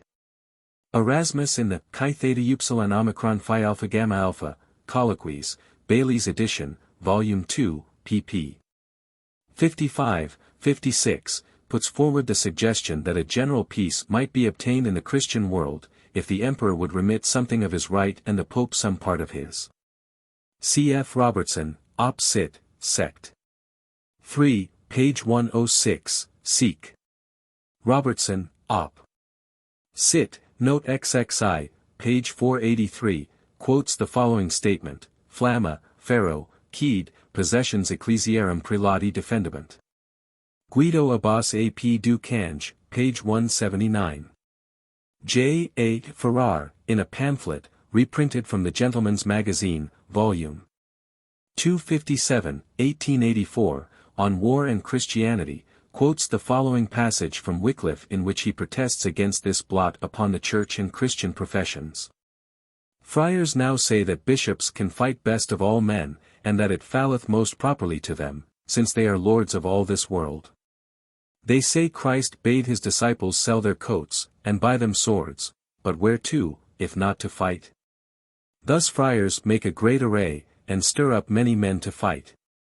But Christ taught not his apostles to fight with a sword of iron, but with the sword of God's word, and which standeth in meekness of heart and in the prudence of man's tongue. If manslaying in others be odious to God, much more in priests, who should be vicars of Christ.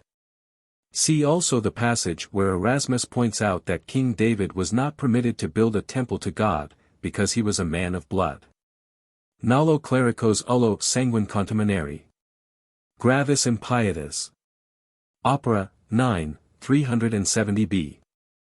This question had already been considered by Thomas Aquinas, who decided that the clergy ought not to be allowed to fight, because the practices of warfare, although right and meritorious in themselves, were not in accordance with a holy calling. Summa, 2. 40. Aquinas held that war, excluding private war, is justifiable in a just cause. So too did Luther, cf. his pamphlet, Ob Kriegslud auch in Seligem stand Sein Kanon. Calvin and Zwingli, the last of whom died sword in hand. With regard to the question of a fighting clergy, the passage quoted from Origen, pp. 14, 15, above, has considerable interest. Origen looks upon the active participation of priests in warfare as something which everyone would admit to be impossible. See also the Querela Paces, 630b, Opera, 4. Whosoever preaches Christ, preaches peace. Erasmus even goes the length of saying that the most iniquitous peace is better than the most just war, Op. Cit. 636 c. C. F. Robertson, Op. Cit., Note XXI. Page 483 and Sect. I, page 39.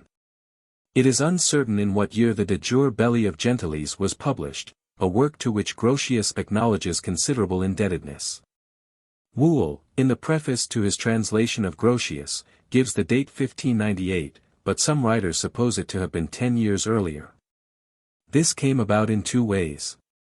The Church of Rome discouraged the growth of national sentiment. At the Reformation, the independence and unity of the different nations were for the first time recognized. That is to say, the Reformation laid the foundation for a science of international law. But, from another point of view, it not only made such a code of rules possible, it made it necessary.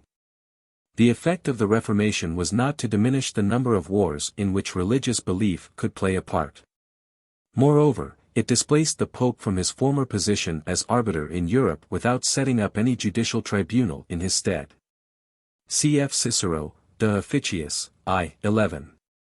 Belli cadem equitas sanctisime Ficiali Populi Romani Jure Prescripta est. See the reference to Lawrence's comments on this subject, page 9 above. Wars, says Cicero, are to be undertaken for this end, that we may live in peace without being injured. But when we obtain the victory, we must preserve those enemies who behaved without cruelty or inhumanity during the war. For example, our forefathers received, even as members of their state, the Tuscans, the Equi, the Volscians, the Sabines and the Hernici, but utterly destroyed Carthage and Numantia. And, while we are bound to exercise consideration toward those whom we have conquered by force, so those should be received into our protection who throw themselves upon the honor of our general, and lay down their arms. Op. Cit. I. 11. Bond's translation. In engaging in war we ought to make it appear that we have no other view but peace. Op. Cit. I. 23. In fulfilling a treaty we must not sacrifice the spirit to the letter. De Officiis, I. X. There are also rights of war, and the faith of an oath is often to be kept with an enemy. Op. Cit. 3. 29. This is the first statement by a classical writer in which the idea of justice being due to an enemy appears. Cicero goes further. Particular states, he says, de legibus, I, are only members of a whole governed by reason. The saying is attributed to Pompey, shall I, when I am preparing for war, think of the laws? This implied, however, the idea of a united Christendom as against the infidel, with which we may compare the idea of a united Hellas against Persia. In such things we have the germ not only of international law, but of the ideal of federation. See Maine's Ancient Law, pages 50 to 53, pages 96 to 101. Grotius wrongly understood jus gentium, a collection of rules and principles, determined by observation to be common to the institutions which prevailed among the various Italian tribes, to mean jus inter gentes. The Roman expression for international law was not jus gentium, but jus ficial. Having adopted from the Antonine jurisconsults, says Maine, the position that the jus gentium and the jus naturae were identical, Grotius, with his immediate predecessors and his immediate successors, attributed to the law of nature an authority which would never perhaps have been claimed for it, if law of nations had not in that age been an ambiguous expression. They laid down unreservedly that natural law is the code of states, and thus put in operation a process which has continued almost down to our own day. The process of engrafting on the international system rules which are supposed to have been evolved from the unassisted contemplation of the conception of nature. There is, too, one consequence of immense practical importance to mankind which, though not unknown during the early modern history of Europe, was never clearly or universally acknowledged till the doctrines of the Grotian school had prevailed. If the society of nations is governed by natural law, the atoms which compose it must be absolutely equal. Men under the scepter of nature are all equal, and accordingly commonwealths are equal if the international state be one of nature. The proposition that independent communities, however different in size and power, are all equal in the view of the law of nations, has largely contributed to the happiness of mankind. Though it is constantly threatened by the political tendencies of each successive age. It is a doctrine which probably would never have obtained a secure footing at all if international law had not been entirely derived from the majestic claims of nature by the publicists who wrote after the revival of letters. Op. Cit., page 100. The name international law was first given to the law of nations by Bentham. Principles of Morals and Legislation, 19. Section 25. In the Peace of Westphalia, 1648, the balance of power in Europe was recognized on the basis of terms such as these. Grotius, however, is a painstaking student of Scripture, and is willing to say something in favor of peace, not a permanent peace, that is to say. The idea of which would scarcely be likely to occur to anyone in the early years of the 17th century, but a plea for fewer, shorter wars. If therefore, he says, a peace sufficiently safe can be had, it is not ill secured by the condonation of offenses, and damages, and expenses, especially among Christians, to whom the Lord has given his peace as his legacy. And so St. Paul, his best interpreter, exhorts us to live at peace with all men. May God write these lessons, he who alone can, on the hearts of all those who have the affairs of Christendom in their hands. De jure belli et pacis, 3. Chxxv. Wool's translation. See also Op. Cit., 2, Chxci, sect. 8, where Grotius recommends that congresses of Christian powers should be held with a view to the peaceful settlement of international differences. Puffendorf's best-known work, De Jure Naturae et Gentium, was published in 1672.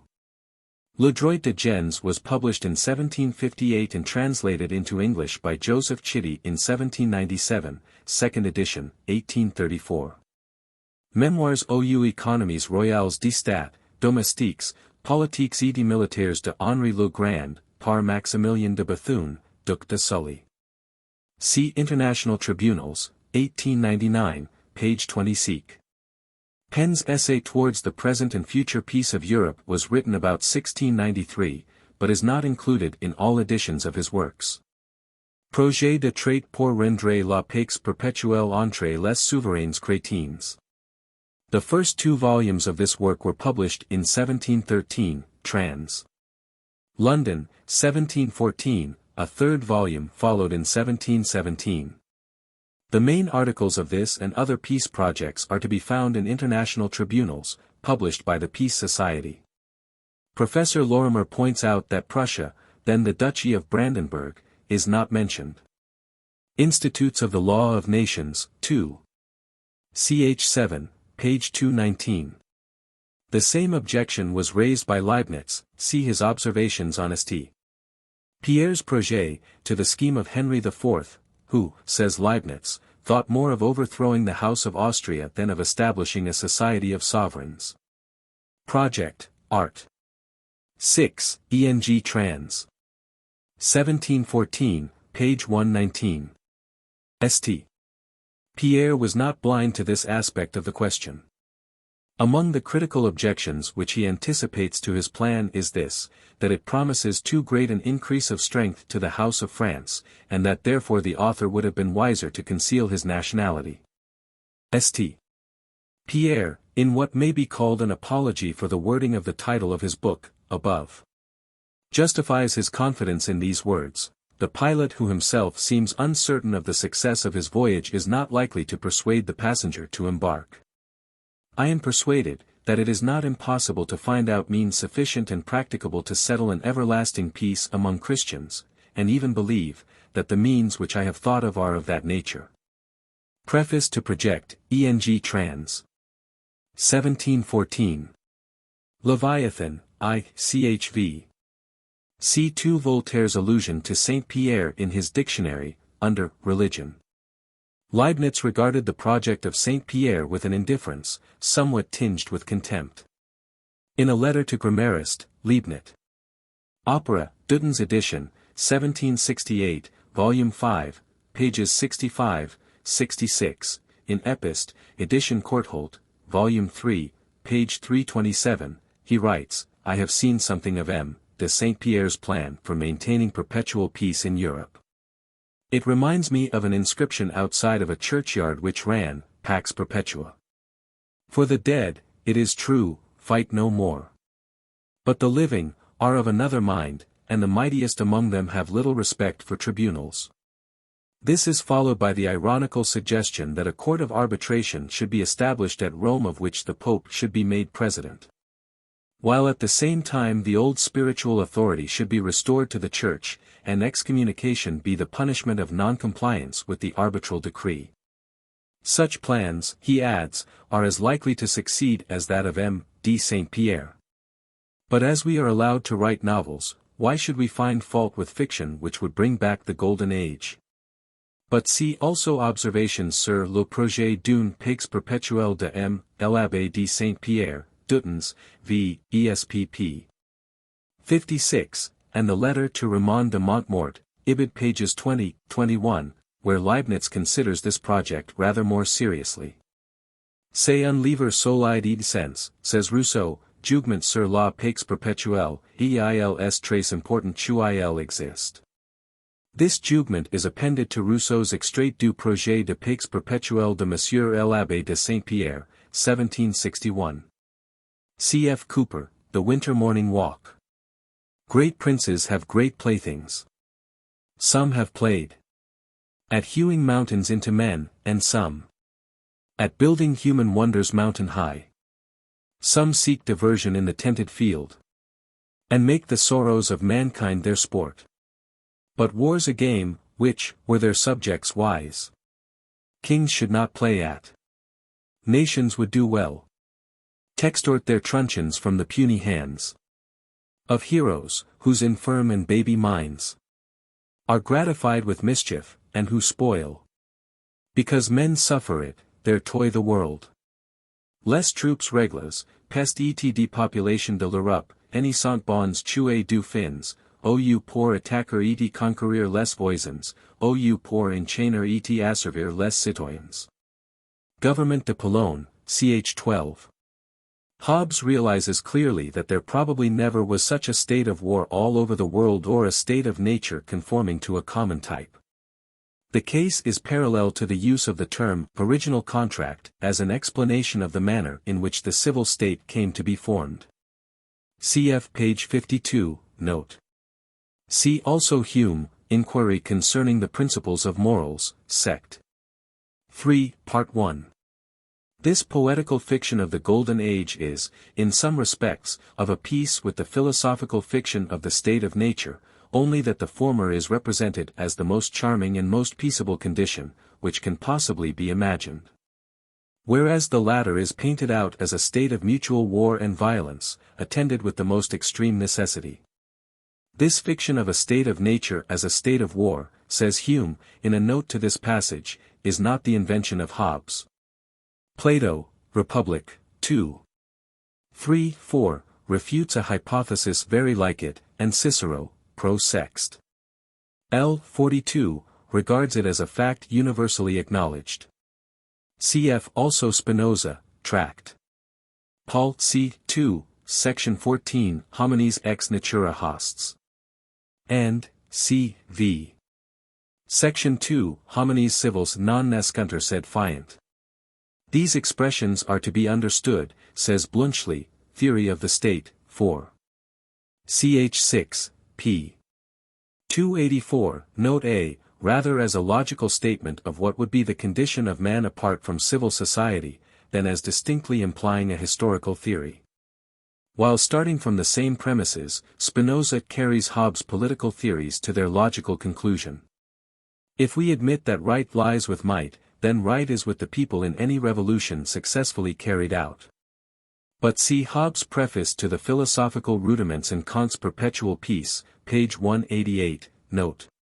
Spinoza, in a letter, thus alludes to this point of difference, as regards political theories. The difference which you inquire about between Hobbes and myself, consists in this, that I always preserve natural right intact, and only allot to the chief magistrates in every state a right over their subjects commensurate with the excess of their power over the power of the subjects. This is what always takes place in the state of nature. Epistle 50, Works, Bonds Edition, Volume 2. The italics are mine. Tr. Professor Paulson, Immanuel Kant, 2nd edition, 1899, page 359, ENG trans, p. 353, points out that pessimism and absolutism usually go together in the doctrines of philosophers. He gives as instances Hobbes, Kant and Schopenhauer. Hobbes, On Dominion, chx 3, seek. Regarded an absolute monarchy as the only proper form of government, while in the opinion of Locke, on civil government, 2. Ch 7, sections 90, 91, it was no better than a state of nature. Kant would not have gone quite so far. As a philosopher, he upheld the sovereignty of the people and rejected a monarchy which was not governed in accordance with republican principles. As a citizen, he denied the right of resistance to authority. Cf. Perpetual Peace, pp. 126, 188, note. We find the same rule laid down as early as the time of Dante. Cf. De Monarchia, Book 2. 9. When two nations quarrel, they are bound to try in every possible way to arrange the quarrel by means of discussion. It is only when this is hopeless that they may declare war. Rousseau, Contrat Social, I. 6. Regards the social contract as tacitly implied in every actual society. Its articles are the same everywhere, and are everywhere tacitly admitted and recognized, even though they may never have found formal expression in any constitution. In the same way he speaks of a state of nature, which no longer exists, which perhaps never has existed. Preface to the Discourse on the Causes of Inequality. But Rousseau's interpretation of these terms is, on the whole, literal in spite of these single passages. He speaks throughout the Contrat Social, as if history could actually record the signing and drawing up of such documents. Hobbes, Hooker, Ecclesiastical Polity, I. Sect. 10, see also Ritchie, Darwin and Hegel, page 210 seek. Hume and Kant use more careful language. It cannot be denied, writes Hume, of the original contract, that all government is, at first, founded on a contract and that the most ancient rude combinations of mankind were formed chiefly by that principle. In vain are we asked in what records this charter of our liberties is registered. It was not written on parchment, nor yet on leaves or barks of trees. It preceded the use of writing and all the other civilized arts of life. But we trace it plainly in the nature of man, and in the equality, or something approaching equality, which we find in all the individuals of that species. This fine passage expresses admirably the views of Kant on this point. Cf. Werke, Rosenkranz, 9. 160, the original contract is merely an idea of reason, one of those ideas which we think into things in order to explain them. Hobbes does not professedly make the contract historical, but in Locke's Civil Government, 2. Ch 8, section 102, there is some attempt made to give it a historical basis. By consent all were equal, till by the same consent they set rulers over themselves. So that their politic societies all began from a voluntary union, and the mutual agreement of men freely acting in the choice of their governors, and forms of government. Bluntschli points out, Theory of the State, 4. 9, p. 294 and note, that the same theory of contract on which Hobbes' doctrine of an absolute government was based was made the justification of violent resistance to the government at the time of the French Revolution. The theory was differently applied by Hobbes, Locke and Rousseau. According to the first, men leave the state of nature, when they surrender their rights to a sovereign, and return to that state during revolution. But, for Rousseau, this sovereign authority is the people. A revolution would be only a change of ministry. See Kant Associ, 3. Ch 18. Again Locke holds revolution to be justifiable in all cases where the governments have not fulfilled the trust reposed by the people in them. Cf. Kant's Perpetual Peace, page 188, note. If you unite many men, writes Rousseau, Kant Associ, 4. And consider them as one body, they will have but one will, and that will must be to promote the common safety and general well-being of all. This volonté générale, the common element of all particular wills, cannot be in conflict with any of them. Op. Cit. 2. 3. In ENG trans, see page 348. C. Unlike Hegel, whose ideal was the Prussian state, as it was under Frederick the Great. An enthusiastic supporter of the power of monarchy, he showed himself comparatively indifferent to the progress of constitutional liberty. Isolated passages are sometimes quoted from Kant in support of a theory that the present treatise is at least half ironical and that his views on the question of perpetual peace did not essentially differ from those of Leibniz. Even war, he says, Kritik die Beurteilskraft, I, Book 2, Section 28. When conducted in an orderly way and with reverence for the rights of citizens has something of the sublime about it, and the more dangers a nation which wages war in this manner is exposed to and can courageously overcome, the nobler does its character grow. While, on the other hand, a prolonged peace usually has the effect of giving free play to a purely commercial spirit, and side by side with this, to an ignoble self-seeking, to cowardice and effeminacy. And the result of this is generally a degradation of national character. This is certainly an admission that war which does not violate the law of nations has a good side as well as a bad. We could look for no less in so clear-sighted and unprejudiced a thinker. Kant would have been the first to admit that under certain conditions a nation can have no higher duty than to wage war. War is necessary, but it is in contradiction to reason and the spirit of right. The scourge of mankind, making more bad men than it takes away, the destroyer of every good, Kant calls it elsewhere. Theory of Ethics, Abbott's Trans, 4th ed. Page 341, note. CFK v. Stengel, Der Ewigen Fried, Munich, 1899, also Wehinger, Kantstudien, Volume 4, page 58. Cf. Idea for a Universal History, Prop. 8, Perpetual Peace, pages 142, 157. The immediate stimulus to Kant's active interest in this subject as a practical question was the Peace of Bâle, 1795, which ended the first stage in the series of wars which followed the French Revolution. It is eine unausführbare Idee. See the passage quoted from the Rechtslehre, page 129, note. Geschichte der Neueren Philosophie, 4th edition, 1899, volume 5, I, chapter 12, page 168 seek. C.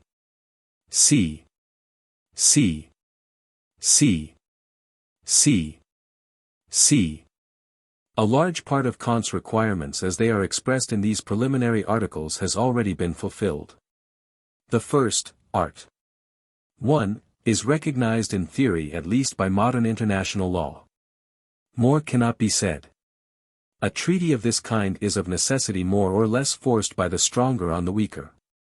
The formal ratification of peace in 1871 did not prevent France from longing for the day when she might win back Alsace-Lorraine and be revenged on Prussia. Not the treaty nor a consciousness of defeat has kept the peace west of the Rhine, but a reluctant respect for the fortress of Metz and the mighty army of United Germany. Articles 2 and 6 are already commonplaces of international law. Article 2 refers to practices which have not survived the gradual disappearance of dynastic war. Art. 6 is the basis of our modern law of war. Art. 3 has been fulfilled in the literal sense that the standing armies composed of mercenary troops to which Kant alludes exist no longer. But it is to be feared that Kant would not think that we have made things much better, nor regard our present system of progressive armaments as a step in the direction of perpetual peace. Art. For it is not likely to be fulfilled in the near future. It is long since Cobden denounced the institution of national debts, an institution which, as Kant points out, owes its origin to the English, the commercial people, referred to in the text. Art. 5 no doubt came to Kant through Vattel. No nation, says the Swiss publicist, Law of Nations, 2. Ch. 4, section 54, has the least right to interfere with the government of another, unless, he adds, chv. section 70, in a case of anarchy or where the well-being of the human race demands it. This is a recognized principle of modern international law. Intervention is held to be justifiable only where the obligation to respect another's freedom of action comes into conflict with the duty of self-preservation. Puffendorf leaves much more room for the exercise of benevolence. The natural affinity and kinship between men is, says he, les devoirs de l'homme et du citoyen, 2. Ch. 16, section 11. A sufficient reason to authorize us to take up defense of every person whom one sees unjustly oppressed, when he implores our aid and when we can do it conveniently. The italics are mine. Tr. C. The main principle involved in this passage comes from Vattel, Op. Cit. 2. Ch. 8, sections 104, 105, Ch. 9, sections 123, 125. A sovereign, he says, cannot object to a stranger entering his state who at the same time respects its laws. No one can be quite deprived of the right of way which has been handed down from the time when the whole earth was common to all men. C. Kant believed that, in the newly formed Constitution of the United States, his ideal with regard to the external forms of the state as conforming to the spirit of justice was most nearly realized. Professor Paulsen draws attention, in the following passage, to the fact that Kant held the English government of the 18th century in very low esteem. Kant, page 357, note. Ceng trans, page 352, note. It was not the English state, he says, which furnished Kant with an illustration of his theory, rather in it he sees a form of despotism only slightly veiled, not parliamentary despotism, as some people have thought, but monarchical despotism. Through bribery of the commons and the press, the king had actually absolute power, as was evident, above all, from the fact that he had often waged war without, and in defiance of, the will of the people. Kant has a very unfavorable opinion of the English state in every way. Among the collected notes written by him in the last 10 years of the century and published by Reich, Lewes Blatter, I. 129, the following appears: the English nation, gens, regarded as a people, populace, and looked upon side by side with other races is, as a collection of individuals, of all mankind the most highly to be esteemed. But as a state, compared with other states, it is the most destructive, high-handed and tyrannical, and the most provocative of war among them all. Kuno Fischer, Op. Cit., Volume 5, Ch. 11, pp. 150, 151, to whom Professor Paulsen's reference may here perhaps allude, states that Kant's objection to the English constitution is that it was an oligarchy, Parliament being not only a legislative body, but through its ministers also executive in the interests of the ruling party or even of private individuals in that party. It seems more likely that what most offended a keen observer of the course of the American War of Independence was the arbitrary and ill-directed power of the king. But see the passage quoted by Fischer, pages 152, 153, from the Rechtslehre, Part 2. Sect.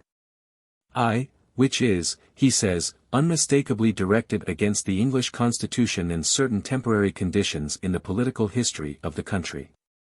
Saint Pierre actually thought that his federation would prevent civil war. See Project, 1714, page 16. C. This was the ideal of Dante. Cf. de Monarchia, BK, I, 54, we shall not find at any time except under the divine monarch Augustus, when a perfect monarchy existed, that the world was everywhere quiet.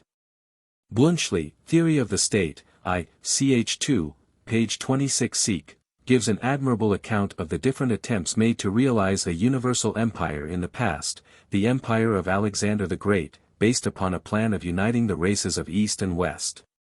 The Roman Empire which sought vainly to stamp its national character upon mankind, the Frankish monarchy. The Holy Roman Empire which fell to pieces through the want of a central power strong enough to overcome the tendency to separation and nationalization, and finally the attempt of Napoleon I, whose mistake was the same as that which wrecked the Roman Empire, a neglect of the strength of foreign national sentiment. Reason requires a state of nations. This is the ideal, and Kant's proposal of a federation of states is a practical substitute from which we may work to higher things. Kant, like Fichte, Werke, 7.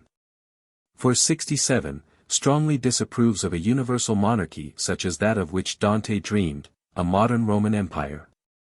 The force of necessity, he says, will bring nations at last to become members of a cosmopolitan state. Or if such a state of universal peace proves, as has often been the case with two great states, a greater danger to freedom from another point of view, in that it introduces despotism of the most terrible kind. Then this same necessity must compel the nations to enter a state which indeed has the form not of a cosmopolitan commonwealth under one sovereign, but of a federation regulated by legal principles determined by a common code of international law. Das mag in die Theorie richtig sein, Werke, Rosenkranz, 7, page 225. Cf. Also Theory of Ethics, Abbott, page 341, note, Perpetual Peace, pages 155, 156. See the Philosophie des Rex, Werke, Volume 8. Part 3. Section 324 and Appendix. Cf. Die Brot von Messina. Den der Mensch verkümmert im Frieden. Mussage Ruhe ist das Grab de Muths. Das Gesetz ist der Freund des Schwachen. Alles will es nur eben machen. Macht die Gern die Welt verflaken. Aber der Krieg lasst die Kraft erscheinen. Alles het zum Angemeinen. Selber dem Feigen Erziehter den Muth. This passage perhaps scarcely gives a fair representation of Schiller's views on the question, which, if we judge from Wilhelm Tell, must have been very moderate. War, he says, in this oft-quoted passage, is sometimes a necessity. There is a limit to the power of tyranny and, when the burden becomes unbearable, an appeal to heaven and the sword. Wilhelm Tell, Act 2, SC 2. Neen, ein Grenz hat Tyrannenmacht. Wenn der gedruckt nirgends recht kann finden. When unerträglich word die last Grafter. Hinauf getrossen Muths in den Himmel. Und holt herenter sein Eugen recht. Die droben hängen unveraußerlich. Und unzerbrechlich. Wie die Stern selbst. Der alte Ersten der Natur kehrt wieder. Wo Mensch dem Menschen gegenüber steht. Zum letzten Mittel, wenn kein Andres mehr. Verfangen will, ist ihm das Schwert gegeben. Letter to Bluntschli, dated Berlin, December 11, 1880, published in Bluntschli's Gesammelt Kleine Schriften, Volume 2, page 271. Cf. Tennyson's Maud, Part 1, 6. And 13. Why do they prate of the blessings of peace? We have made them a curse. Pickpockets, each hand lusting for all that is not its own. And lust of gain, in the spirit of Cain, is it better or worse than the heart of the citizen hissing in war on his own hearthstone? For I trust if an enemy's fleet came yonder round by the hill, and the rushing battle-bolt sang from the three-decker out of the foam, that the smooth-faced snub-nosed rogue would leap from his counter and till, and strike, if he could, were it but with his cheating yard-wand, home. C2 Part 3, 2. And 4. And it was but a dream, yet it lightened my despair. When I thought that a war would arise in defense of the right, that an iron tyranny now should bend or cease, the glory of manhood stand on his ancient height, nor Britain's one sole god be the millionaire. No more shall commerce be all in all, and peace pipe on her pastoral hillock a languid note, and watch her harvest ripen, her herd increase. Nor the cannon bullet rest on a slothful shore, and the cobweb woven across the cannon's throat shall shake its threaded tears in the wind no more. Let it go or stay, so I wake to the higher aims of a land that has lost for a little her lust of gold, and love of a peace that was full of wrongs and shames, horrible, hateful, monstrous, not to be told. And hail once more to the banner of battle unrolled. Though many a light shall darken, and many shall weep. For those that are crushed in the clash of jarring claims. For God's just wrath shall be wreaked on a giant liar. And many a darkness into the light shall leap. And shine in the sudden making of splendid names. And noble thought be freer under the sun. And the heart of a people beat with one desire. Moltke strangely enough was, at an earlier period, of the opinion that war, even when it is successful, is a national misfortune. C.F. Kerbach's preface to Kant's essay, Zum Ewigen Frieden, page 17. See his discussion on constitutional monarchy in Germany. History U. Paul Aufsätze, BD, 3, page 533 Seek. C. Die Piccolomini, Act. I, SC 4. An admirable short account of popular feeling on this matter is to be found in Lawrence's Principles of International Law, section 240. The first Peace Society was founded in London in 1816, and the first International Peace Congress held in 1843. In E.N.G. Trans. See page 358. C. A Plan for a Universal and Perpetual Peace, in the Principles of International Law, Works, Volume 2.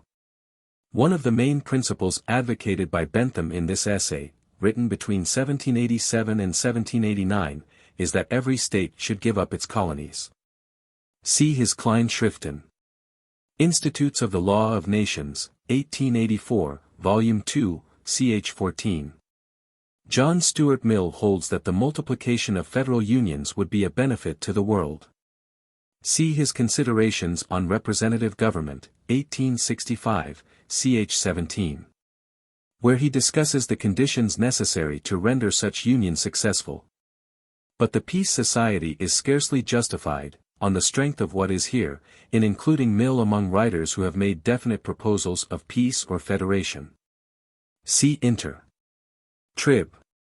See what Lawrence says, Op. Cit., section 241, of neutralization and the limits of its usefulness as a remedy for war. Montesquieu, Esprit de Lois, X. ch. 2. The life of governments is like that of man. The latter has a right to kill in case of natural defense, the former have a right to wage war for their own preservation. See also Vattel, Law of Nations, 2. Ch. 18. Section 332, But if anyone would rob a nation of one of her essential rights, or a right without which she could not hope to support her national existence, if an ambitious neighbor threatens the liberty of a republic. If he attempts to subjugate and enslave her, she will take counsel only from her own courage. She will not even attempt the method of conferences, in the case of a contention so odious as this. She will, in such a quarrel, exert her utmost efforts, exhaust every resource and lavish her blood to the last drop if necessary. To listen to the slightest proposal in a matter of this kind is to risk everything.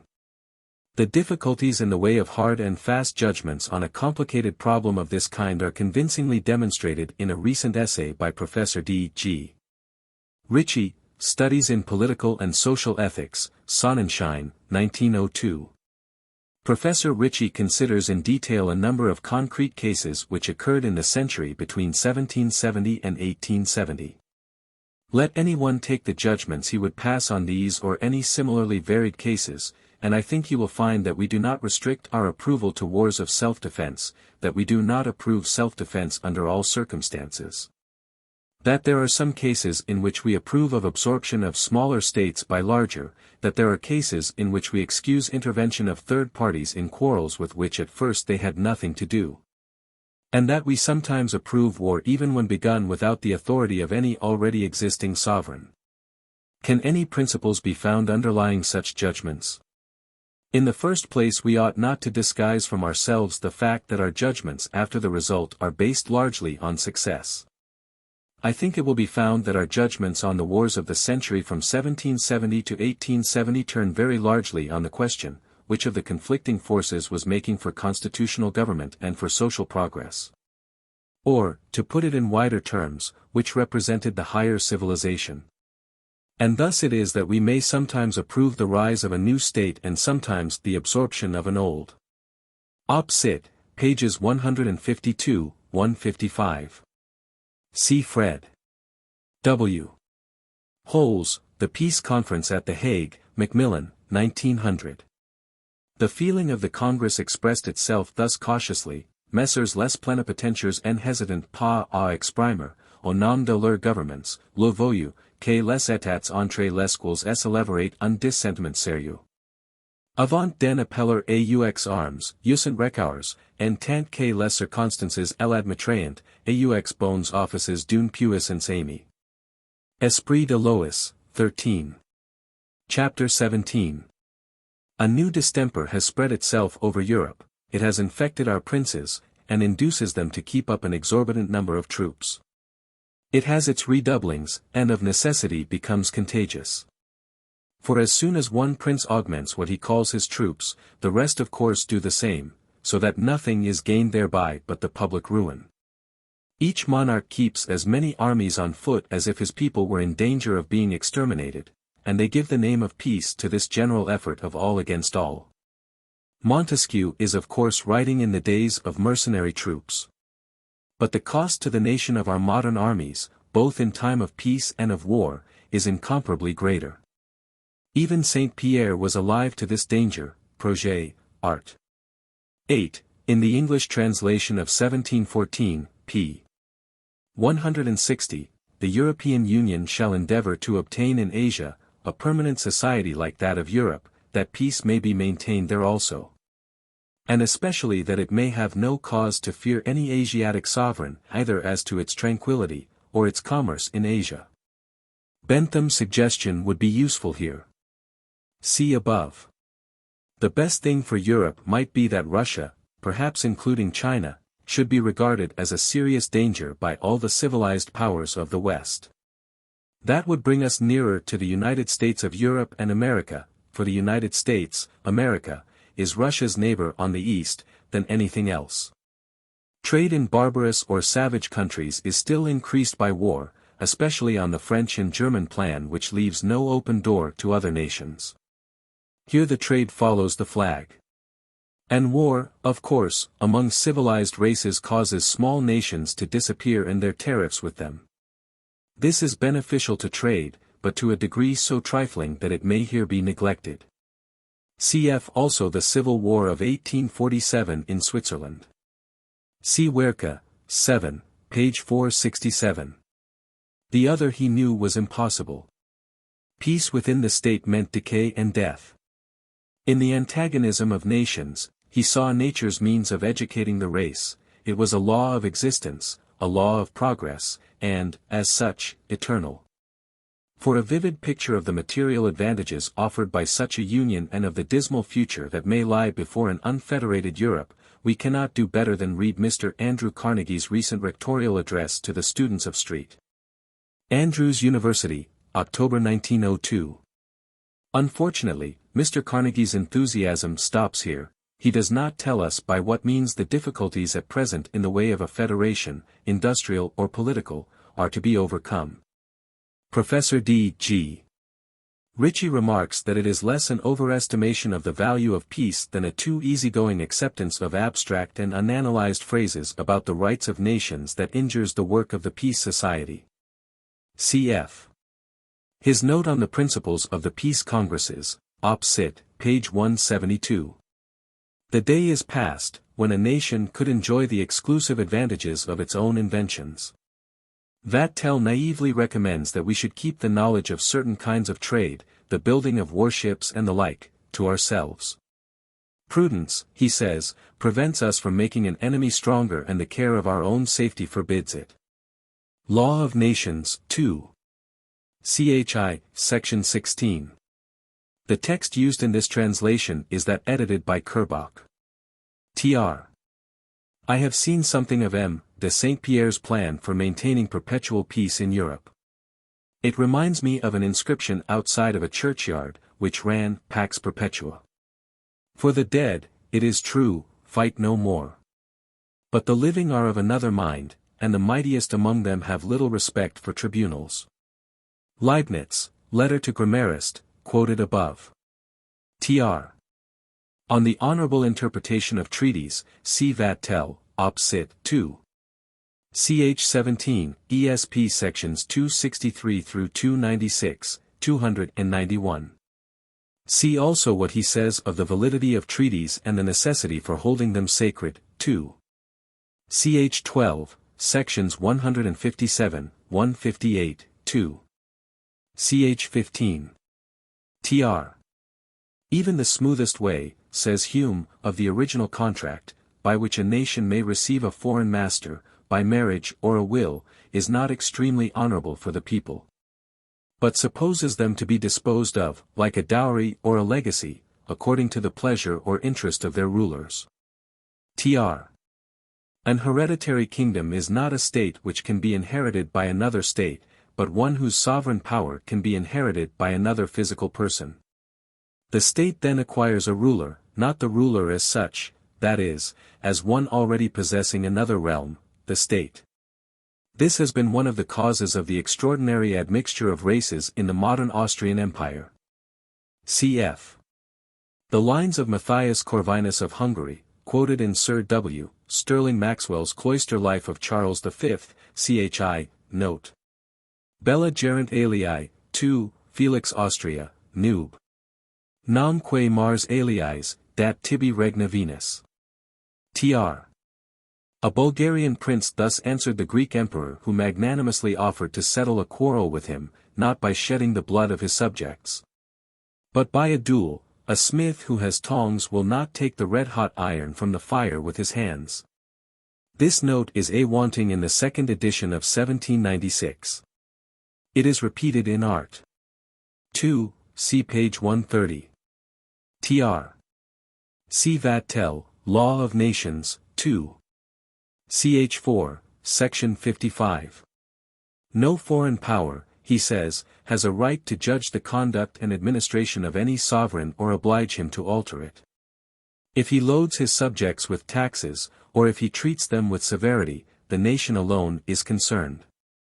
And no other is called upon to offer redress for his behavior, or oblige him to follow more wise and equitable maxims.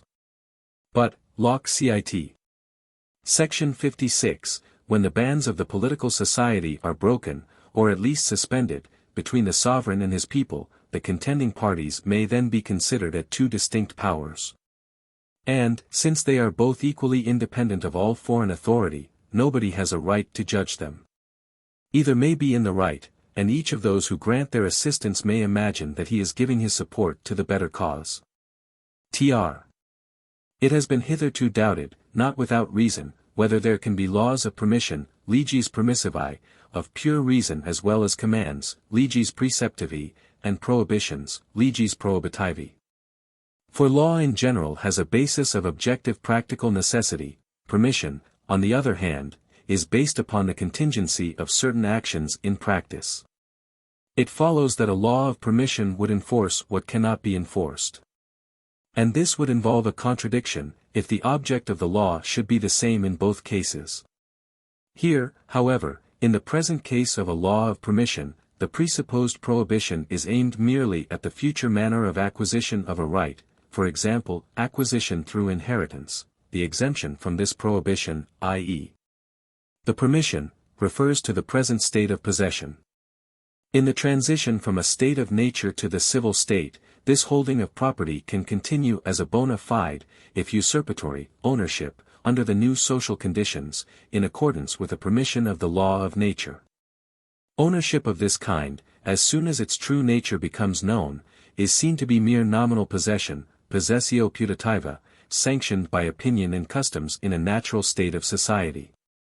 After the transition stage is passed, such modes of acquisition are likewise forbidden in the subsequently evolved civil state, and this power to remain in possession would not be admitted if the supposed acquisition had taken place in the civilized community.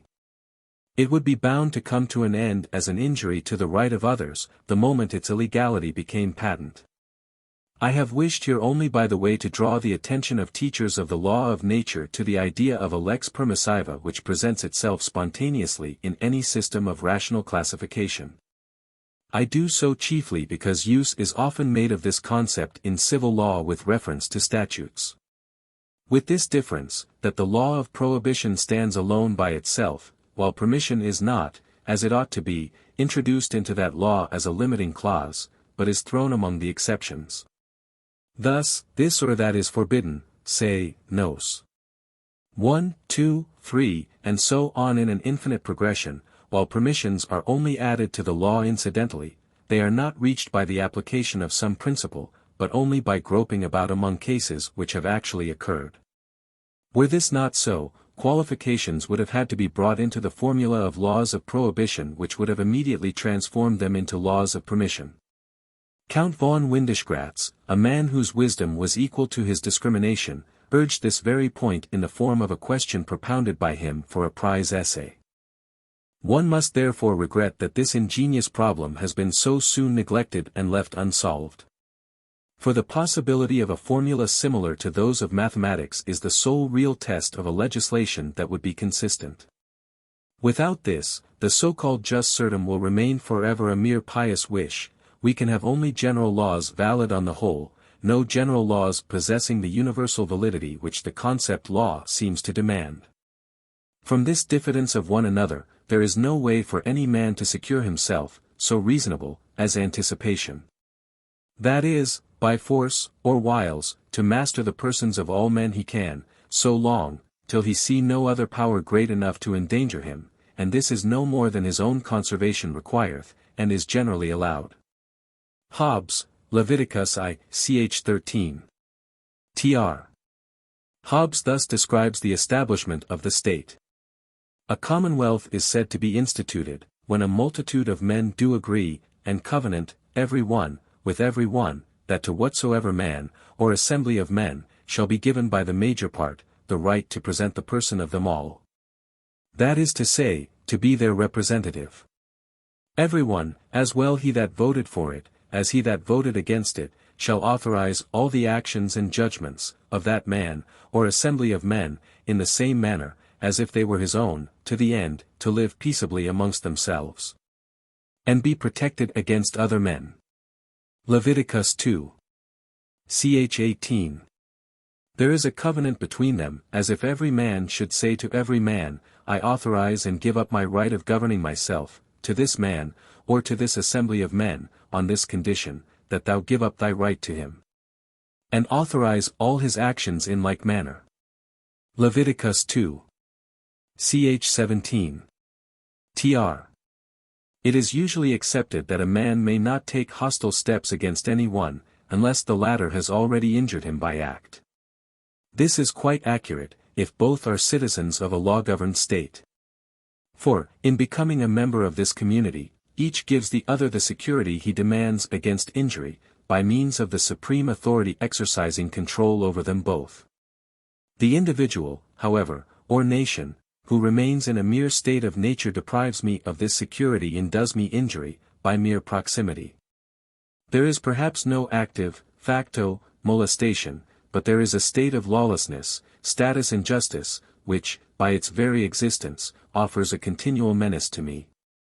I can therefore compel him either to enter into relations with me under which we are both subject to law, or to withdraw from my neighborhood. So that the postulate upon which the following articles are based is, all men who have the power to exert a mutual influence upon one another must be under a civil government of some kind. A legal constitution is, according to the nature of the individuals who compose the state. 1. A constitution formed in accordance with the right of citizenship of the individuals who constitute a nation, jus civitatis. 2. A constitution whose principle is international law which determines the relations of states, jus gentium. 3. A constitution formed in accordance with cosmopolitan law, in as far as individuals and states, standing in an external relation of mutual reaction, may be regarded as citizens of one world state, jus cosmopoliticum. This classification is not an arbitrary one, but is necessary with reference to the idea of perpetual peace. For, if even one of these units of society were in a position physically to influence another, while yet remaining a member of a primitive order of society, then a state of war would be joined with these primitive conditions. And from this it is our present purpose to free ourselves. Lawful, that is to say, external freedom cannot be defined, as it so often is, as the right, befugness, to do whatever one likes, so long as this does not wrong anyone else. For what is this right? It is the possibility of actions which do not lead to the injury of others. So the explanation of a right would be something like this: freedom is the possibility of actions which do not injure anyone. A man does not wrong another, whatever his action, if he does not wrong another, which is empty tautology. My external, lawful, freedom is rather to be explained in this way: it is the right through which I require not to obey any external laws except those to which I could have given my consent. In exactly the same way, external, legal, equality in a state is that relation of the subjects in consequence of which no individual can legally bind or oblige another to anything, without at the same time submitting himself to the law which ensures that he can, in his turn, be bound and obliged in like manner by this other.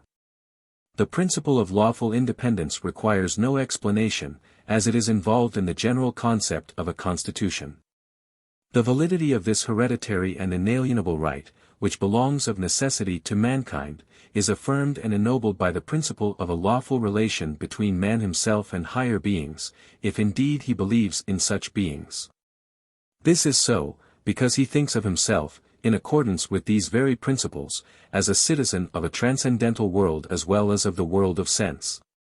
For, as far as my freedom goes, I am bound by no obligation even with regard to divine laws, which are apprehended by me only through my reason, except in so far as I could have given my assent to them. For it is through the law of freedom of my own reason that I first form for myself a concept of a divine will.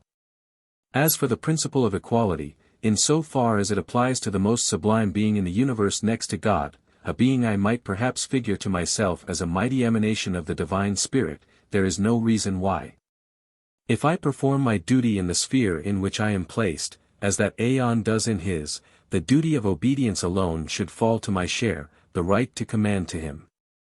That this principle of equality, unlike the principle of freedom, does not apply to our relation to God is due to the fact that, to this being alone, the idea of duty does not belong.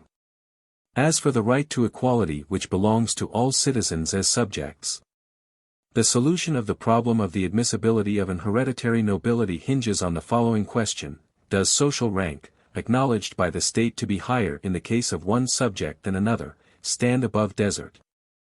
Or does merit take precedence of social standing? Now it is obvious that, if high position is combined with good family, it is quite uncertain whether merit, that is to say, skill and fidelity in office, will follow as well.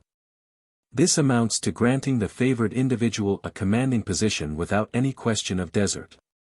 And to that, the universal will of the people, expressed in an original contract which is the fundamental principle of all right, would never consent.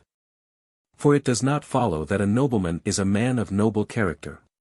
In the case of the official nobility, as one might term the rank of higher magistracy, which one must acquire by merit, the social position is not attached like property to the person but to his office, and equality is not thereby disturbed. For, if a man gives up office, he lays down with it his official rank and falls back into the rank of his fellows. Hobbes' definition of freedom is interesting. See Leviticus 2. Chxxi. A freeman, is he, that in those things, which by his strength and wit he is able to do, is not hindered to do what he has a will to. Tr. Cf. Cooper, The Winter Morning Walk. But is it fit, or can it bear the shock of rational discussion, that a man, compounded and made up like other men, of elements tumultuous, should when he pleases, and on whom he will, wage war, with any or with no pretense of provocation given or wrong sustained, and force the beggarly last doit, by means that his own humor dictates, from the clutch of poverty, that thus he may procure his thousands, weary of penurious life, a splendid opportunity to die. He deems 1,000 or 10,000 lives spent in the purchase of renown for him an easy reckoning. Tr. Cf. Hobbes, On Dominion, ch. 7. Section 1. As for the difference of cities, it is taken from the difference of the persons to whom the supreme power is committed. This power is committed either to one man, or council, or some one court consisting of many men. Tr. The lofty appellations which are often given to a ruler, such as the Lord's anointed, the administrator of the divine will upon earth and vicar of God, have been many times censured as flattery gross enough to make one giddy. But it seems to me without cause. Far from making a prince arrogant, names like these must rather make him humble at heart, if he has any intelligence, which we take for granted he has, and reflects that he has undertaken an office which is too great for any human being. For, indeed, it is the holiest which God has on earth, namely, the right of ruling mankind, and he must ever live in fear of injuring this treasure of God in some respect or other. Mallet du Pan boasts in his seemingly brilliant but shallow and superficial language that, after many years' experience, he has come at last to be convinced of the truth of the well-known saying of Pope, Essay on Man, 3. 303. For forms of government let fools contest. Whatever is best administered is best. If this means that the best administered government is best administered, then, in Swift's phrase, he has cracked a nut to find a worm in it. If it means, however, that the best conducted government is also the best kind of government, that is, the best form of political constitution, then it is utterly false, for examples of wise administration are no proof of the kind of government. Who ever ruled better than Titus and Marcus Aurelius, and yet the one left Domitian, the other Commodus, as his successor? This could not have happened where the constitution was a good one, for their absolute unfitness for the position was early enough known, and the power of the emperor was sufficiently great to exclude them.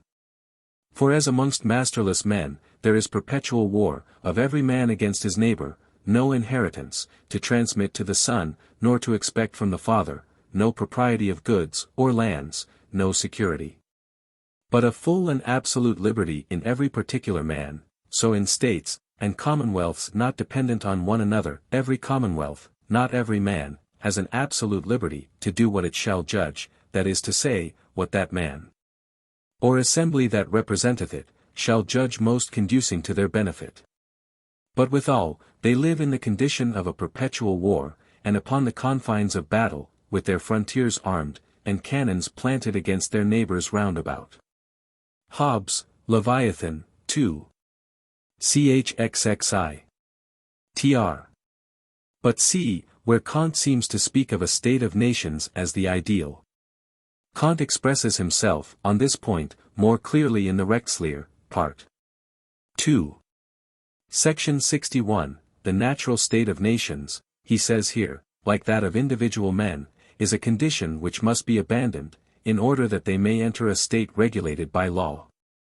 Hence, before this can take place, every right possessed by these nations and every external, mine, and thine, id est, symbol of possession, which states acquire or preserve through war are merely provisional, and can become peremptorily valid and constitute a true state of peace only in a universal union of states, by a process analogous to that through which a people becomes a state.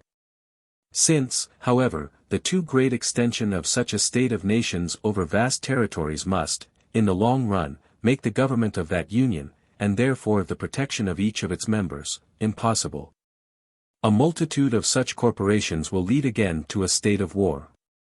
So that perpetual peace, the final goal of international law as a whole, is really an impracticable idea, eine unausführbare Idee.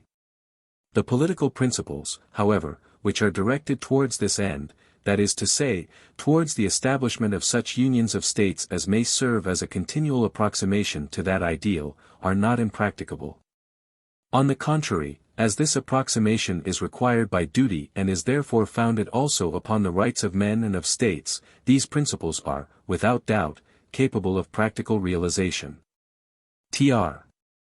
A Greek emperor who magnanimously volunteered to settle by a duel his quarrel with a Bulgarian prince, got the following answer: a smith who has tongs will not pluck the glowing iron from the fire with his hands. Both sayings are very true, that man to man is a kind of God, and that man to man is an errant wolf. The first is true, if we compare citizens amongst themselves, and the second, if we compare cities.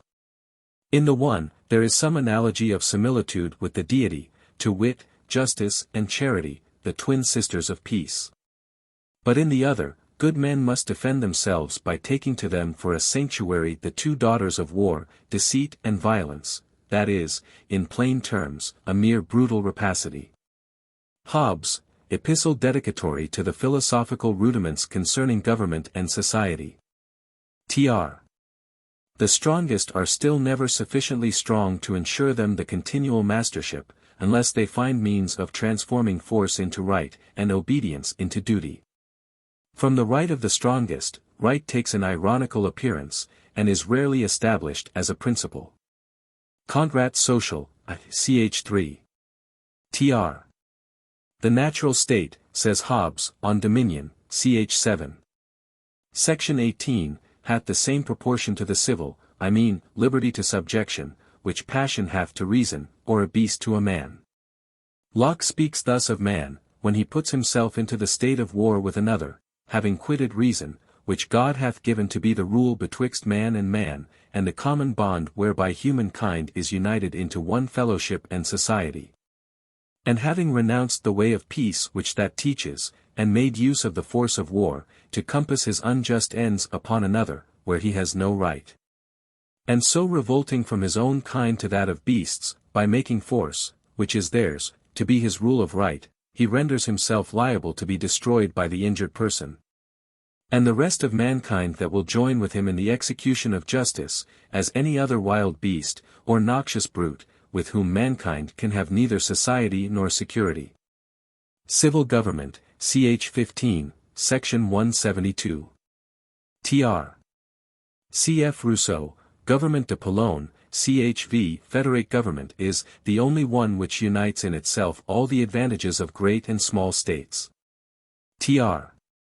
On the conclusion of peace at the end of a war, it might not be unseemly for a nation to appoint a day of humiliation, after the festival of thanksgiving, on which to invoke the mercy of heaven for the terrible sin which the human race are guilty of, in their continued unwillingness to submit, in their relations with other states, to a law-governed constitution.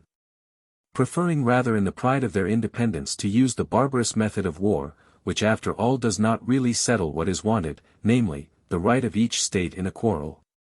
The feasts of thanksgiving during a war for a victorious battle, the hymns which are sung, to use the Jewish expression, to the Lord of hosts, are not in less strong contrast to the ethical idea of a father of mankind.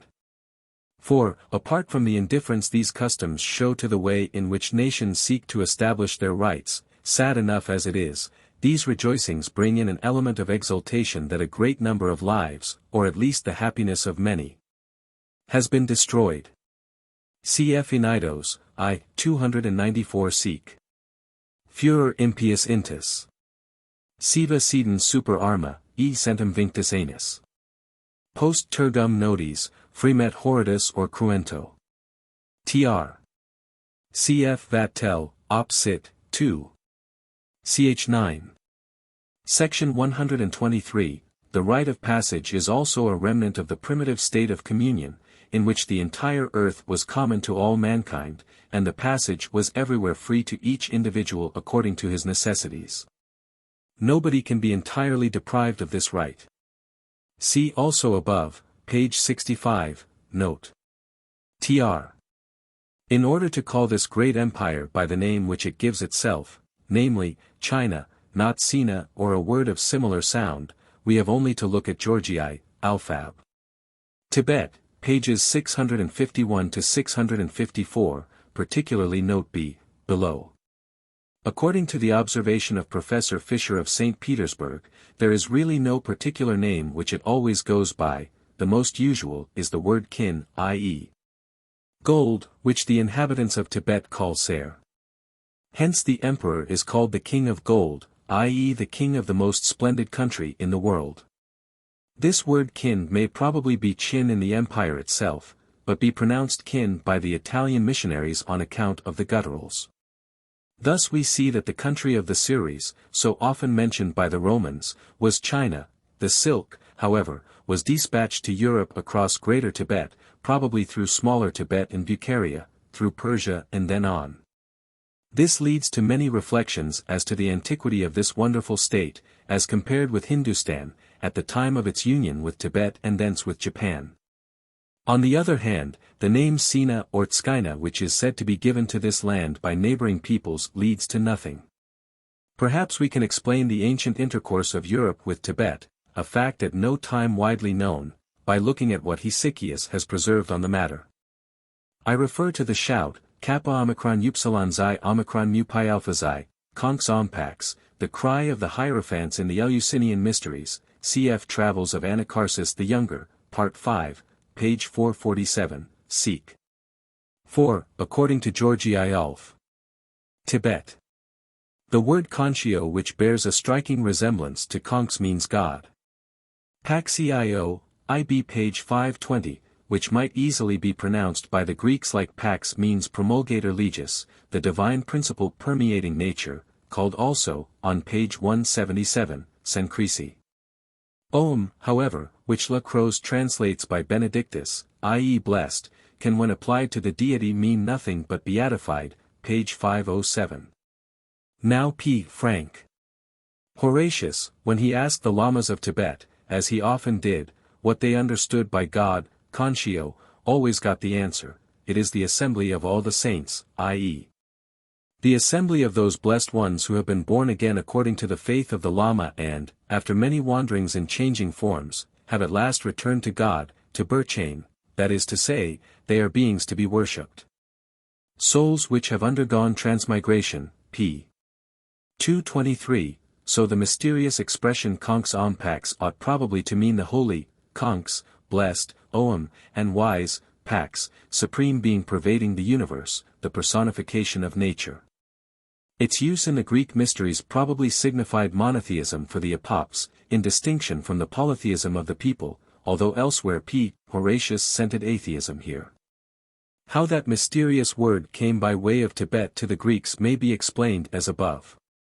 And, on the other hand, in this way is made probable an early intercourse of Europe with China across Tibet, earlier perhaps than the communication with Hindustan.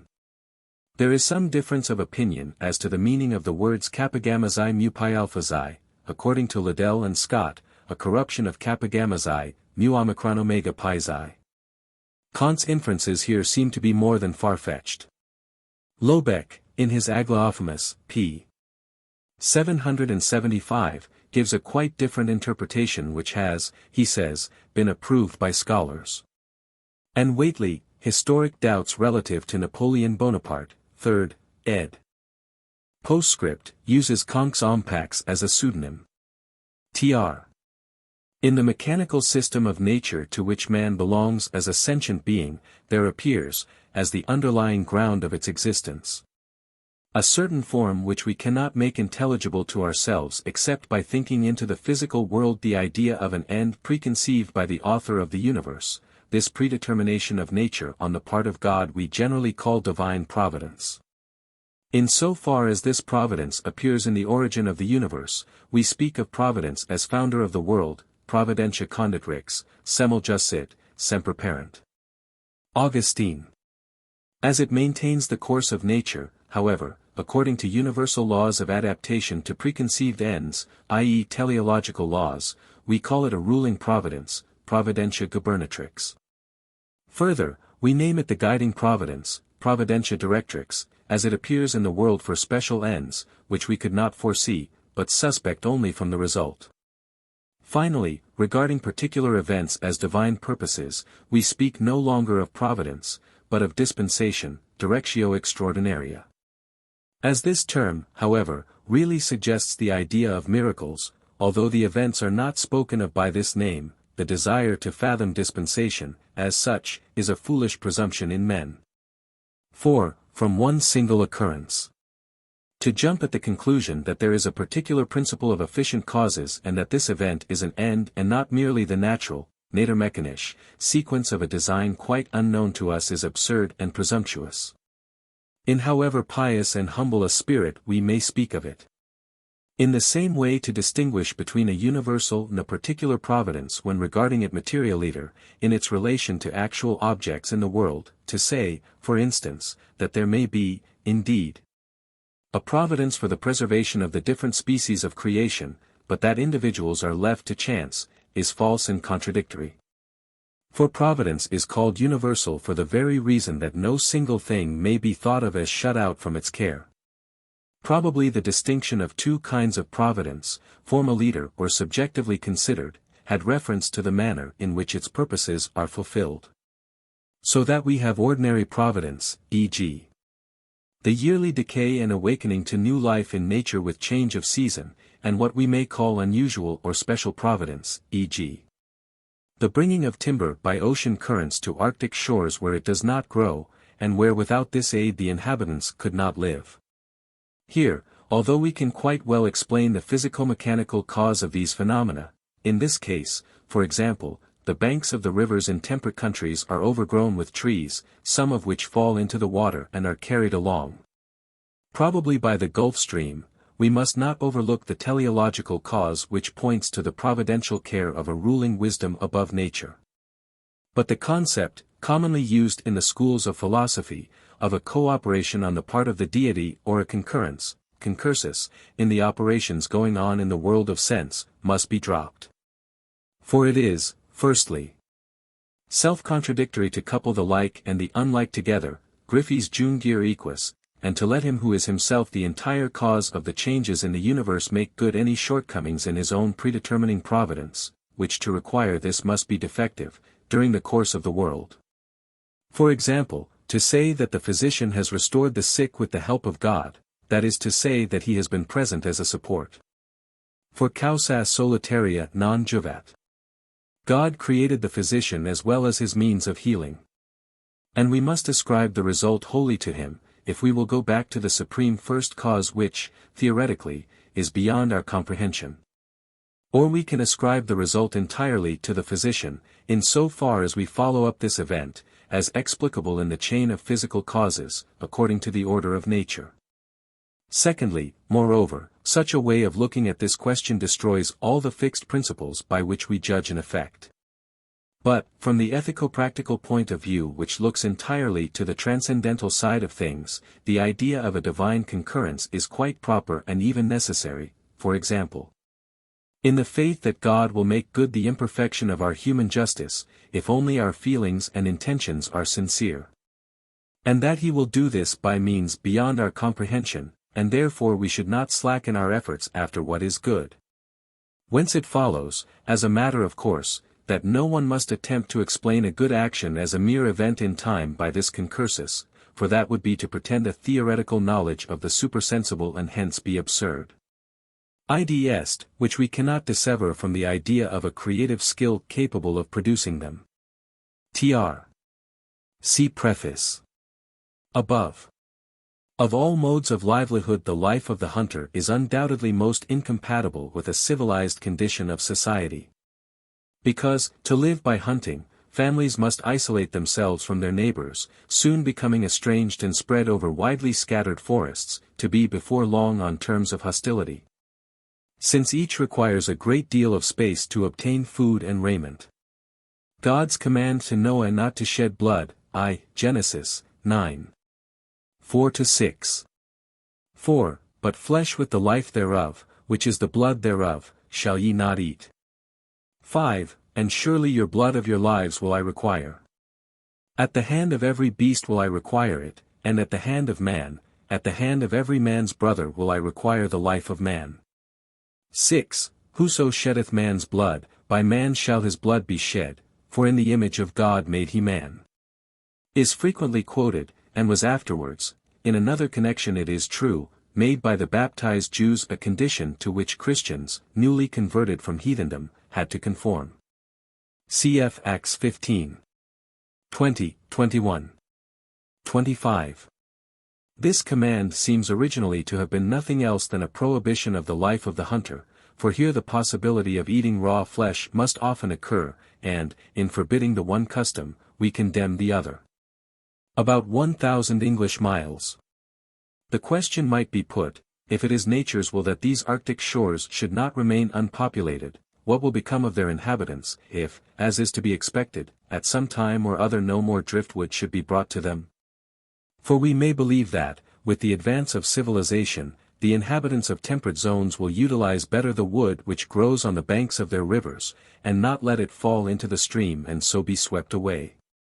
I answer, the inhabitants of the shores of the river Obi, the Yenisei, the Lena will supply them with it through trade, and take in exchange the animal produce in which the seas of Arctic shores are so rich, that is, if nature has first of all brought about peace among them. Cf. Enck, Brit. 9th edition, Art. Indians, in which there is an allusion to Fuegians, the Pesherais, of some writers. Tr. Rousseau uses these terms in speaking of democracy. Kant Associ. 3. Ch. 4. If there were a nation of gods, they might be governed by a democracy, but so perfect a government will not agree with men. But he writes elsewhere of republican governments, Op. Cit. 2. Ch. 6, all lawful governments are republican. And in a footnote to this passage, I do not by the word republic mean an aristocracy or democracy only, but in general all governments directed by the public will, which is the law.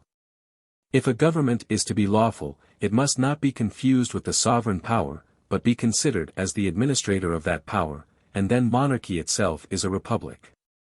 This language has a close affinity with that used by Kant. Cf. above. Tr. See above, ESP reference to theory of ethics. Tr. Difference of religion. A strange expression, as if one were to speak of different kinds of morality.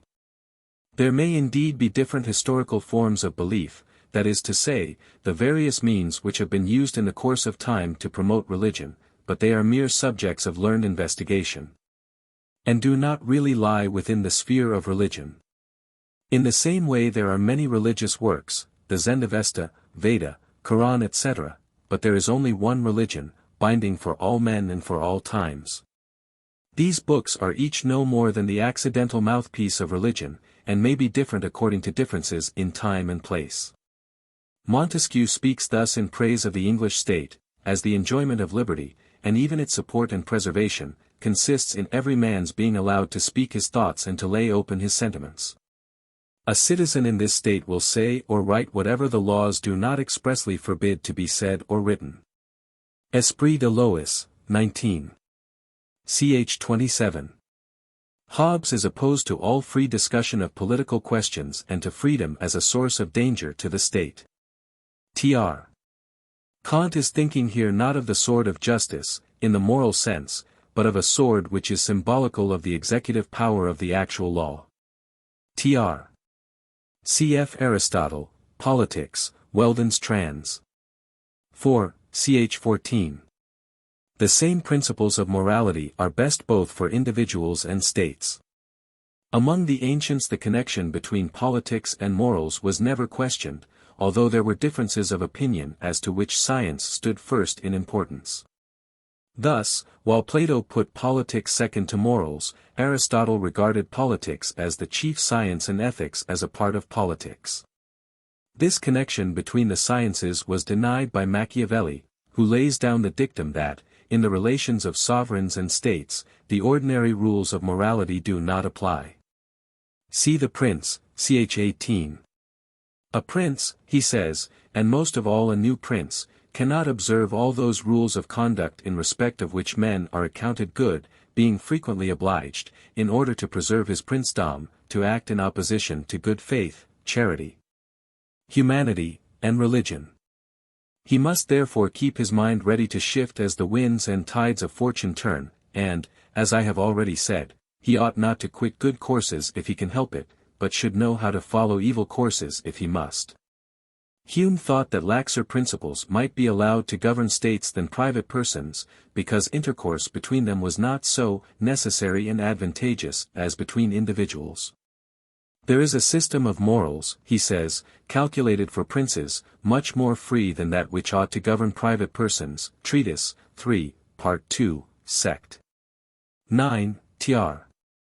These are permissive laws of reason which allow us to leave a system of public law, when it is tainted by injustice, to remain just as it is, until everything is entirely revolutionized through an internal development, either spontaneous or fostered and matured by peaceful influences. For any legal constitution whatsoever, even although it conforms only slightly with the spirit of law, is better than none at all, that is to say, anarchy, which is the fate of a precipitate reform. Hence, as things now are, the wise politician will look upon it as his duty to make reforms on the lines marked out by the ideal of public law. He will not use revolutions, when these have been brought about by natural causes, to extenuate still greater oppression than caused them, but will regard them as the voice of nature, calling upon him to make such thorough reforms as will bring about the only lasting constitution, a lawful constitution based on the principles of freedom. It is still sometimes denied that we find, in members of a civilized community, a certain depravity rooted in the nature of man. And it might, indeed, be alleged with some show of truth that not an innate corruptness in human nature, but the barbarism of men, the defect of a not yet sufficiently developed culture, is the cause of the evident antipathy to law which their attitude indicates. In the external relations of states, however, human wickedness shows itself incontestably, without any attempt at concealment. Within the state, it is covered over by the compelling authority of civil laws. For, working against the tendency every citizen has to commit acts of violence against his neighbor, there is the much stronger force of the government which not only gives an appearance of morality to the whole state, causi non causi, but, by checking the outbreak of lawless propensities, actually aids the moral qualities of men considerably, in their development of a direct respect for the law.